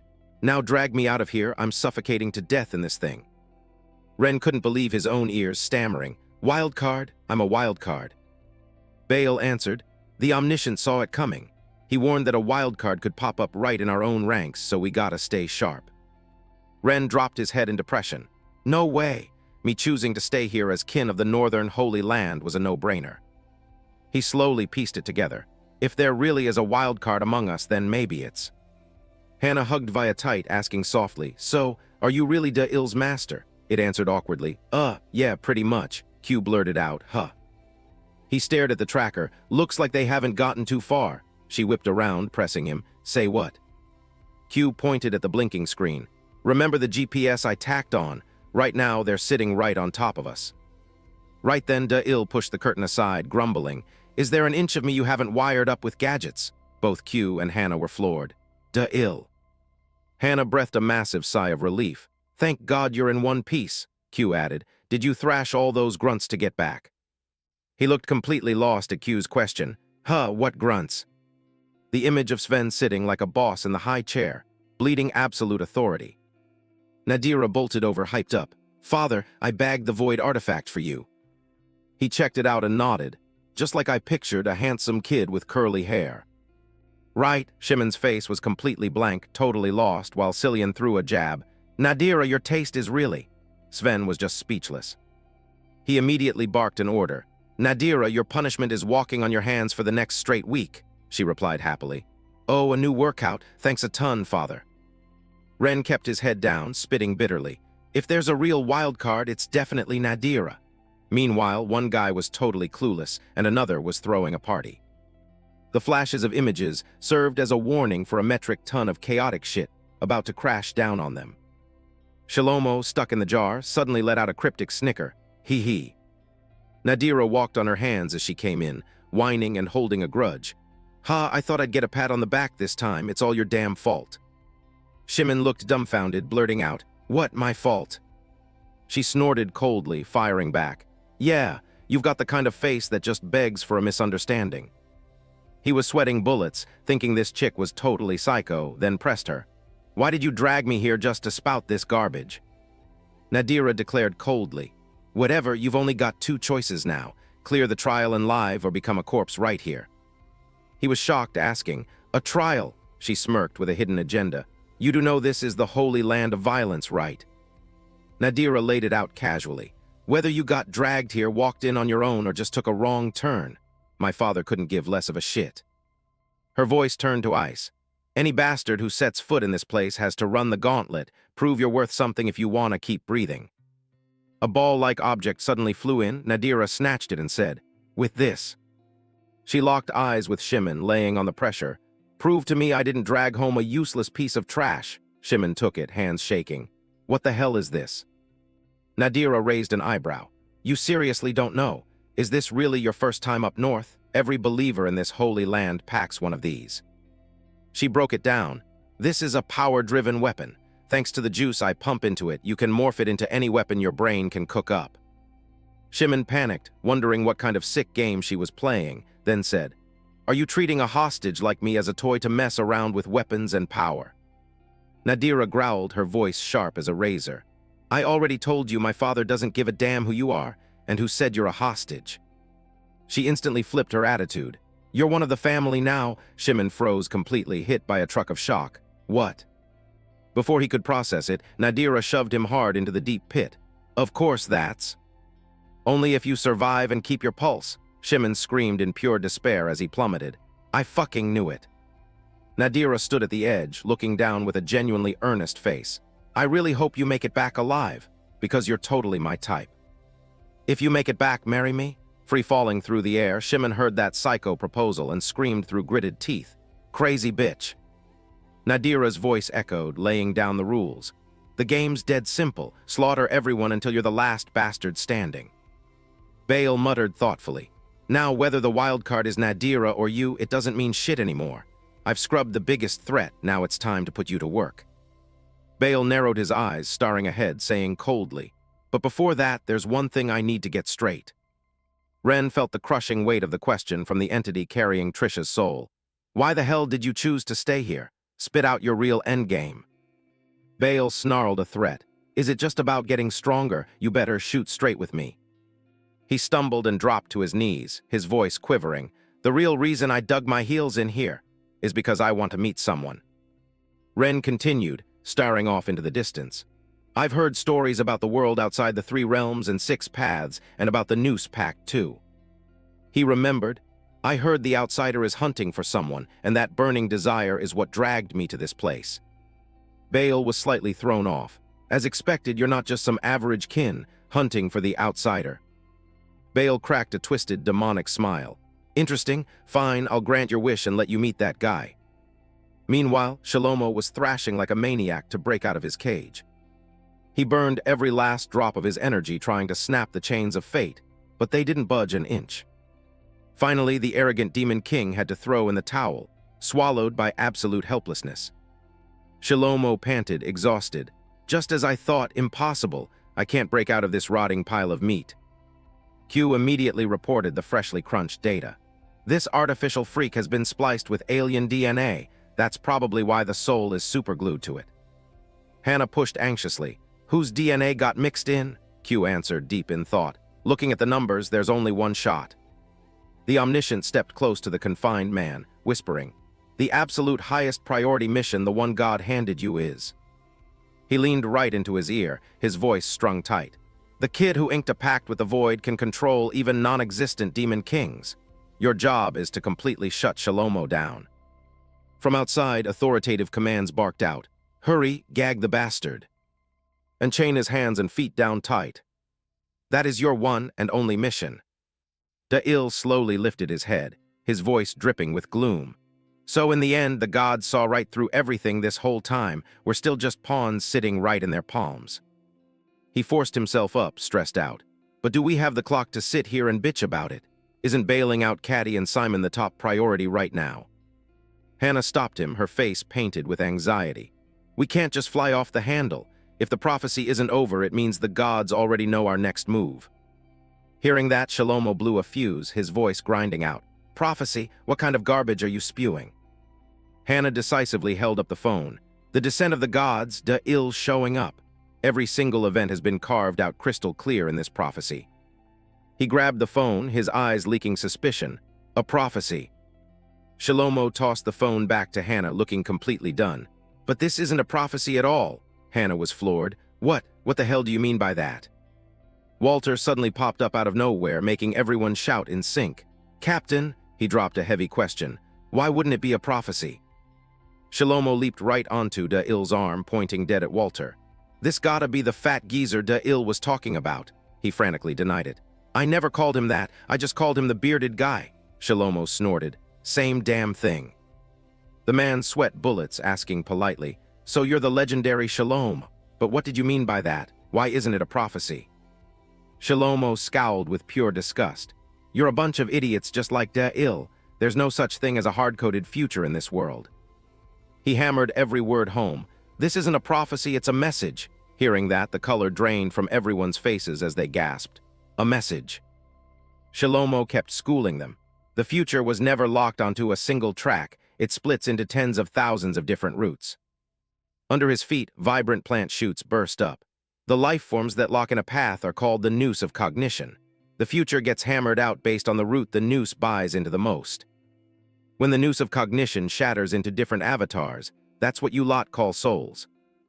If someone can chain these souls down and force-feed them a single belief, that bastard can manipulate the future on a whim. And that chained-up mass of souls is exactly what we call power. Shalomo stared dead at the phone screen.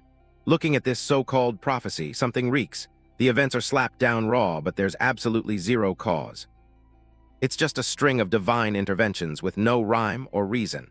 Feels like it was engineered to roadblock every personal choice you could make. Shalomo warned them, his tone dead serious. This is actually a broadcast sent to life forms packing power, a brute force brainwashing job to steer belief in favor of the gods. He wrapped it up. Bottom line, even the gods can't micromanage every individual's choices, so drop the paranoia and go bail that girl out. Q suddenly remembered something. There's one more thing, Caddy surviving even after a mid-tier demon hijacked her body. Shalomo replied casually. Oh, that. Shalomo dropped a massive bombshell. That girl will never flatline even if her soul gets ripped out. Q was stunned. Huh, does that mean? Shalomo smirked. You seriously didn't catch on? That girl already had power wired into her from the start. Hearing that, the whole crew was shaken to the core. What? The scene cut to a pair of feet painted in blood, battered like they just went through a meat grinder and locked down tight in chains. A strange hand stroked Caddy's cheek and a voice, terrifyingly gentle, echoed, My sweet daughter, Caddy. Caddy woke up in a panic, finding herself locked in the dark, and screamed in terror. What the hell is this? Where am I? Sven slowly said, I accidentally let you suffer so much pain. What if you got hurt? He coldly tilted Caddy's chin up, flashing a savage, blood-chilling grin. What if you got exposed? But lucky for us, you successfully dragged that thing back. I'm seriously looking forward to it. Caddy trembled, gasping in sheer horror. The true form of the strongest kin under the god of violence. The bastard who can hijack both divine and demonic power at the same time. Simon's body free-fell aimlessly through the void. A sickening wave of depression washed over him. Am I really gonna bite the dust in this shithole? His eyes cracked open, flashing a fierce, desperate resistance. No way, it ain't over yet. Memories crashed into him like a movie reel, Caddy's silhouette popping up along with all the apologies he never got to spit out. All the raw ambition, all the dreams, and the unfinished business were still burning, kicking him to stay alive. He remembered burning the midnight oil-building gear with Hannah, all the half-baked projects, all the massive jobs still on standby. Suddenly, a blindingly bright object ripped through the dark, shooting straight at him, knocking the wind out of Simon. Nadira's voice echoed. With the juice I feed you, you can forge any weapon your brain can dream up. Simon chewed on that offer, forging weapons just by thinking about them. He squeezed his eyes shut, pouring his entire mind into the clutch. All right, let's give it a shot. Imagine something packing serious firepower. Simon hyped himself up, rummaging through every blueprint in his head. Lock in, I'm the top-tier weapons engineer of the East. A foothold suddenly popped up and caught Simon, and he cheered like a maniac. Nailed it. But the second he stopped focusing, the thing shattered to dust, slamming him hard into the dirt, pain flaring everywhere. Simon gasped for air, assessing the damage. Doesn't stick around long, huh? Guess I need to detail the hell out of it. He swallowed the pain and slowly dragged himself up, staring at the rubble. Thanks anyway, you saved my neck. Leo flashed a twisted, freaky smile. All right, time for the main event to kick off, yeah. The guy threw his arms wide, his voice booming with pure arrogance. Really? Then who's got the chops to be the new kin of the Northern Holy Land? Simon didn't hide his pissed-off vibe. Even a godless bastard like me gets dragged into this bullshit kin exam? What kind of game are these freaks playing? Leo clapped his hands in mock prayer. Father Sven, our supreme god, has decreed, only the baddest survive. He leaned in, locking eyes with Simon, cranking up the pressure. Your job is dead simple, just prove you're worth keeping alive, got it. The chains on Simon's wrists suddenly blew apart. The guy narrowed his eyes like he was sizing up a pathetic prey. Game on, from this second, fight to keep your pulse till your very last breath. A mob of bloodthirsty killers boxed him in. Your opponents are 100 death row scumbags. Simon stood dead still, sweating buckets, muttering to himself. It's cool, just one last hurdle to become kin of the Northern Holy Land. I've been grinding my ass off for years, the fate of my life, my family, and the whole village is riding on this blade. The power of violence is already baked into my cells, nothing's stopping me now. I gotta win today for the people I give a shit about. Everyone wait for me, I'll be back soon. A ghostly white smoke started drifting out from between his lips. He took a massive drag, sucking that raw energy deep into his lungs. In a split second, Simon mutated, gripping a monstrous heavy sword. He gently ran his hand over the freshly forged weapon. Every fingertip, every damn cell in his body felt the insane, violent power pumping through him. Simon's eyes flared with a razor-sharp glare. The fear was completely scrubbed from his eyes, leaving only a hardcore, ironclad will. He stared straight up at the massive sky, packing an absolute thirst for conquest. Simon hoisted his weapon high, pulling in a sickeningly massive, overwhelming energy. He slammed the sword into the dirt like a beast, shouting, I'm walking out of here a winner. Leo cackled like a maniac. Beautiful, get to work. Butcher them until you're the only one breathing on top of the meat pile. Simon dropped into the zone, hyper-focused, his muscles coiled tight like springs. The hazy smoke started wrapping around his silhouette. He squinted at the mob of enemies, itching to tear him apart. His stance was rock solid, standing tall without a single flinch. His thick hands strangled the hilt, ready to kick off a bloodbath. Simon leveled the blade at his chest, all his senses dialed to the absolute max. His face was wiped clean of everything except an immortal urge to kill. The thick white smoke slowly swallowed Simon's figure in the middle of the war zone. He abruptly launched himself into the air, dodging lethal strikes by a hair. The gigantic gorilla monster suddenly completely lost its shit, panicking hard. Leo pointed dead ahead, shouting, Burn this into your brain, that fake-ass hope doesn't mean jack shit here. He scowled, dripping with pure contempt. Your tragic backstory never spawned real power. The gorilla snarled in absolute despair inside the test tube. Where you freaks crawled out of doesn't matter. It squeezed its eyes shut, its mind slowly decaying into nothing. It also doesn't matter what kind of mutant trash you are. The lab coats were running around like headless chickens. Scrap the pointless process, what we need are results, prove it. The gorilla monster went berserk, trashing everything in sight with a twisted, freaky face. It turned the whole zone upside down, bricks and concrete exploding with every step. One of its steel-crushing punches made the earth quake, feeling like space itself was shattering. It rolled its bloodshot eyes, hunting for the next poor bastard to rip apart. The monster's massive bulk moved fast as a hurricane. It threw a haymaker, launching its heavy body into the air with insane force. Its wide-open jaw constantly ripped out gut-churning roars. Out of nowhere, a razor-sharp beam punched clean through its ear, making fresh blood explode everywhere. It crashed down, dead before hitting the floor. Leo analyzed it like a cold machine. Muscle mass might give you a head start, but it never guarantees you're the last one breathing. He started forging another entity. Learned to use tools. Humans clawed their way to the top of the food chain because they picked up weapons. Deity took dead aim, trashing them with pure disgust. You savage apes can stick to your knives and clubs. The bullet tore through the wind, burying itself straight into the enemy's meat without missing a beat. She dove into the meat grinder with twin energy blasters burning in her hands. Her slick legs kicked off the dirt with insane agility. She tucked tight midair, chillingly lining up shots like a total pro. Every time a gun popped, a hostile dropped dead with a slug straight between the eyes. Deity stuck the landing effortlessly, light as a feather. Her face was ice cold enough to give you goosebumps, tossing out a trash talk. Dumbass. She stood up straight, her voice dripping with toxic sarcasm. If you're gonna use weapons, at least know how to whip up a gun right. Leo dropped his voice, testing the waters. Humans stomp animals because they pack heat, right? But hey, you're not fighting zoo animals. Something massive suddenly dropped like an anvil from behind. She whipped around fast, grinding her teeth in raw fury. Deity instantly dropped to a knee, holding the trigger down like a maniac. Still got one bastard left breathing. The slug blew up with a deafening bang, wrapping the whole place in smoke and fire. The barrel in her hand was still smoking white. Her face screams total burnout. This is a straight-up rigged game. Leo broke it down slow. What you're fighting are humans packing gear, and to put those guys in the dirt, you only need one thing. A massive arsenal of heavy-duty hardware suddenly phased in right in front of Deity. And that's bringing a bigger, badder gun. Blinding, hardcore light flared out with crushing authority. The firepower was so insane, cracked the damn walls wide open. Simon was totally floored, watching the apocalyptic light show. He couldn't cap his hype. Does this thing actually hit that hard? Leo laughed, clapping his hands like a proud boss. The final candidate just walked in. Now you're gonna be reborn as the kin of the god of violence. Suddenly, an audio feed drilled straight into his earpiece. Leo's face, drained of color, completely rattled. What, father, right now?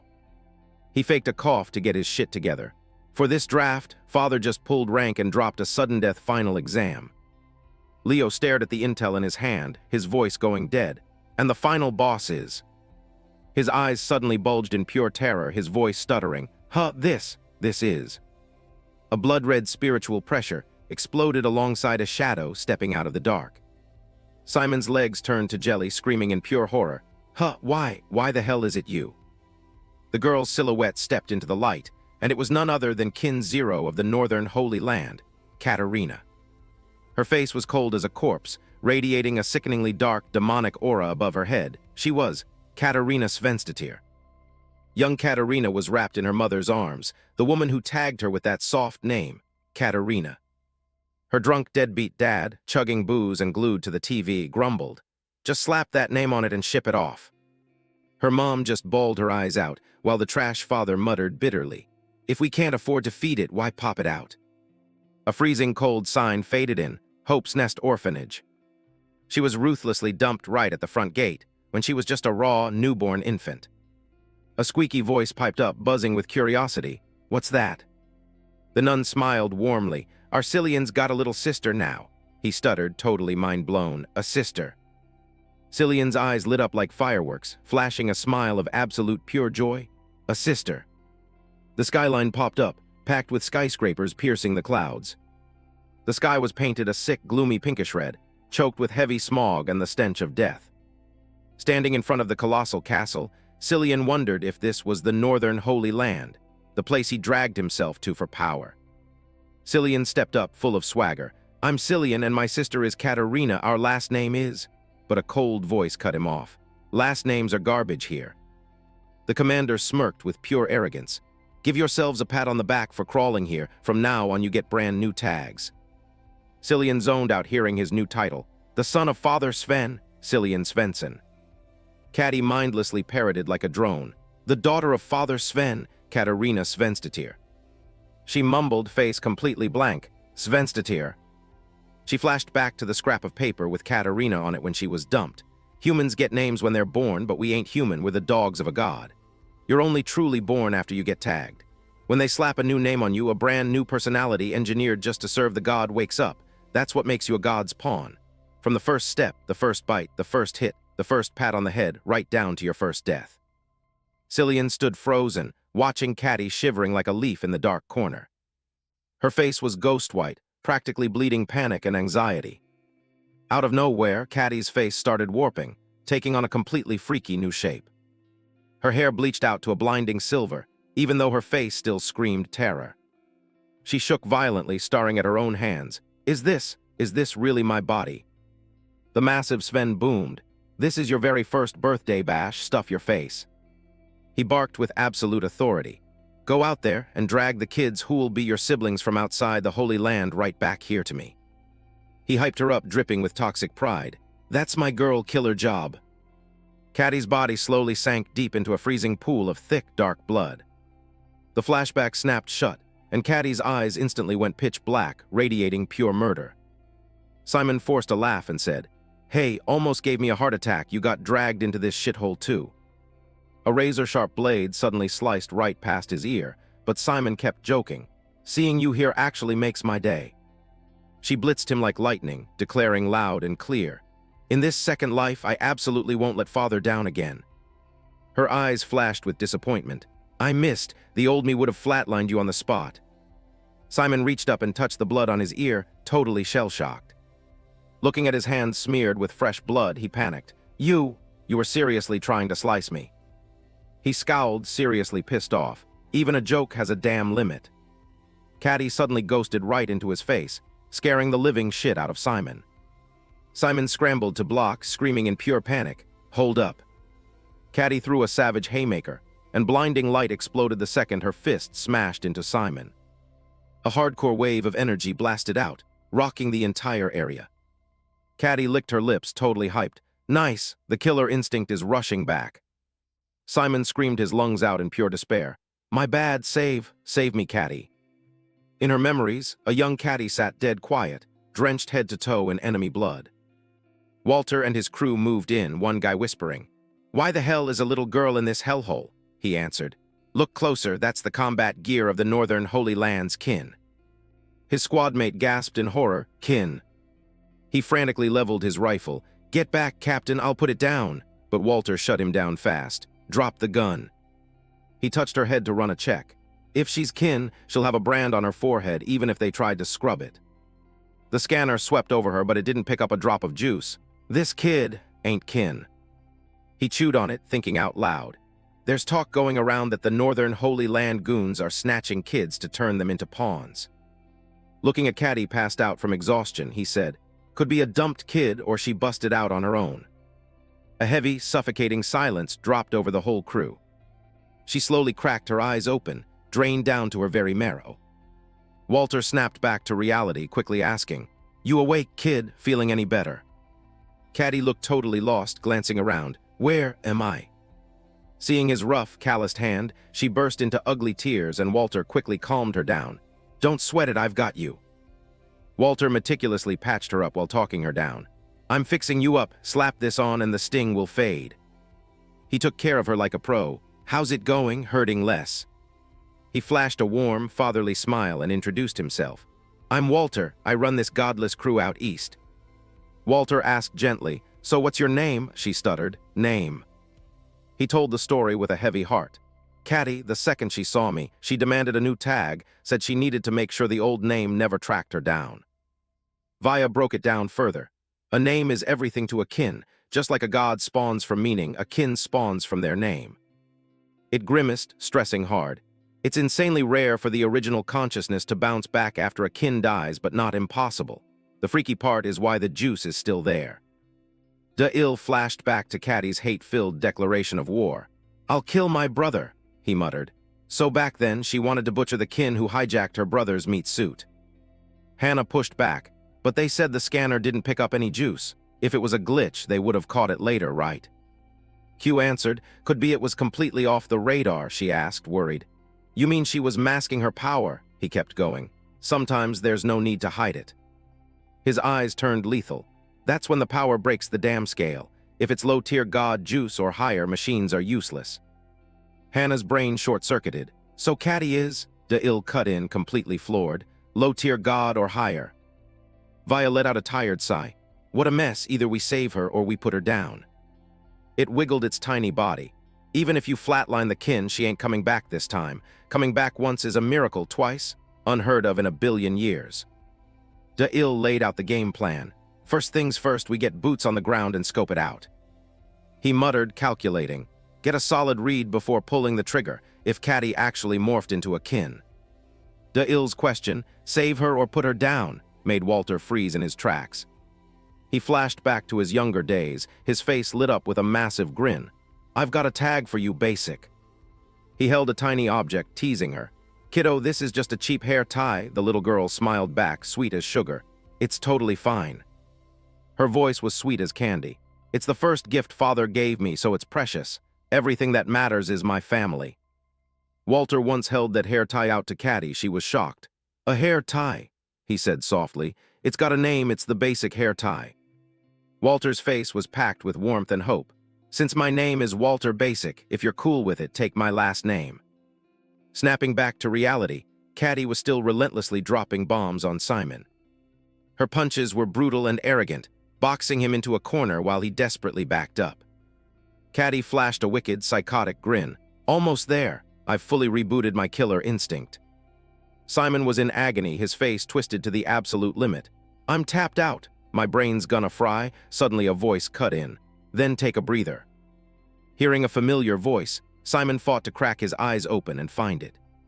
A hardcore silhouette dropped from the sky, sticking a flawless superhero landing right in front of them. Caddy suddenly froze. De-il spoke up. Partner, I had 2 calls to make about you. De-il casually fixed his sleeve, his joking tone turning to ice. Whether to put you down or save you. But after seeing you like this, I flipped my script. His towering frame slowly stepped towards her, his voice dropping to a bone-chilling freeze. Die.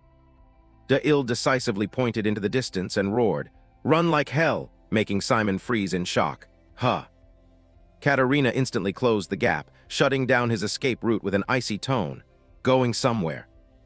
In a heartbeat, De-il blitzed like lightning, body-blocking Simon. Move it! Simon had no choice but to turn tail and run for his life. De-il, I'm leaving the rest to you. Katerina watched Simon bolt, then glared at De-il with pure murder. He casually rolled up his sleeves, his eyes dead sharp. Katerina, from here on out, I'm going all out to put you in the ground. He slowly raised his hand, his voice like iron. So, you better. He dropped his center of gravity, locking into a blazing combat stance. Fight like hell to stay alive. Katerina narrowed her eyes, scanning him. The bastard crashing this sacred fight, who the hell are you? De-il coldly threw it back. Who am I? He stomped hard, cracking the concrete floor, then abruptly launched himself into the sky. He unleashed a savage strike right at her, roaring, I'm her damn partner. Vaya stood off in the distance with its arms crossed, judging. The god of violence? Handing her this freakish power was the god of violence's doing. Walter stared intently at his tablet. Number 1, the tougher the bastard she fights, the stronger Katerina gets. Number 2, she can forge weapons straight out of her imagination. That's the intel we've scraped together on the god of violence's juice. Vaya looked deep in thought. What the power does is secondary, the actual meaning of violence is the core. De-il, this fight is gonna be a total meat grinder. Q instantly fired back. De-il already put the golden god, blood god, and life god in the dirt. Even if the god of violence is a top 3 boss, no way De-il loses to a damn kin. Vaya broke it down calmly. 2 things make or break power, the headcount worshipping the god and the raw meaning of the power. It kept dropping knowledge. Gold, blood, and life, even with a massive cult following, they're still considered weak sauce. It muttered, digging deeper. The headcount just dictates the quantity of the juice, but the quality is 100% on the meaning. It frowned slightly. The more specific the meaning, the trashier the power, but the more vague it is, the harder it hits. The whole crew tensed up. The more vague the meaning, the more insane the power. Walter nodded, backing it up. Exactly. Gold is just metal, blood and life are concepts you can put in a neat little box. He kept his eyes glued to De-il's brutal dogfight. But violence is built different. It's massive and way harder to pin down. In the middle of the war zone, De-il kept throwing ton-heavy haymakers at Katerina. His chaotic power exploded, locking down the entire area. Katarina was stunned, connecting the dots. You're the meat suit for the void. She jumped high with insane reflexes, dodging his lethal strike by an inch. She strangled her weapon, veins popping, and hoisted it above her head. Katarina dive-bombed straight at Da-Il, dripping with killer intent, showed up just to commit suicide. She unleashed a brutal wave, making the ground around them explode into a literal hellfire. She glared daggers at Da-Il while he just smirked. Destructive power ain't bad.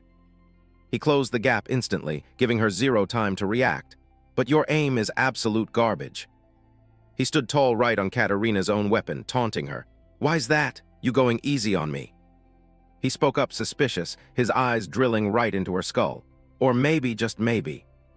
His words made her skin crawl. You still can't drive this meat suit like you own it, right? Once again, she desperately reached out to forge a brand new weapon. Katarina cleanly swung her blade straight at Da-Il's arm. He looked bored, staring at the wound, sighing, going for the arm instead of the heart again. She ground her teeth in pure frustration, her mind a mess. Damn it, the backlash is kicking in again. Da-Il saw right through her, muttering, just as I thought. He stared at her violently shaking arm. Katarina, you're still fighting a turf war in there, aren't you? She scowled, totally locked in. I absolutely will not fail father this time, so please. She grabbed her shaking arm with her free hand, screaming, listen. She gritted her teeth, her will refusing to bend to the old soul's rebellion. I said.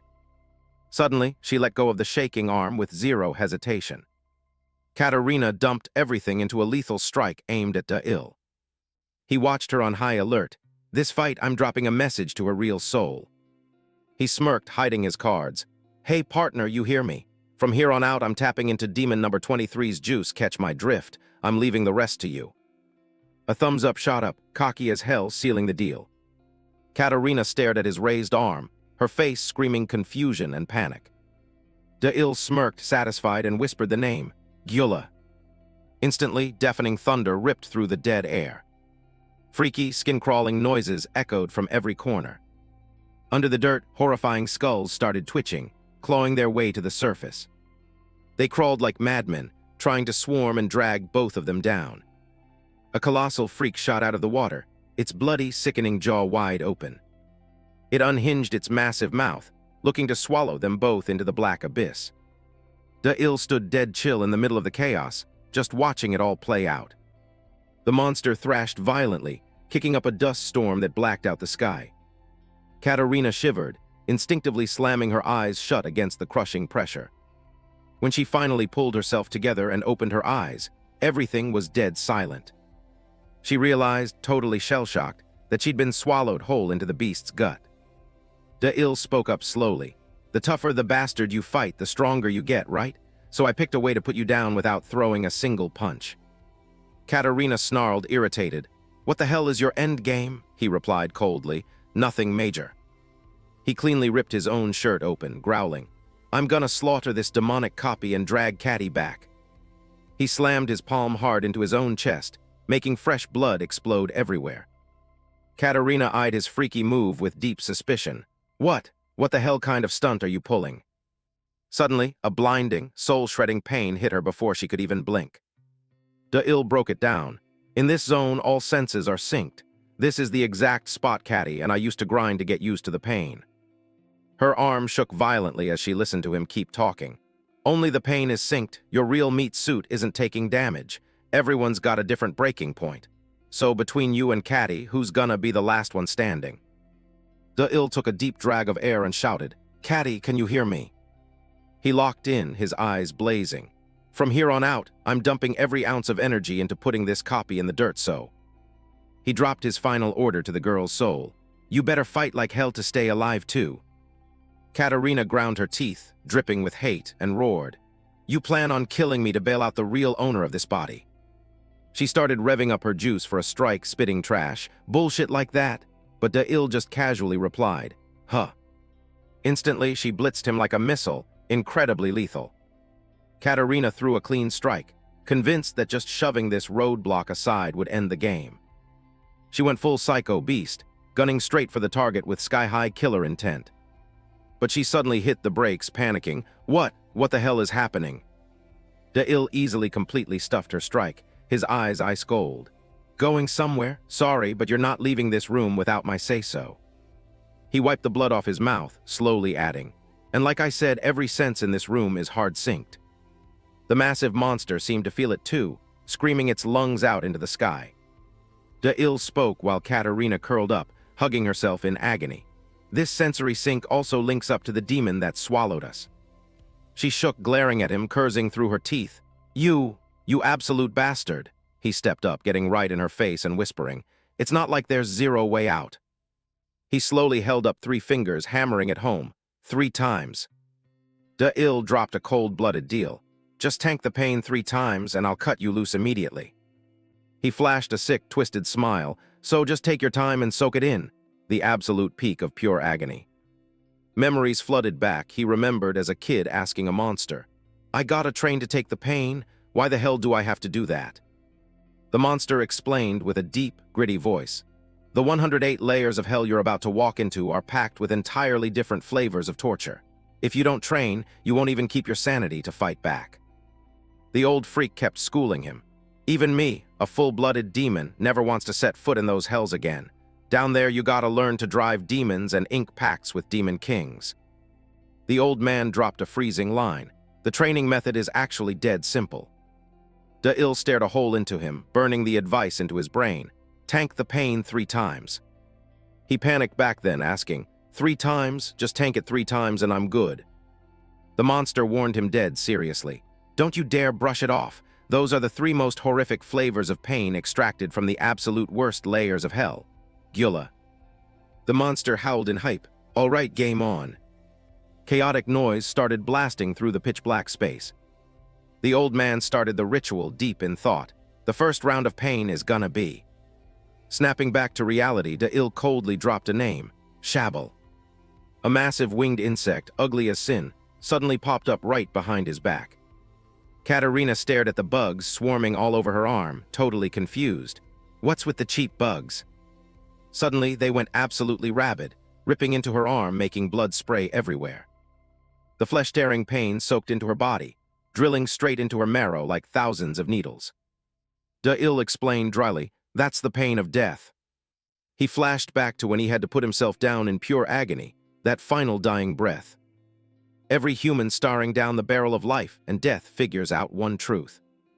The pain was practically choking him out, the physical torture going totally psycho.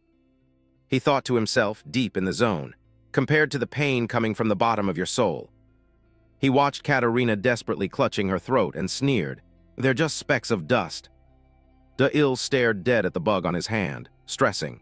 Even if it's just a pathetic little bug, when it dies, everyone gets hit with the exact same flavor of pain.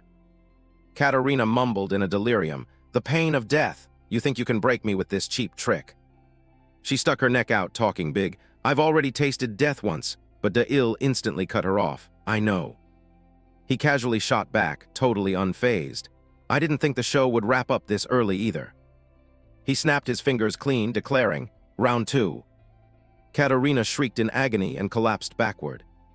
She scrambled in the air, totally lost. What the hell is this? What is this? De-Il watched her like she was wandering in the void. Euphoria, ecstasy, ego death. Nah, there's no word that can actually nail it. He muttered in his own head, pleasure. She shrank down, weak and pathetic, totally locked down in the palm of his hand, as De-Il explained. Ironically, the exact second of death serves up the ultimate high. You just tank the death of thousands of bugs at once. A high that blows past anything you can imagine is strangling you right now. He chillingly watched the girl slowly losing her mind. But that massive void left behind when that psycho high fades is always filled by. She flinched hearing him drop the final keyword, pain. Katerina felt like she was free-falling into nothingness, De-Il's voice echoing in her skull. That's the post-euphoria hangover. She lost gravity, dropping into a pitch-black, bottomless pit. Katerina hit the absolute rock bottom of pure despair.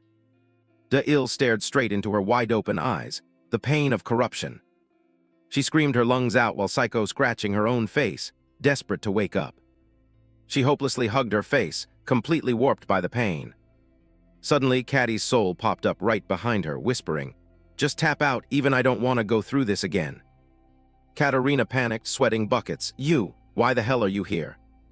Caddy casually looked at the copy hijacking her meat suit. Give it up and hand the body back. I won't flatline you since you're a piece of me anyway. She shrieked in absolute madness. Shut your damn mouth, a low-life human daring to pity me. Caddy stared her down with ironclad resolve. If you're gonna be this stubborn, then. Seeing Katarina's sky-high hatred, Caddy let out a soft sigh. Can't be helped. She looked at the fake with pure contempt. For this third round, I'm personally handing it to you. De-Il flashed back, remembering the monster telling him, all right, just one last round. The kid version of him struggled to crawl up begging, please, please stop, I'm begging you. The monster mocked him, pure evil. You pathetic weakling, you gonna drop the revenge for your family over a little pain. De-Il ground his teeth till they bled, his eyes burning with toxic grudge. He fought to stand on his shaky legs. I'll do it, the monster laughed, hyped. Hell yeah, that's what I'm talking about. He leaked the secret. Truth is, the demon that swallowed us, it's a bastard from the absolute worst layer of hell. He looked at the old freak, shocked. Huh.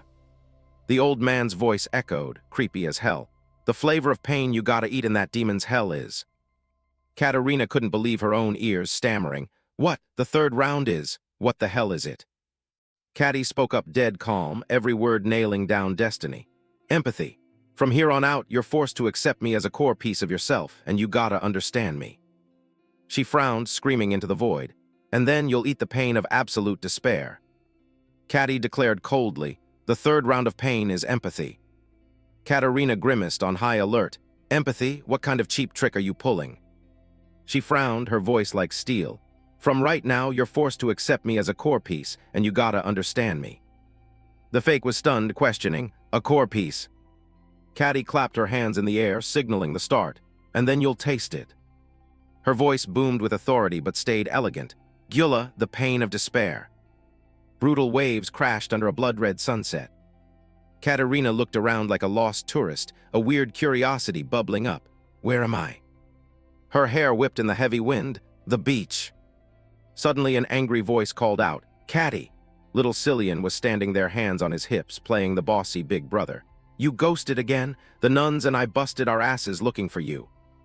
Looking at the tiny, shivering furball in her hands, he was surprised. Huh, where'd this cat come from? Katarina's massive shadow ghosted in the background, quietly watching the flashback. Caddy proudly announced, I named him Mio.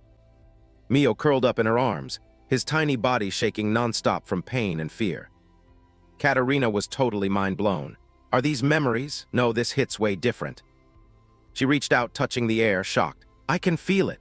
The softness and the warmth, the heavy stench of blood and the sound of the crashing waves. I get it, these aren't just blurry memory clips, this is insanely real.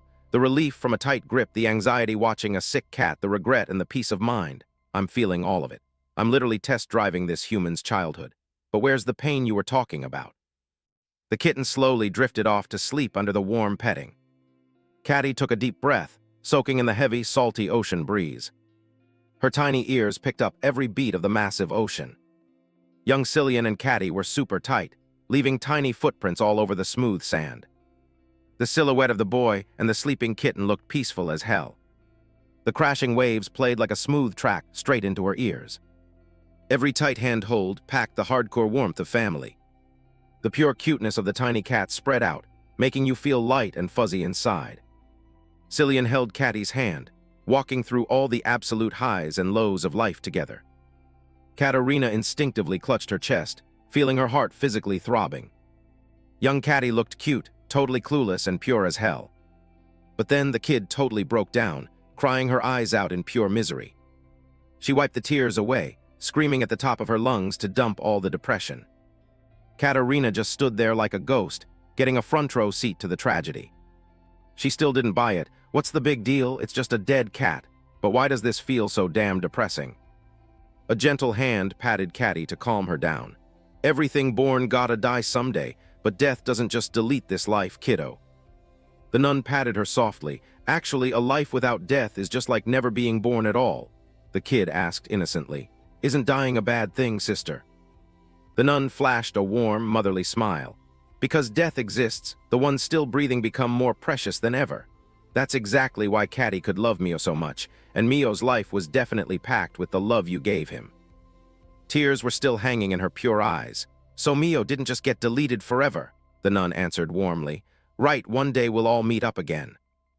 Katerina held her face, feeling the heavy depression. "This pain, I can still tank this." A tiny house sat completely peaceful next to endless green fields. When winter hit, the whole zone was buried under pure, bright white snow. Night dropped, bringing dead silence and total peace to the little house. But then a mob of strangers rolled up, violently smashing that peace to pieces. The nun was brutally shoved into the freezing dirt. The masked thugs threatened her. "Listen, sister, we told you we ain't looking to hurt nobody." They growled, laying down the threat. "You're a priest, you gotta get it right. We're bringing salvation, actual real salvation." The masked creep tore the house apart, asking suspiciously, "An orphanage without a single brat in sight? Ain't that totally bullshit?" Looking at the photo of the nun and the kids, she thought, "This world is too damn brutal. War trashed everything, and now these godless scumbags are ganging up." The guy grumbled, totally faking it. "These poor kids can't leave them in this ghost town. Where are the brats?" The nun, totally burned out, answered slowly, "Those kids, they don't need your salvation." Watching the kids get abused, the nun asked, pissed off, "You tied them up and dragged them like animals. What the hell is this?" The masked guy answered casually, "Just moving them to a safer zone, that's all." The nun kept her chin up, voice ironclad. "It's too late anyway, God already took the kids." A flash of depression hit the nun's face. "Those kids, they all died in that meat grinder of a war."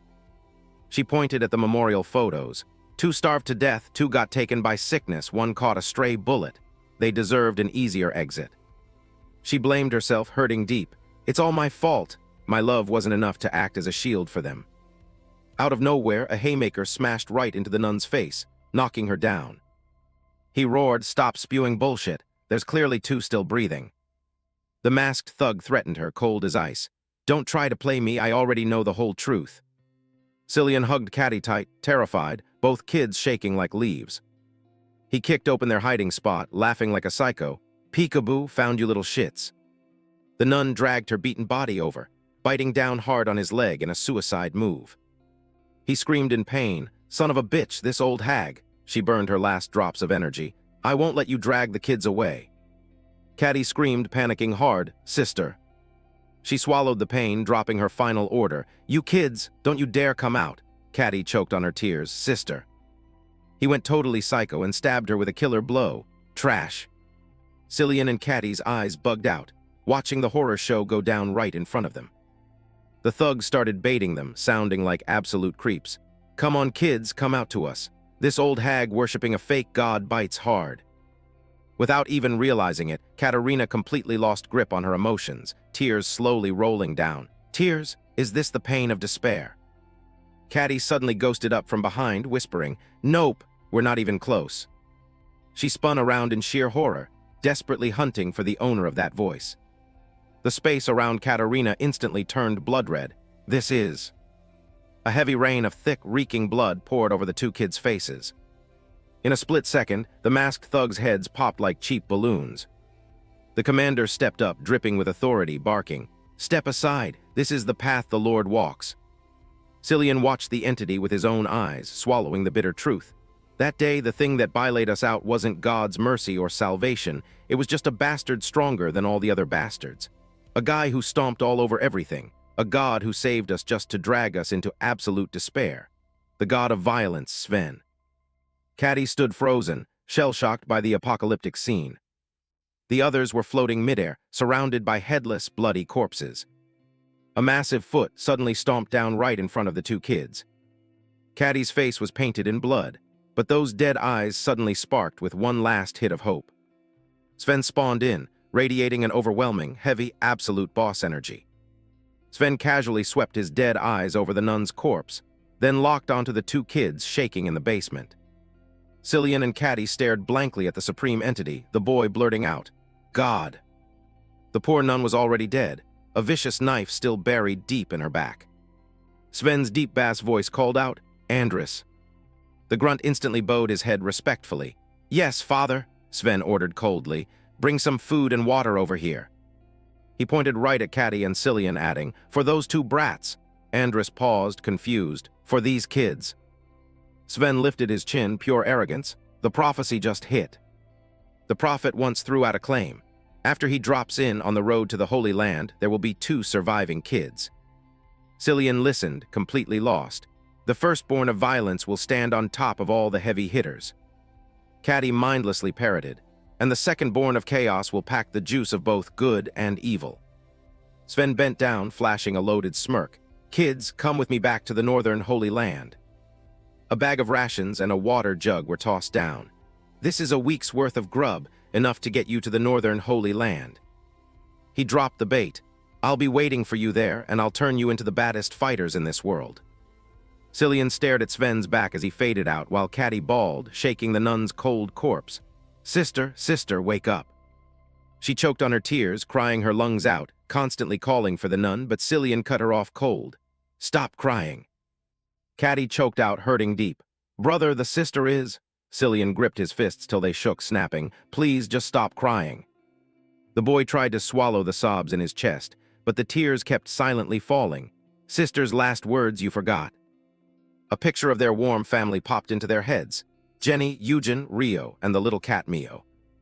They flashed back to the nun praying when burying their family. Everyone is resting easy in God's arms now.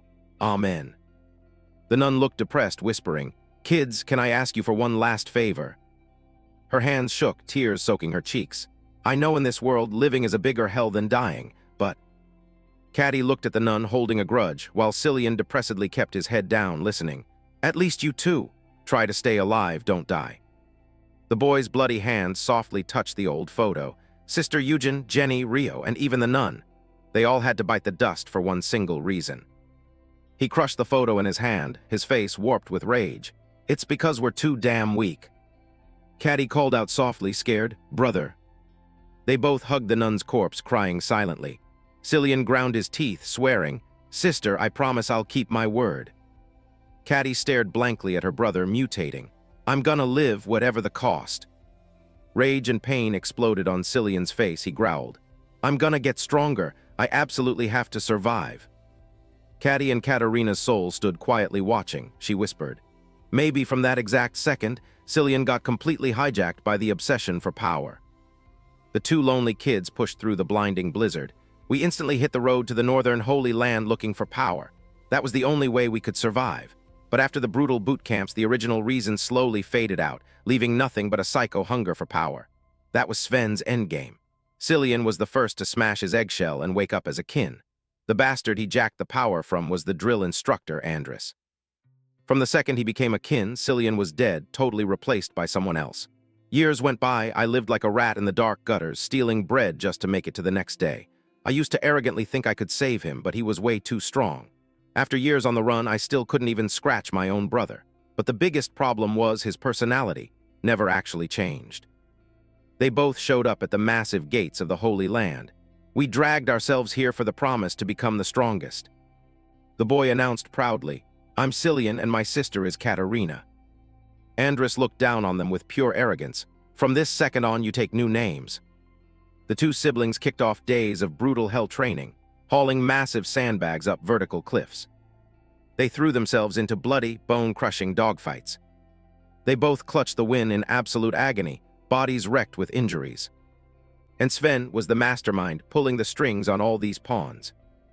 They dropped to their knees, soaking in the blinding grace beamed down from above. Andris declared arrogantly, Truth is, you haven't even been born yet, you're just a bunch of freaks locked inside eggs. His eyes went deep and heavy. You gotta smash that shell yourself and step out. That's the only way you truly become a kin. The mob stood at attention, listening to the orders. The trick to breaking that egg is actually dead simple. A bunch of kids answered in sync, It is, steal. Cillian stood in silence, soaking in the sick rules. Threaten, steal, backstab, and rob. Caddy frowned in horror. Beat, butcher, steal the juice right from your own kind. He threw his hands up and roared. Steal, that's the pure, unfiltered core of violence. Cillian fought like a maniac, his whole body painted in dirt and dirty blood. The boy's body started soaking up a brand new, blinding energy. It was the magic juice he'd violently ripped straight from Andris. Watching Cillian's unrecognizable back, Caddy's heart bled with an indescribable, agonizing pain. Her eyes still had that dumb, innocent kid look, constantly asking herself. When you become a kin, your mind gets overwritten by a brand new personality. Does that mean my brother Cillian is already dead?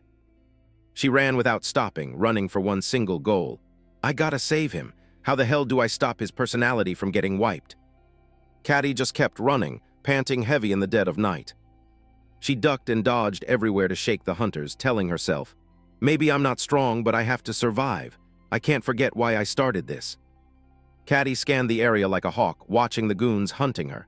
First things first, stay breathing. She kept fatting into the shadows.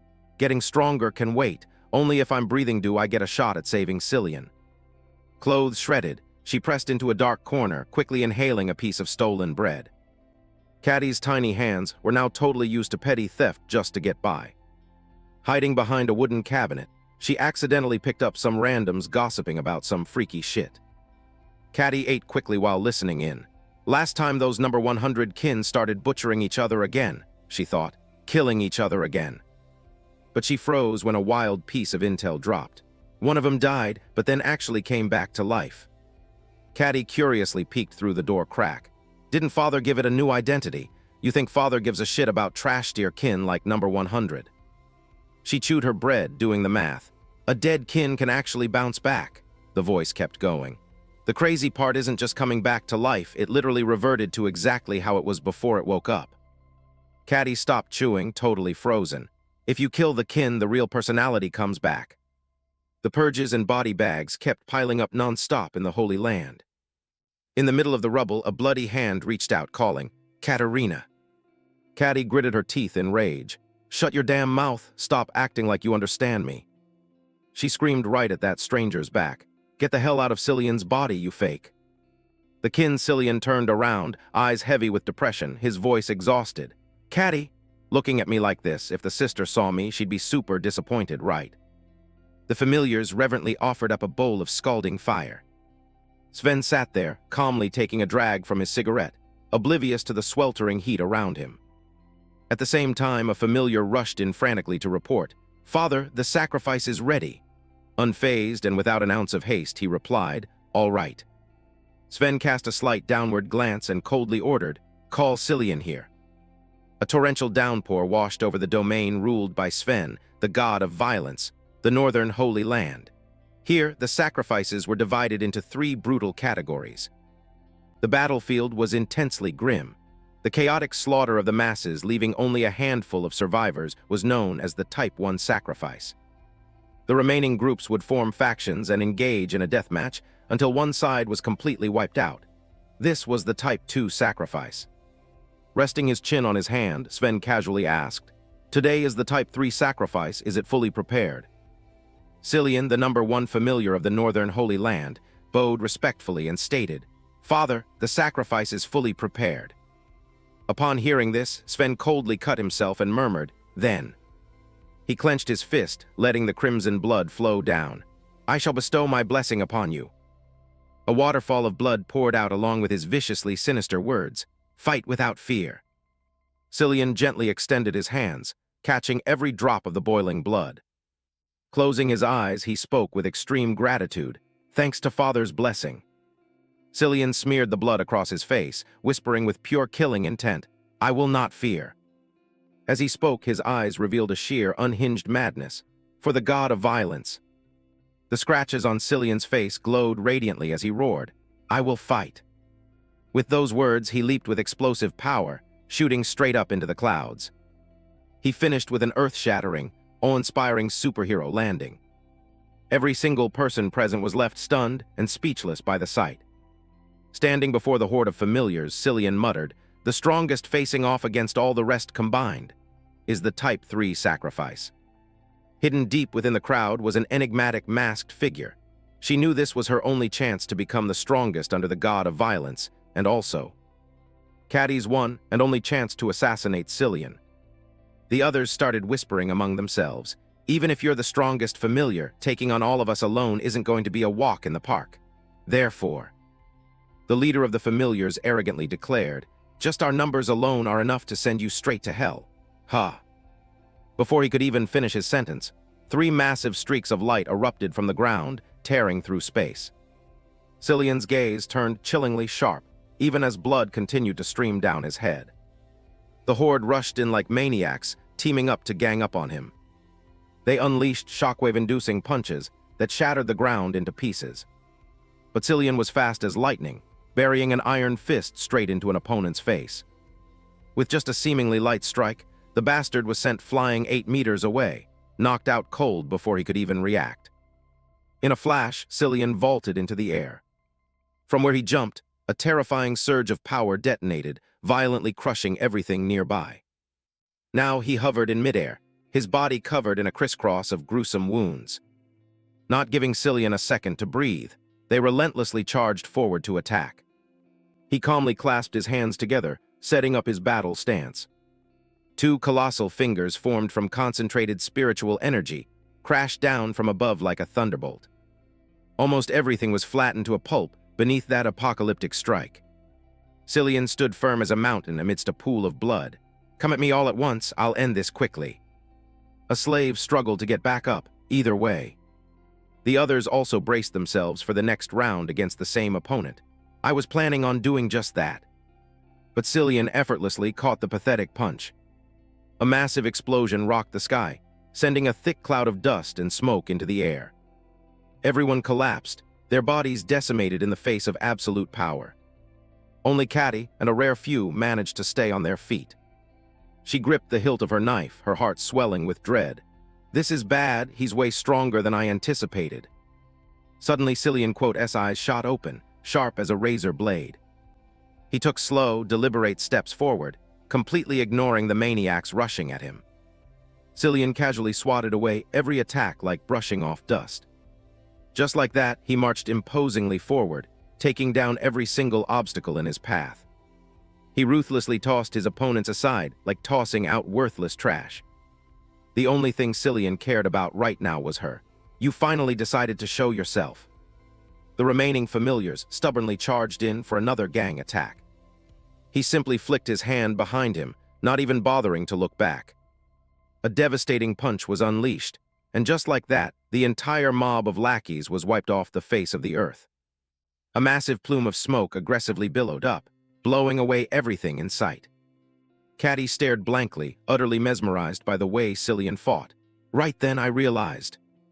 She felt a profound despair watching corpses pile up in the blink of an eye.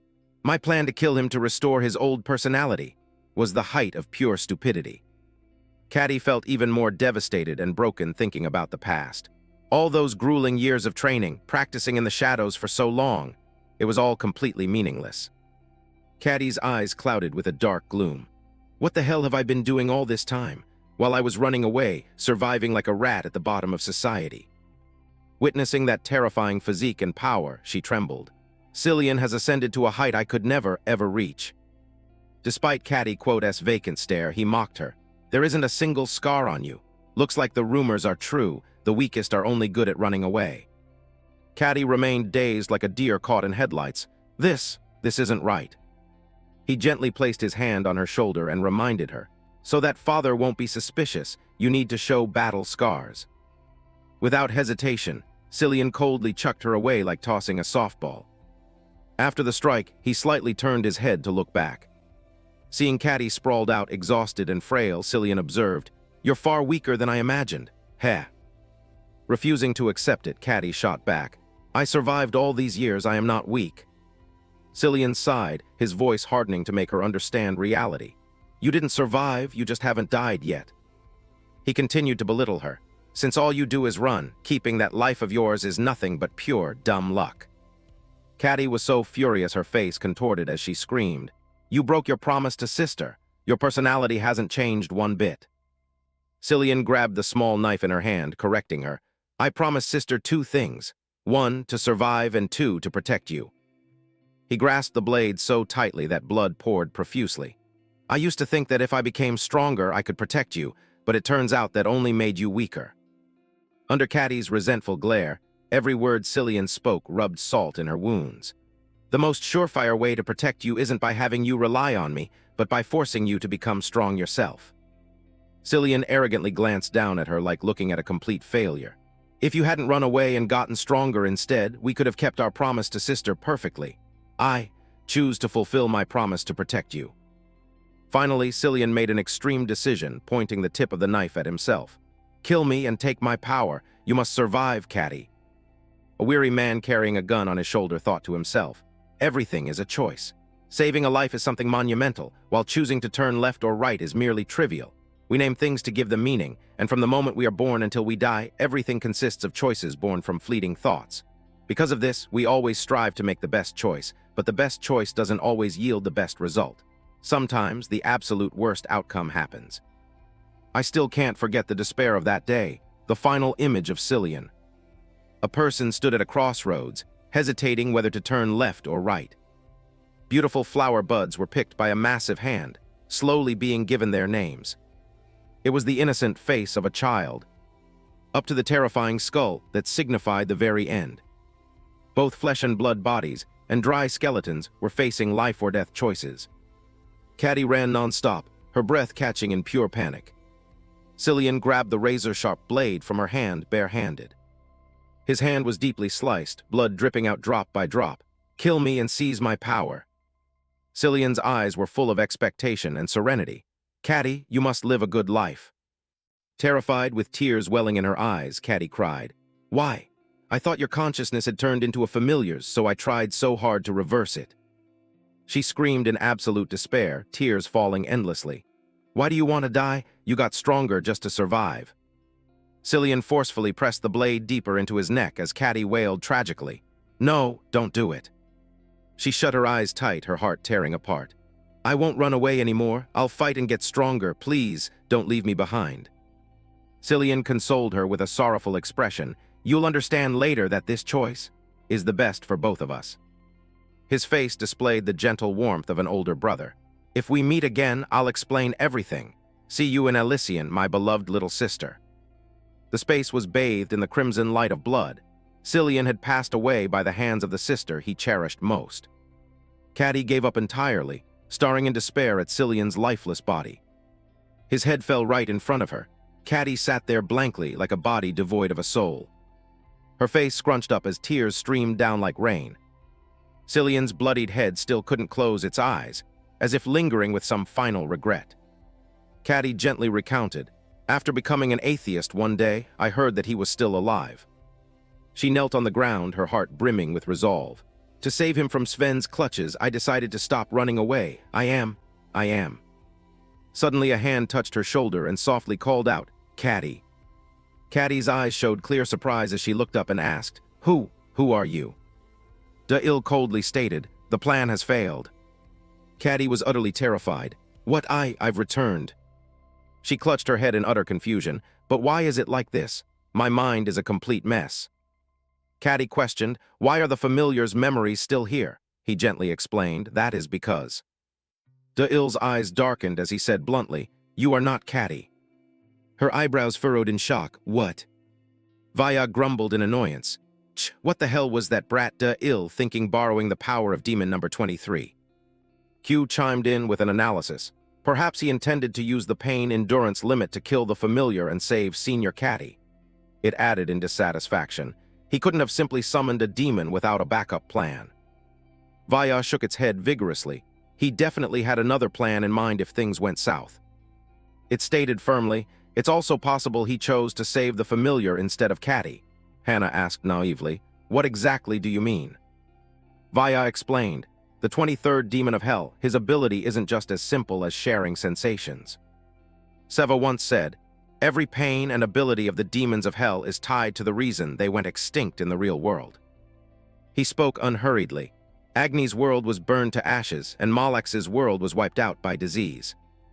Seva leisurely assessed, "As for Gyula's world, it perished because of empathy." When Da'il was a child, he couldn't comprehend it at all. The reason for extinction was empathy. At the time global conflicts erupted, humanity in Gyula's world constantly divided and waged war. They lacked understanding, respect, or care for one another. One day, a god descended and attempted to resolve this conflict with the power of empathy. Simply by connecting thoughts and emotions, all hatred would vanish. Eventually, they shared both sensations and experiences, merging into a single entity. For a long time, all problems were perfectly resolved. But when conflict disappeared, diversity, development, and competition withered away with it.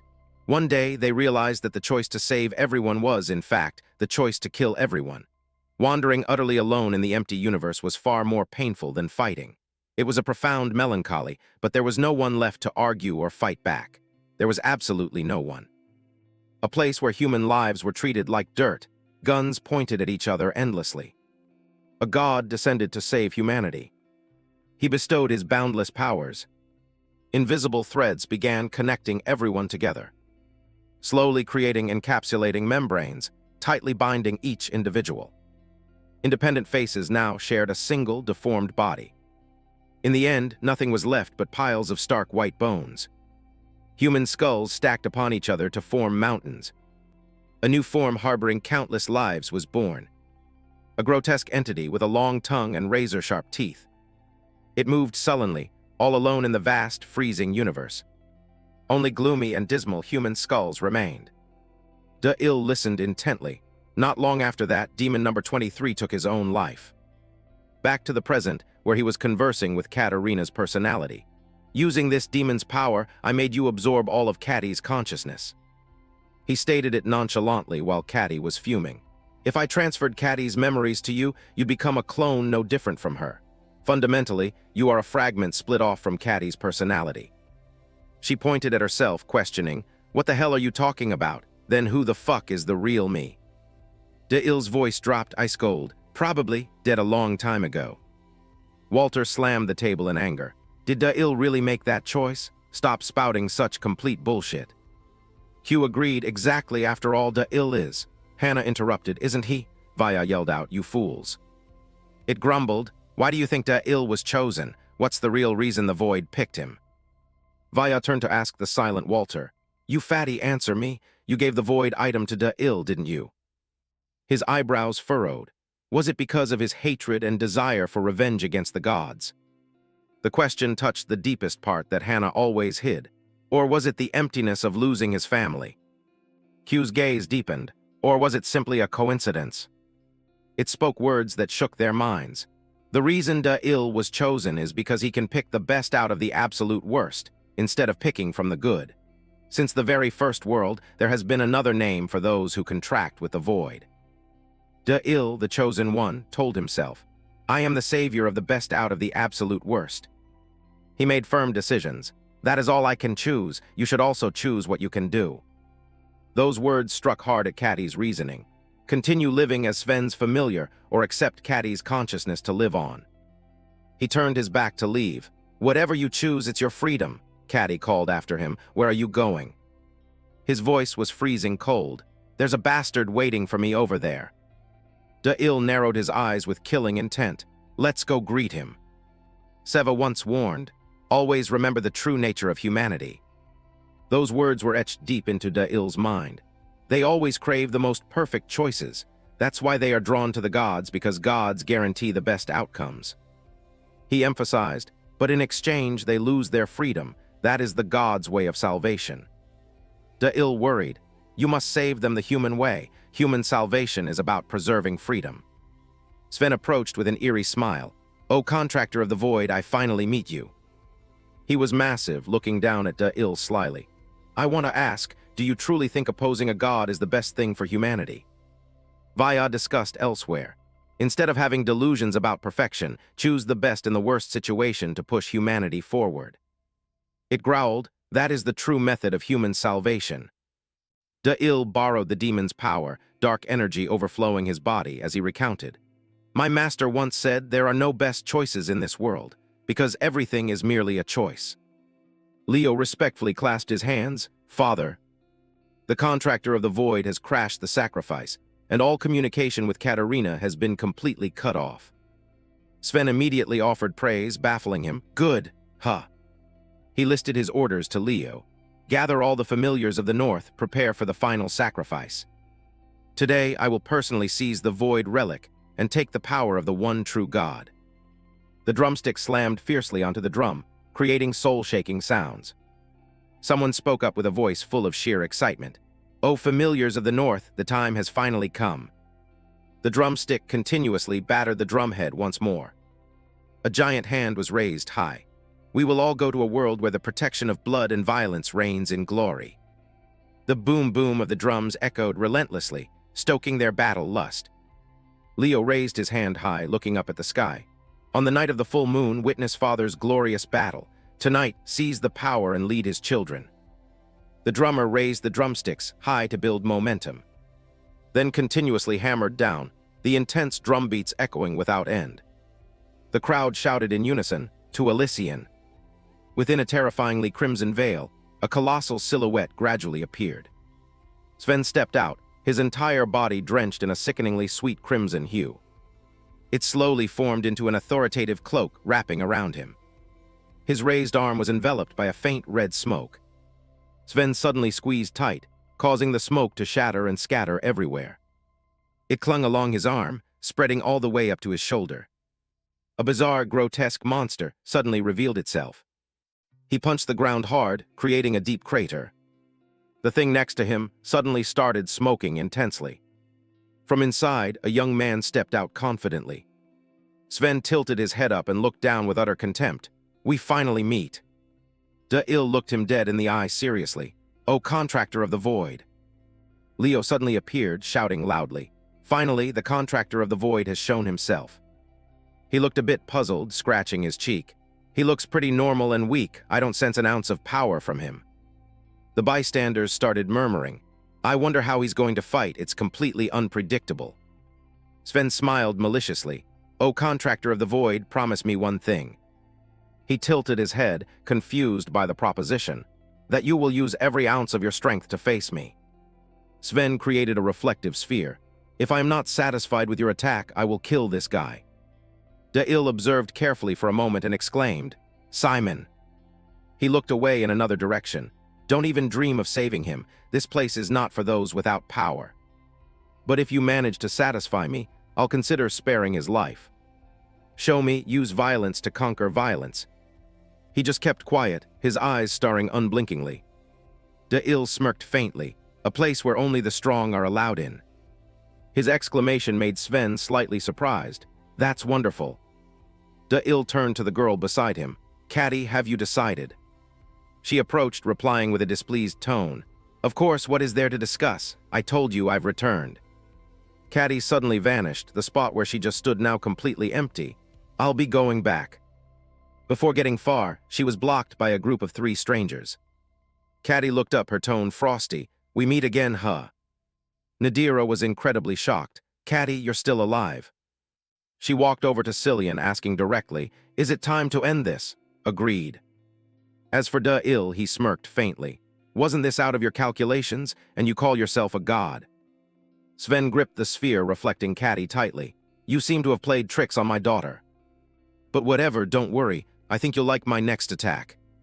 He raised both hands up high, challenging. "First choose, left hand or right hand." De-Il's question made him pause. "Which hand do you want to take a hit from first?" His eyes narrowed slightly, not going to answer. De-Il suddenly clapped his hands together. "Then, I'll take both hands to make it easy." Something massive burst forth from the ground. "Bassin." The onlookers couldn't help but exclaim, "What terrifying power!" Sven didn't panic in the slightest, raising both hands high. "Too weak, you're confident with this cheap attack." Then he abruptly snapped his fingers twice. "So arrogant." His body began to mutate grotesquely. "I don't like that smug attitude of yours. I'll teach you a lesson. True confidence is reserved only for the truly strong. The only rule to determine the strong from the weak in this world is violence." He roared. "Overwhelming violence is the only absolute truth of humanity's existence." Sven's massive foot stomped hard into the ground, shaking the entire area. De-Il stood below, keeping his head up to look at the giant shadow. He spread his arms wide, laughing triumphantly. "Ha ha ha." Sven's body gradually turned a horrifying crimson. "I'll show you what it looks like when ultimate violence touches the truth. Now it's your turn to choose. Which hand do you want to take a hit from?" Sven in his crimson form looked clearly monstrous. "Ha ha ha." He looked up to the sky, his laughter growing increasingly maniacal. Sven suddenly bent down, slamming both fists into the ground. "O contractor of the void." He looked at him highly provocatively. "You should make a choice too." De-Il remained silent, calmly facing Sven. His 2 massive hands were ready to pounce on him. Which hand do you want to get hit by? The master of the northern Holy Land, the god of violence, Sven. Sven sat cross-legged, forearms raised high with utter authority. Multicolored streams of light wrapped around the first arm, chaos. The second arm placed on the ground radiated a white light, oppression. The third arm was tightly bound by blue chains, exploitation. And the final arm was clenched into a fist, covered by a crimson aura, destruction. 4 arms, representing the absolute perfection of violence. Sven looked down at Da'il, smirking, still not answering. His voice full of pressure, then take them in order. The first arm, chaos. The giant hand rocketed towards Da'il. A finger lightly touched his forehead in astonishment. Chaos always starts from a small and trivial power. A misguided power will shatter all existing order. And from the ruins of order, chaos will bloom brilliantly. On that chaotic foundation, humans will be thrown into a vortex. And eventually, they must endure the absolute domination of violence. Order disappears, leaving only naked violence. Standing before ruthless violence, the thing that envelops the powerless. Is the second arm oppression? Da'il's body was tightly squeezed by the giant hand with no gaps. Oppression will bind everything, from the physical body to the human soul. His left eye suddenly vanished, can't see. Then the other senses followed suit, can't hear. Da'il Quota's face now looked as if it had been stitched shut, can't speak. With absolute suppression, not a single opening. Leaving absolutely no chance to fight back. He was as if imprisoned in a giant, pitch-black cocoon. Sven's hand squeezed hard from behind, crimson blood splattering everywhere. On Caddy's side, she began drawing her weapon from its sheath. A sharp little blade gradually materialized in her hand. Caddy firmly gripped the hilt, charging straight towards Cillian. She swung her blade down forcefully, without a single ounce of hesitation. Cillian raised his hand to defend, asking hesitantly, "You woke up." Caddy replied coldly, "Although I'm not sure what's going on, the familiar's memories and my memories have merged into one." He was astonished, eyes wide open, memories merging. She smirked lightly, "Thanks to that, I'm able to do this." Cillian knelt down and shouted loudly, a stark white veil appearing, "Anak." Nadira, observing from the start, was confused. What is this? Why are those two fighting each other? She seemed to realize something. Could this also be part of the training? Nadira happily ran over. "Great, let me join in too." Suddenly, her legs were tightly locked by iron shackles. Nadira lost her balance, falling face first onto the dirt. She angrily spun around and yelled, "I bit my own tongue, what the fuck is this?" A bastard stepped up behind Nadira, raising his hand. "Don't forget about me, I can use my powers now too." She grew even more pissed. "You bastard, looking for a beating before you've even had breakfast." Getting yelled at, he narrowed his eyes in confusion. Huh. Cillian was still bracing himself to block. "If you have the familiar's memories, you must understand that father will never lose." Caddy asserted while attacking. "Da'il will definitely win, there's no doubt about it." He disagreed. Even if he is the contractor, he won't escape oppression. He'll die before he even sees the third arm. Her eyes revealed clear determination. "He is different from you. He doesn't need rationalization under any circumstances." Da'il was still curled up in the pitch-black void. "He'll find a way." He sat up thinking to himself, "Where is this? All my senses except touch have completely vanished." Suddenly, a heavy blow struck Da'il's head. He grabbed his head in pain. "Damn it, my mouth is sealed shut so I can't call the demon's name. My body can't regenerate. What the hell do I do now?" Another sudden attack crashed down on his body.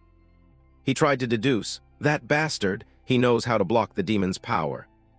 This time, Da'il Quota's face was stretched to its absolute limit. He looked up in agony. "A way, there has to be a way."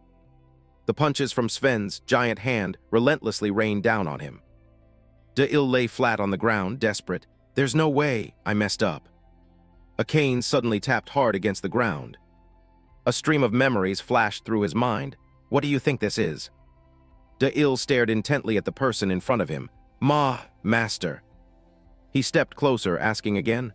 "I'll ask again, what is this?" Da'il observed in silence, immersed in deep thought. He sat down neatly cross-legged, searching for the answer. More important than the name itself is the meaning that the name carries. So that's it. I don't need to borrow power by calling the name. The name is actually just a finger pointing toward the meaning. The most important thing is to evoke the very essence of that meaning. Once you have grasped the absolute truth of the demon or demon king, then whether it is a sound, a written word, or merely a thought in your head, none of it matters anymore. Outside, Sven dropped to his knees, roaring in shock. Huh. Caddy maintained her firm resolve, declaring boldly, Sven, you will never be able to win. Her declaration left Cillian utterly bewildered, because Da-Il will summon a demon king that even absolute violence cannot conquer. Huh. Amidst the thick dust and smoke, an authoritative silhouette gradually emerged. The shadow hovered in midair, radiating a suffocating pressure that grew clearer by the second. Sven was stunned, his eyes brimming with sheer terror. What is that form? Could it be? A deep, ancient voice echoed. From the year 1201, the War of those wearing the cardinal red, all the way to the year 2,125,245, when the beginning and the end collided. I have waited and waited for you, those who dare to tear gods apart. The great demon king of the first hell of war, formless sword demon Noxus. I still remember the place where I was born perfectly. Noxus quietly picked up a dry branch by his feet and observed it. He raised the rotten stick high, and in the blink of an eye, it transformed into a razor-sharp spear. Holding the spear firmly, Noxus gathered momentum and hurled it with the force of a thunderbolt. The spear smashed into the shield, shattering it into pieces. The soldier then used the weapon in his hand to violently stab into the steel plate, making it splinter like a fountain pen nib. In the middle of the battlefield, the tank stood stubbornly still, while artillery shells were fired fiercely. Starting from the 1201 War of the Cardinals, until the collision between the origin and the end of the year 2,125,245. Noxus looked up high at the distant sky. I have waited far too long. Waiting for the moment to rip you gods to shreds. I am the invisible sword, the one who once cleaved stars in half. The very first god-slaying weapon left in this world. Da-Il stood below, silently listening to the proudly spoken monologue. In a world withered by the war against the gods. This place was now nothing but barren, arid wasteland, a true hellish battlefield. He slightly furrowed his brow, his mind wavering. Is he, the one, Noxus, the demon king of the hell of war? Noxus looked down from above, his voice booming. Who are you? Da-Il looked up and answered coldly. I am here to forge a contract. He replied in a highly unfriendly tone. Outsider bearing the void contract, you came here to borrow my god-slaying power. Da-Il was a bit surprised, asking back, you know me. Noxus didn't answer but immediately accepted the proposition. I will lend you my power, but on one condition. Da-Il asked quizzically, what condition? Noxus growled, what I want is. A long black hand with razor-sharp claws was raised. That god must die today. Noxus waved his hand, plunging the sword deep into the ground. Is it you? Sven didn't panic at all. Instead, he appeared incredibly excited. Demon King of the Hell of War, Noxus. Ha, I've been waiting for this moment for a very long time. He flashed in supremely provocative smile. Bring it on. In the blink of an eye, Noxus's silhouette vanished, leaving behind an empty void. Noxus charged like a tornado, thrusting the razor-sharp tip of the sword straight forward. Sven was pierced through the stomach by the long sword, the massive force pushing him backward. But instantly, he used his giant hand to tightly crush Noxus's head. Sven threw a violent slam, tossing him over his back. He nonchalantly grabbed the blade, asking with contempt, HMPH, is that all you've got? Sven gently pulled the sword out of his body as if it were nothing. How incredibly disappointing, I thought you'd be much stronger than that. His gaze was freezing cold, observing his surroundings with high alert. Noxus stood up, his severed arm gradually regenerating. Your power is far too noisy.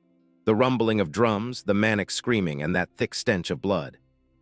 A human body gradually became visible through the regeneration process. And this sweet crying too, this must definitely be her crying. Sven's face immediately fell, he lost his temper and screamed. Linnea, what? What the fuck did you do? Noxus brought his arm up to his face, speaking coldly. Understanding the enemy is the most basic rule of tactics. I read the memories directly from your power. Sven raged, roaring, "So this is your wife? You think you can play some cheap hostage trick?" Noxus didn't bother beating around the bush, simply dropping a single ice-cold word. "No." The phantom face on his hand suddenly shrieked in agony. "Ah!" Sven panicked, his heart clenching upon hearing the scream. "What the hell are you doing?" The face vanished, turning back into the cold, sharp weapon. "I just wanted to return it to you." Noxus's legs gradually morphed into powerful horse hooves. "Linnea, your beloved wife." His body had now transformed into an imposing centaur. "I will deliver her directly into your chest." The fury within Sven exploded, and he charged like a madman. "I'll kill you."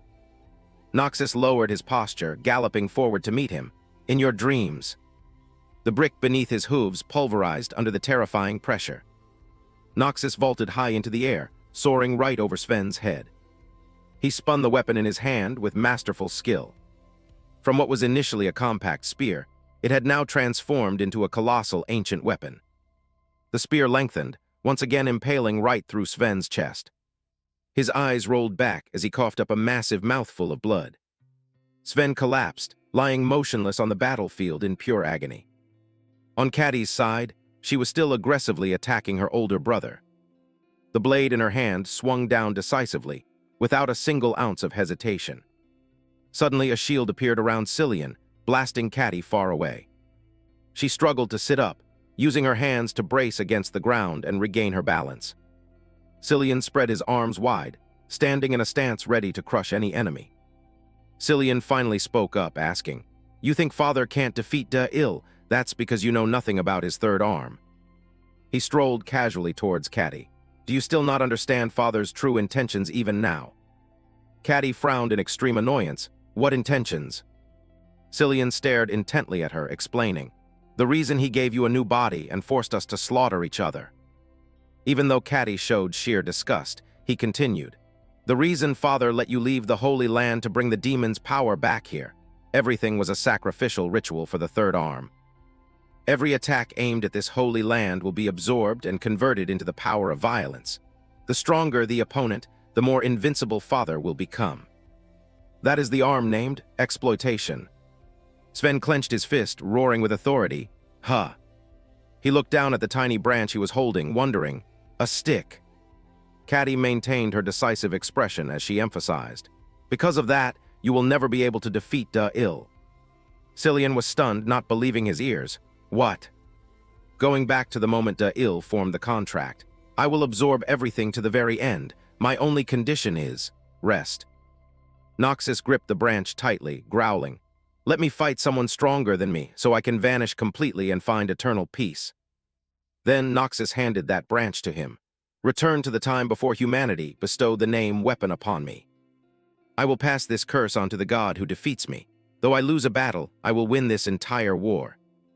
Da'il observed the cane while listening to his instructions. "Whoever dares to accept me as a weapon." Back to reality, the one holding the cursed cane was Sven. "Will have to participate in an eternal war with no end." Starting from the 1201 War of the Cardinals. The man holding the spear gathered his strength, preparing for the fateful throw. The spear tore through the wind, slamming into the shield and shattering to pieces. The shaft snapped in half. The soldier once again used the broken weapon piece to violently stab the steel plate. The item splintered like a nib, the tank still standing stubbornly before the firepower.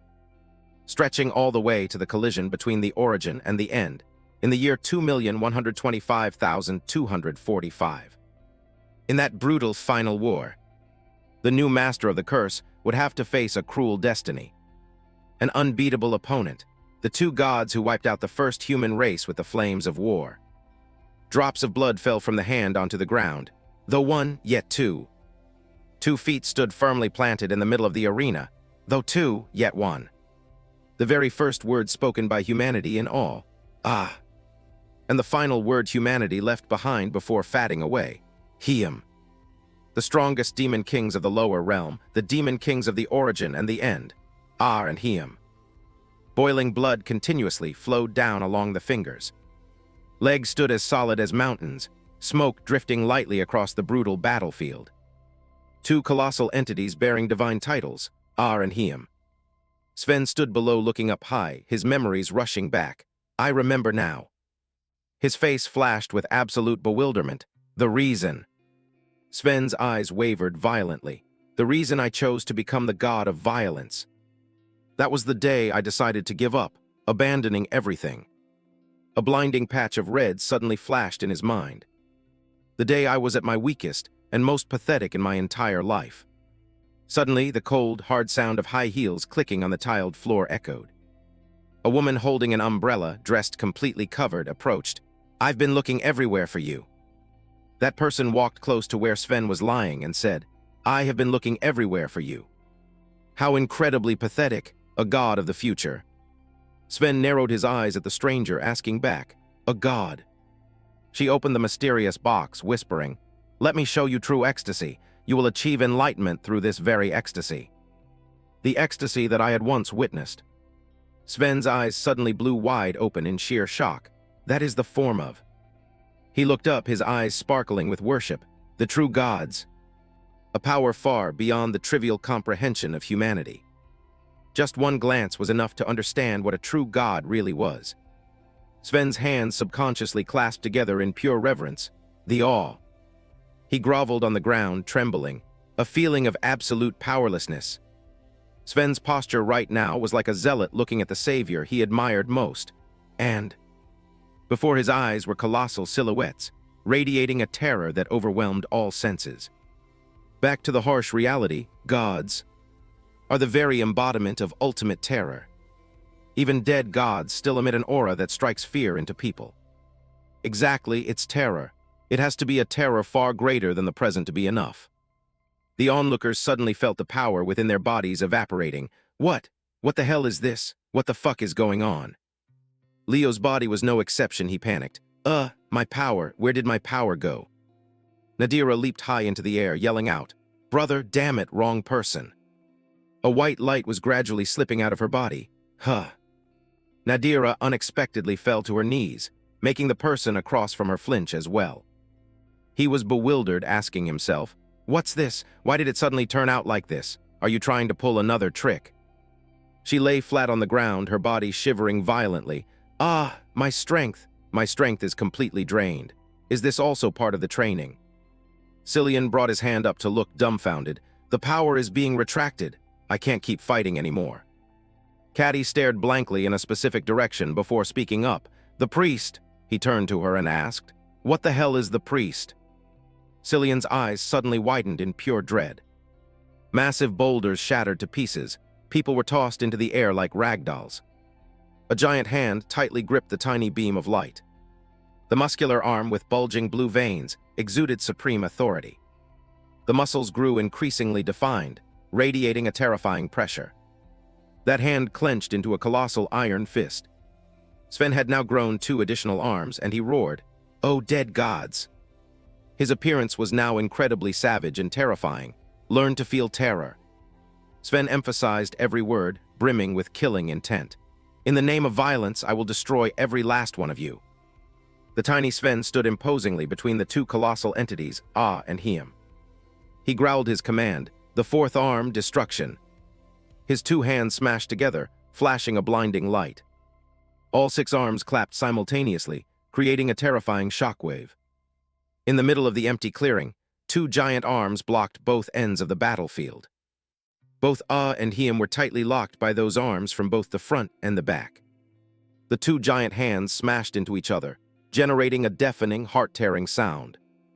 Sven looked up, his face unable to hide his astonishment.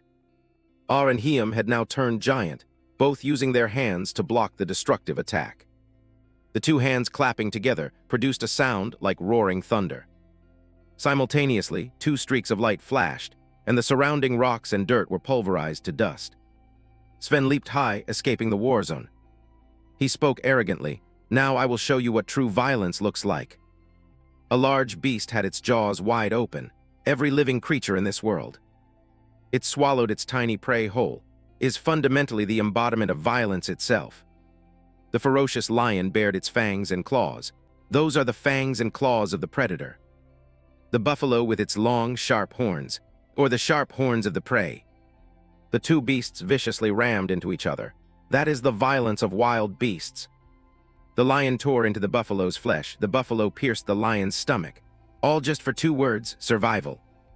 Humans holding guns firing at their enemies. That is the violence of humanity. One man points the barrel of his gun at another. All just for 2 words, desire. Sven spread his arms wide, roaring, and the most ultimate violence.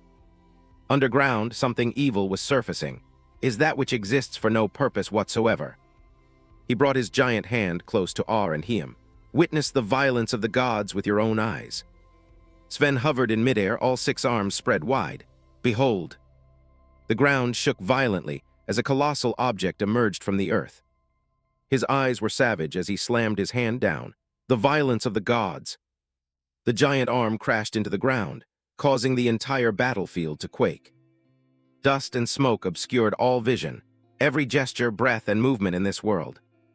Ar and Hiem looked up towards the earth-shattering sound. Everything is violence bestowed upon you by the gods. Sven snapped his fingers with an arrogant click. From the very first movement, this world was born. A tiny yellow beam of light flashed amidst the dark night. That beam grew larger, pulling other small specks of light around it. It morphed into a glowing circle, so radiant it was blinding. Ar and Hiem quickly brought their hands up to shield their eyes from the sudden aura. The dust and smoke cleared, revealing clothes that were more torn and battered than ever. Both guys were heavily injured. Neither of them was unscathed. Sven used his hand to tightly crush space, the pressure warping gravity itself. Gravity. And the movement of even the tiniest speck of dust. In the palm of his hand was a small speck of light. Are all proof of your existence. A fierce vortex swept through, slicing off a part of both their bodies. The 2 giant hands prepared to retrieve the orb of light, the birth and the collapse of. Sven aggressively hurled the sphere at Ar and Hiem, of the stars. His hand constructed colossal meteorites, the violence of things not yet born.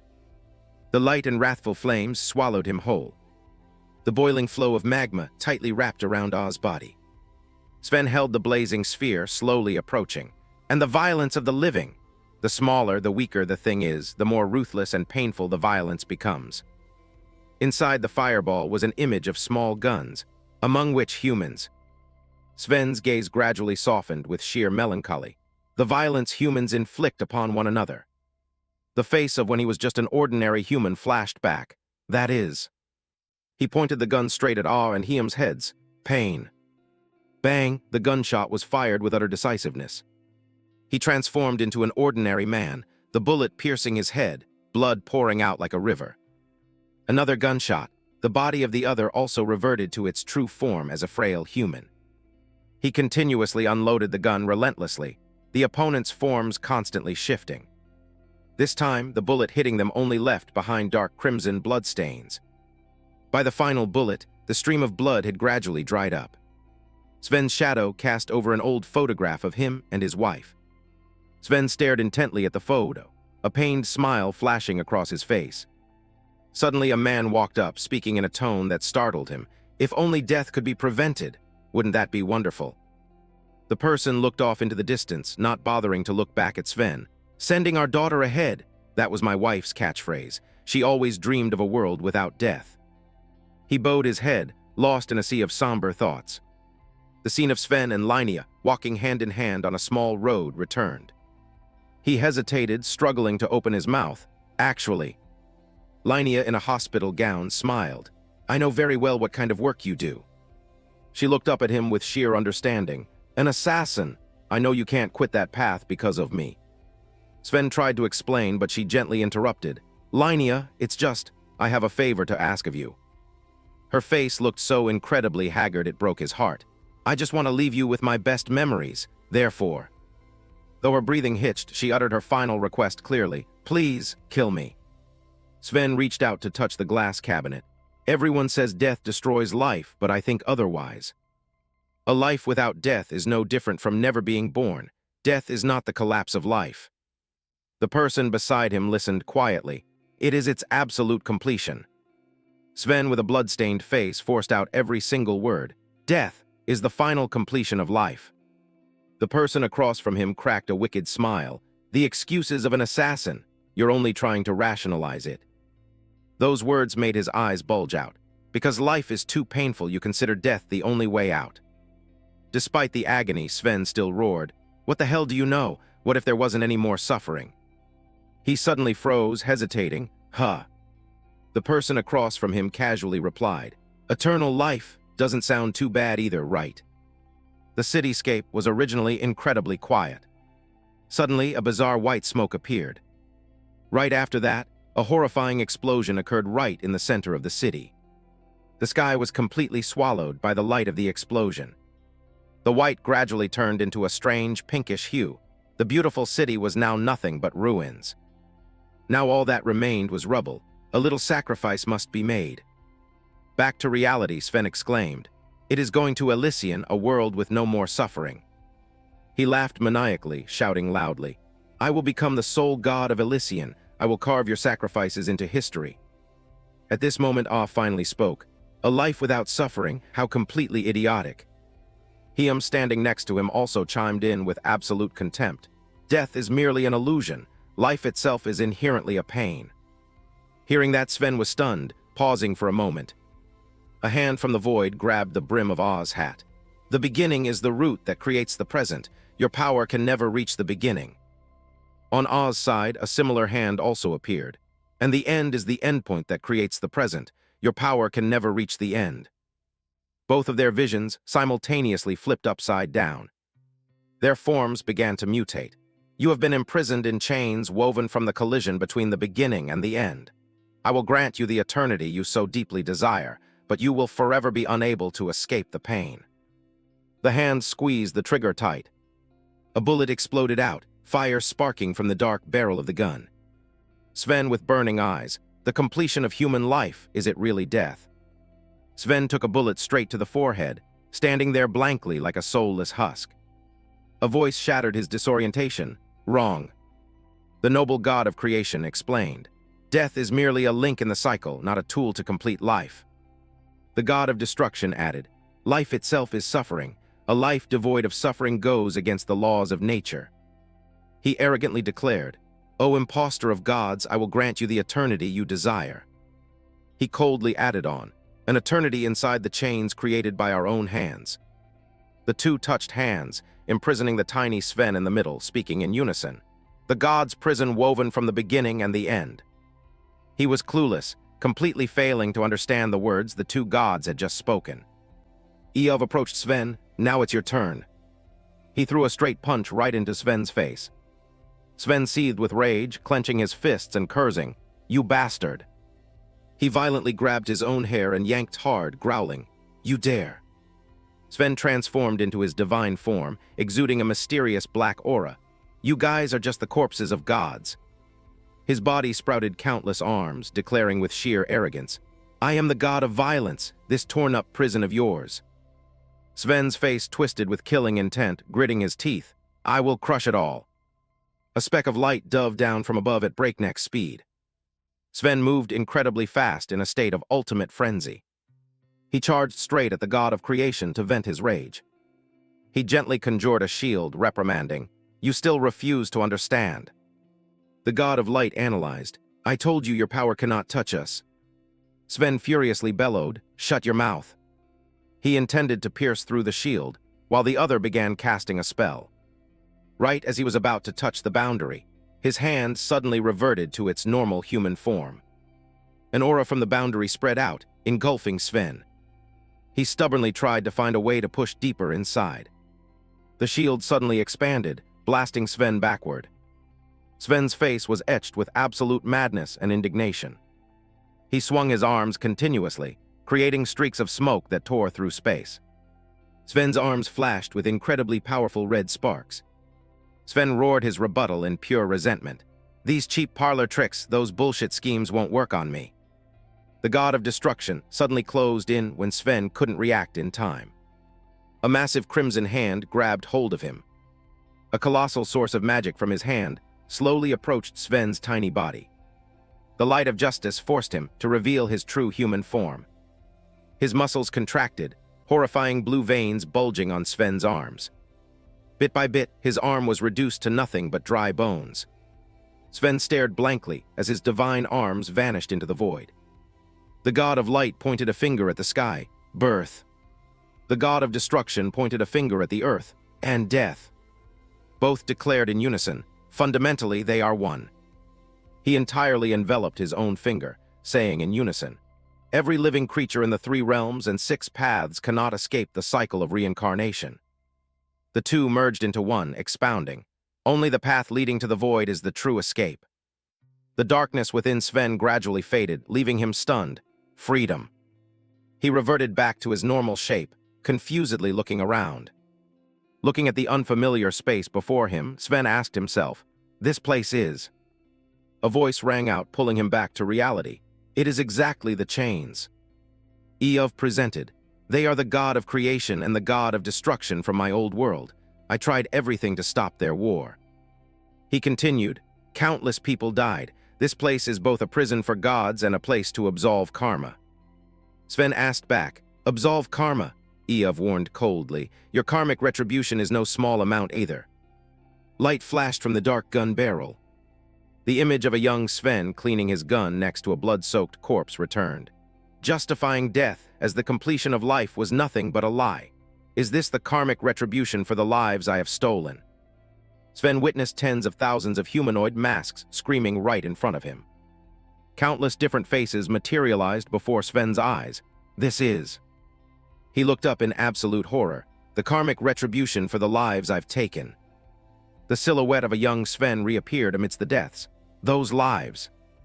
At this moment he was panting heavily, his entire body drenched in fresh blood. Sven Quote's hands trembled non-stop over the pool of hot blood. Beneath the blood-stained wall was the man who had collapsed, his very first murder. He stood up to shield the woman behind him. That day, my junkie father tried to sell my mother to a gang. Sven smirked slightly, the thing I had imagined tens of thousands of times. His eyes bulged wide with killing intent, the reality around him seemingly shattering.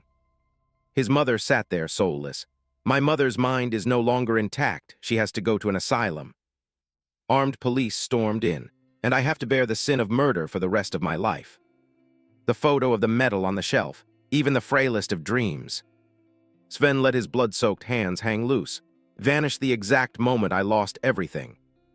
Those hands were tightly handcuffed yet. The iron cuffs suddenly snapped in half. How could this be? He flashed a maniacal smile. I finally feel truly free. Even with his hands bleeding, Sven persistently climbed to the peak of the mountain. What exactly was I climbing so high to find? He climbed with his bare hands while others leisurely walked up. This life is inherently. Sven's parents suddenly appeared, clinging onto his body. So completely absurd. Despite blood pouring down, Sven still clung tightly to the cliff. So cruel. His despairing hands let go, and so painful. He free fell, but exactly at the moment he let go of everything. Sven's eyes looked as if he had achieved enlightenment. I finally truly understand. His body relaxed in the empty air. This world. Sven plummeted through midair, no longer caring about competing. He crashed into the ground, dust flying everywhere. Sven stood up after the fateful fall, the bottom of the abyss. He staggered forward. The very end is where true freedom lies. Sven's face was full of sheer intensity. For so long. He looked up, grabbing the iron bars of the prison. Where the hell have I been locked up? Sven tightly gripped the freezing iron bars. He used terrifying strength to bend them out of shape. Stepping out of the gap, he told himself, when I shatter this confining iron cage. He dropped his jaw in awe, looking up. I can finally see clearly. Sven spread his arms like a victor before the cliff. Those useless towers everyone tries so hard to climb. Back to reality, he was standing before the cell door. Sven's eyes flashed. I want to destroy, crush all those meaningless towers to dust. His eyes burned with deep desire, leaving only the single purity, but how? A voice pulled him from his train of thought. How does it feel? The person behind him asked, after killing someone for the very first time. He answered in annoyance, who the fuck are you? The other guy mocked, who am I? Your cellmate, that's who. He smirked, you feel liberated, don't you? The question stabbed straight into Sven's soul. That's only the beginning. He pointed out the window. The world out there is completely fake. This place is the true reality. A crowd of inmates surrounded the brutal brawl. Do you know what people call this place? Valhalla. A noble old man appeared through the telling. A place where fake power doesn't exist, where only two people fighting like complete maniacs. True primal power rules. He stood up to face Sven. Valhalla is the legendary Viking heaven. Why did they consider slaughter to be heaven? The guy laughed out loud, because they saw the absolute purest face of this world. Sven was stunned, the purest face. He continued without giving Sven a moment to breathe. Violence is not a tool, it is the essence, the truest embodiment of the world. A large creature hunting its prey, eat. It bit down hard on the prey, so be eaten. A lion and a buffalo fighting to the death, kill. The two animals giving absolutely no quarter, or survive. War breaking out, plunder. Two soldiers pointing guns at each other, or. The sound of a gunshot pierced through the man's head. The gunman continued firing into the woman. The child was the next victim to fall. He fired continuously, blood splattering absolutely everywhere. The horrific sound of gunfire echoed relentlessly. He laughed, prove your own worthiness. The other person reached his hand out to Sven's utter amazement. Hey, take this. He looked at the thing in his hand, a thread. Sven's eyes widened in shock. The guy said, if you survive for 1 month in here, I'll give you a massive gift. He raised his head high, declaring, my name Sven will belong to you.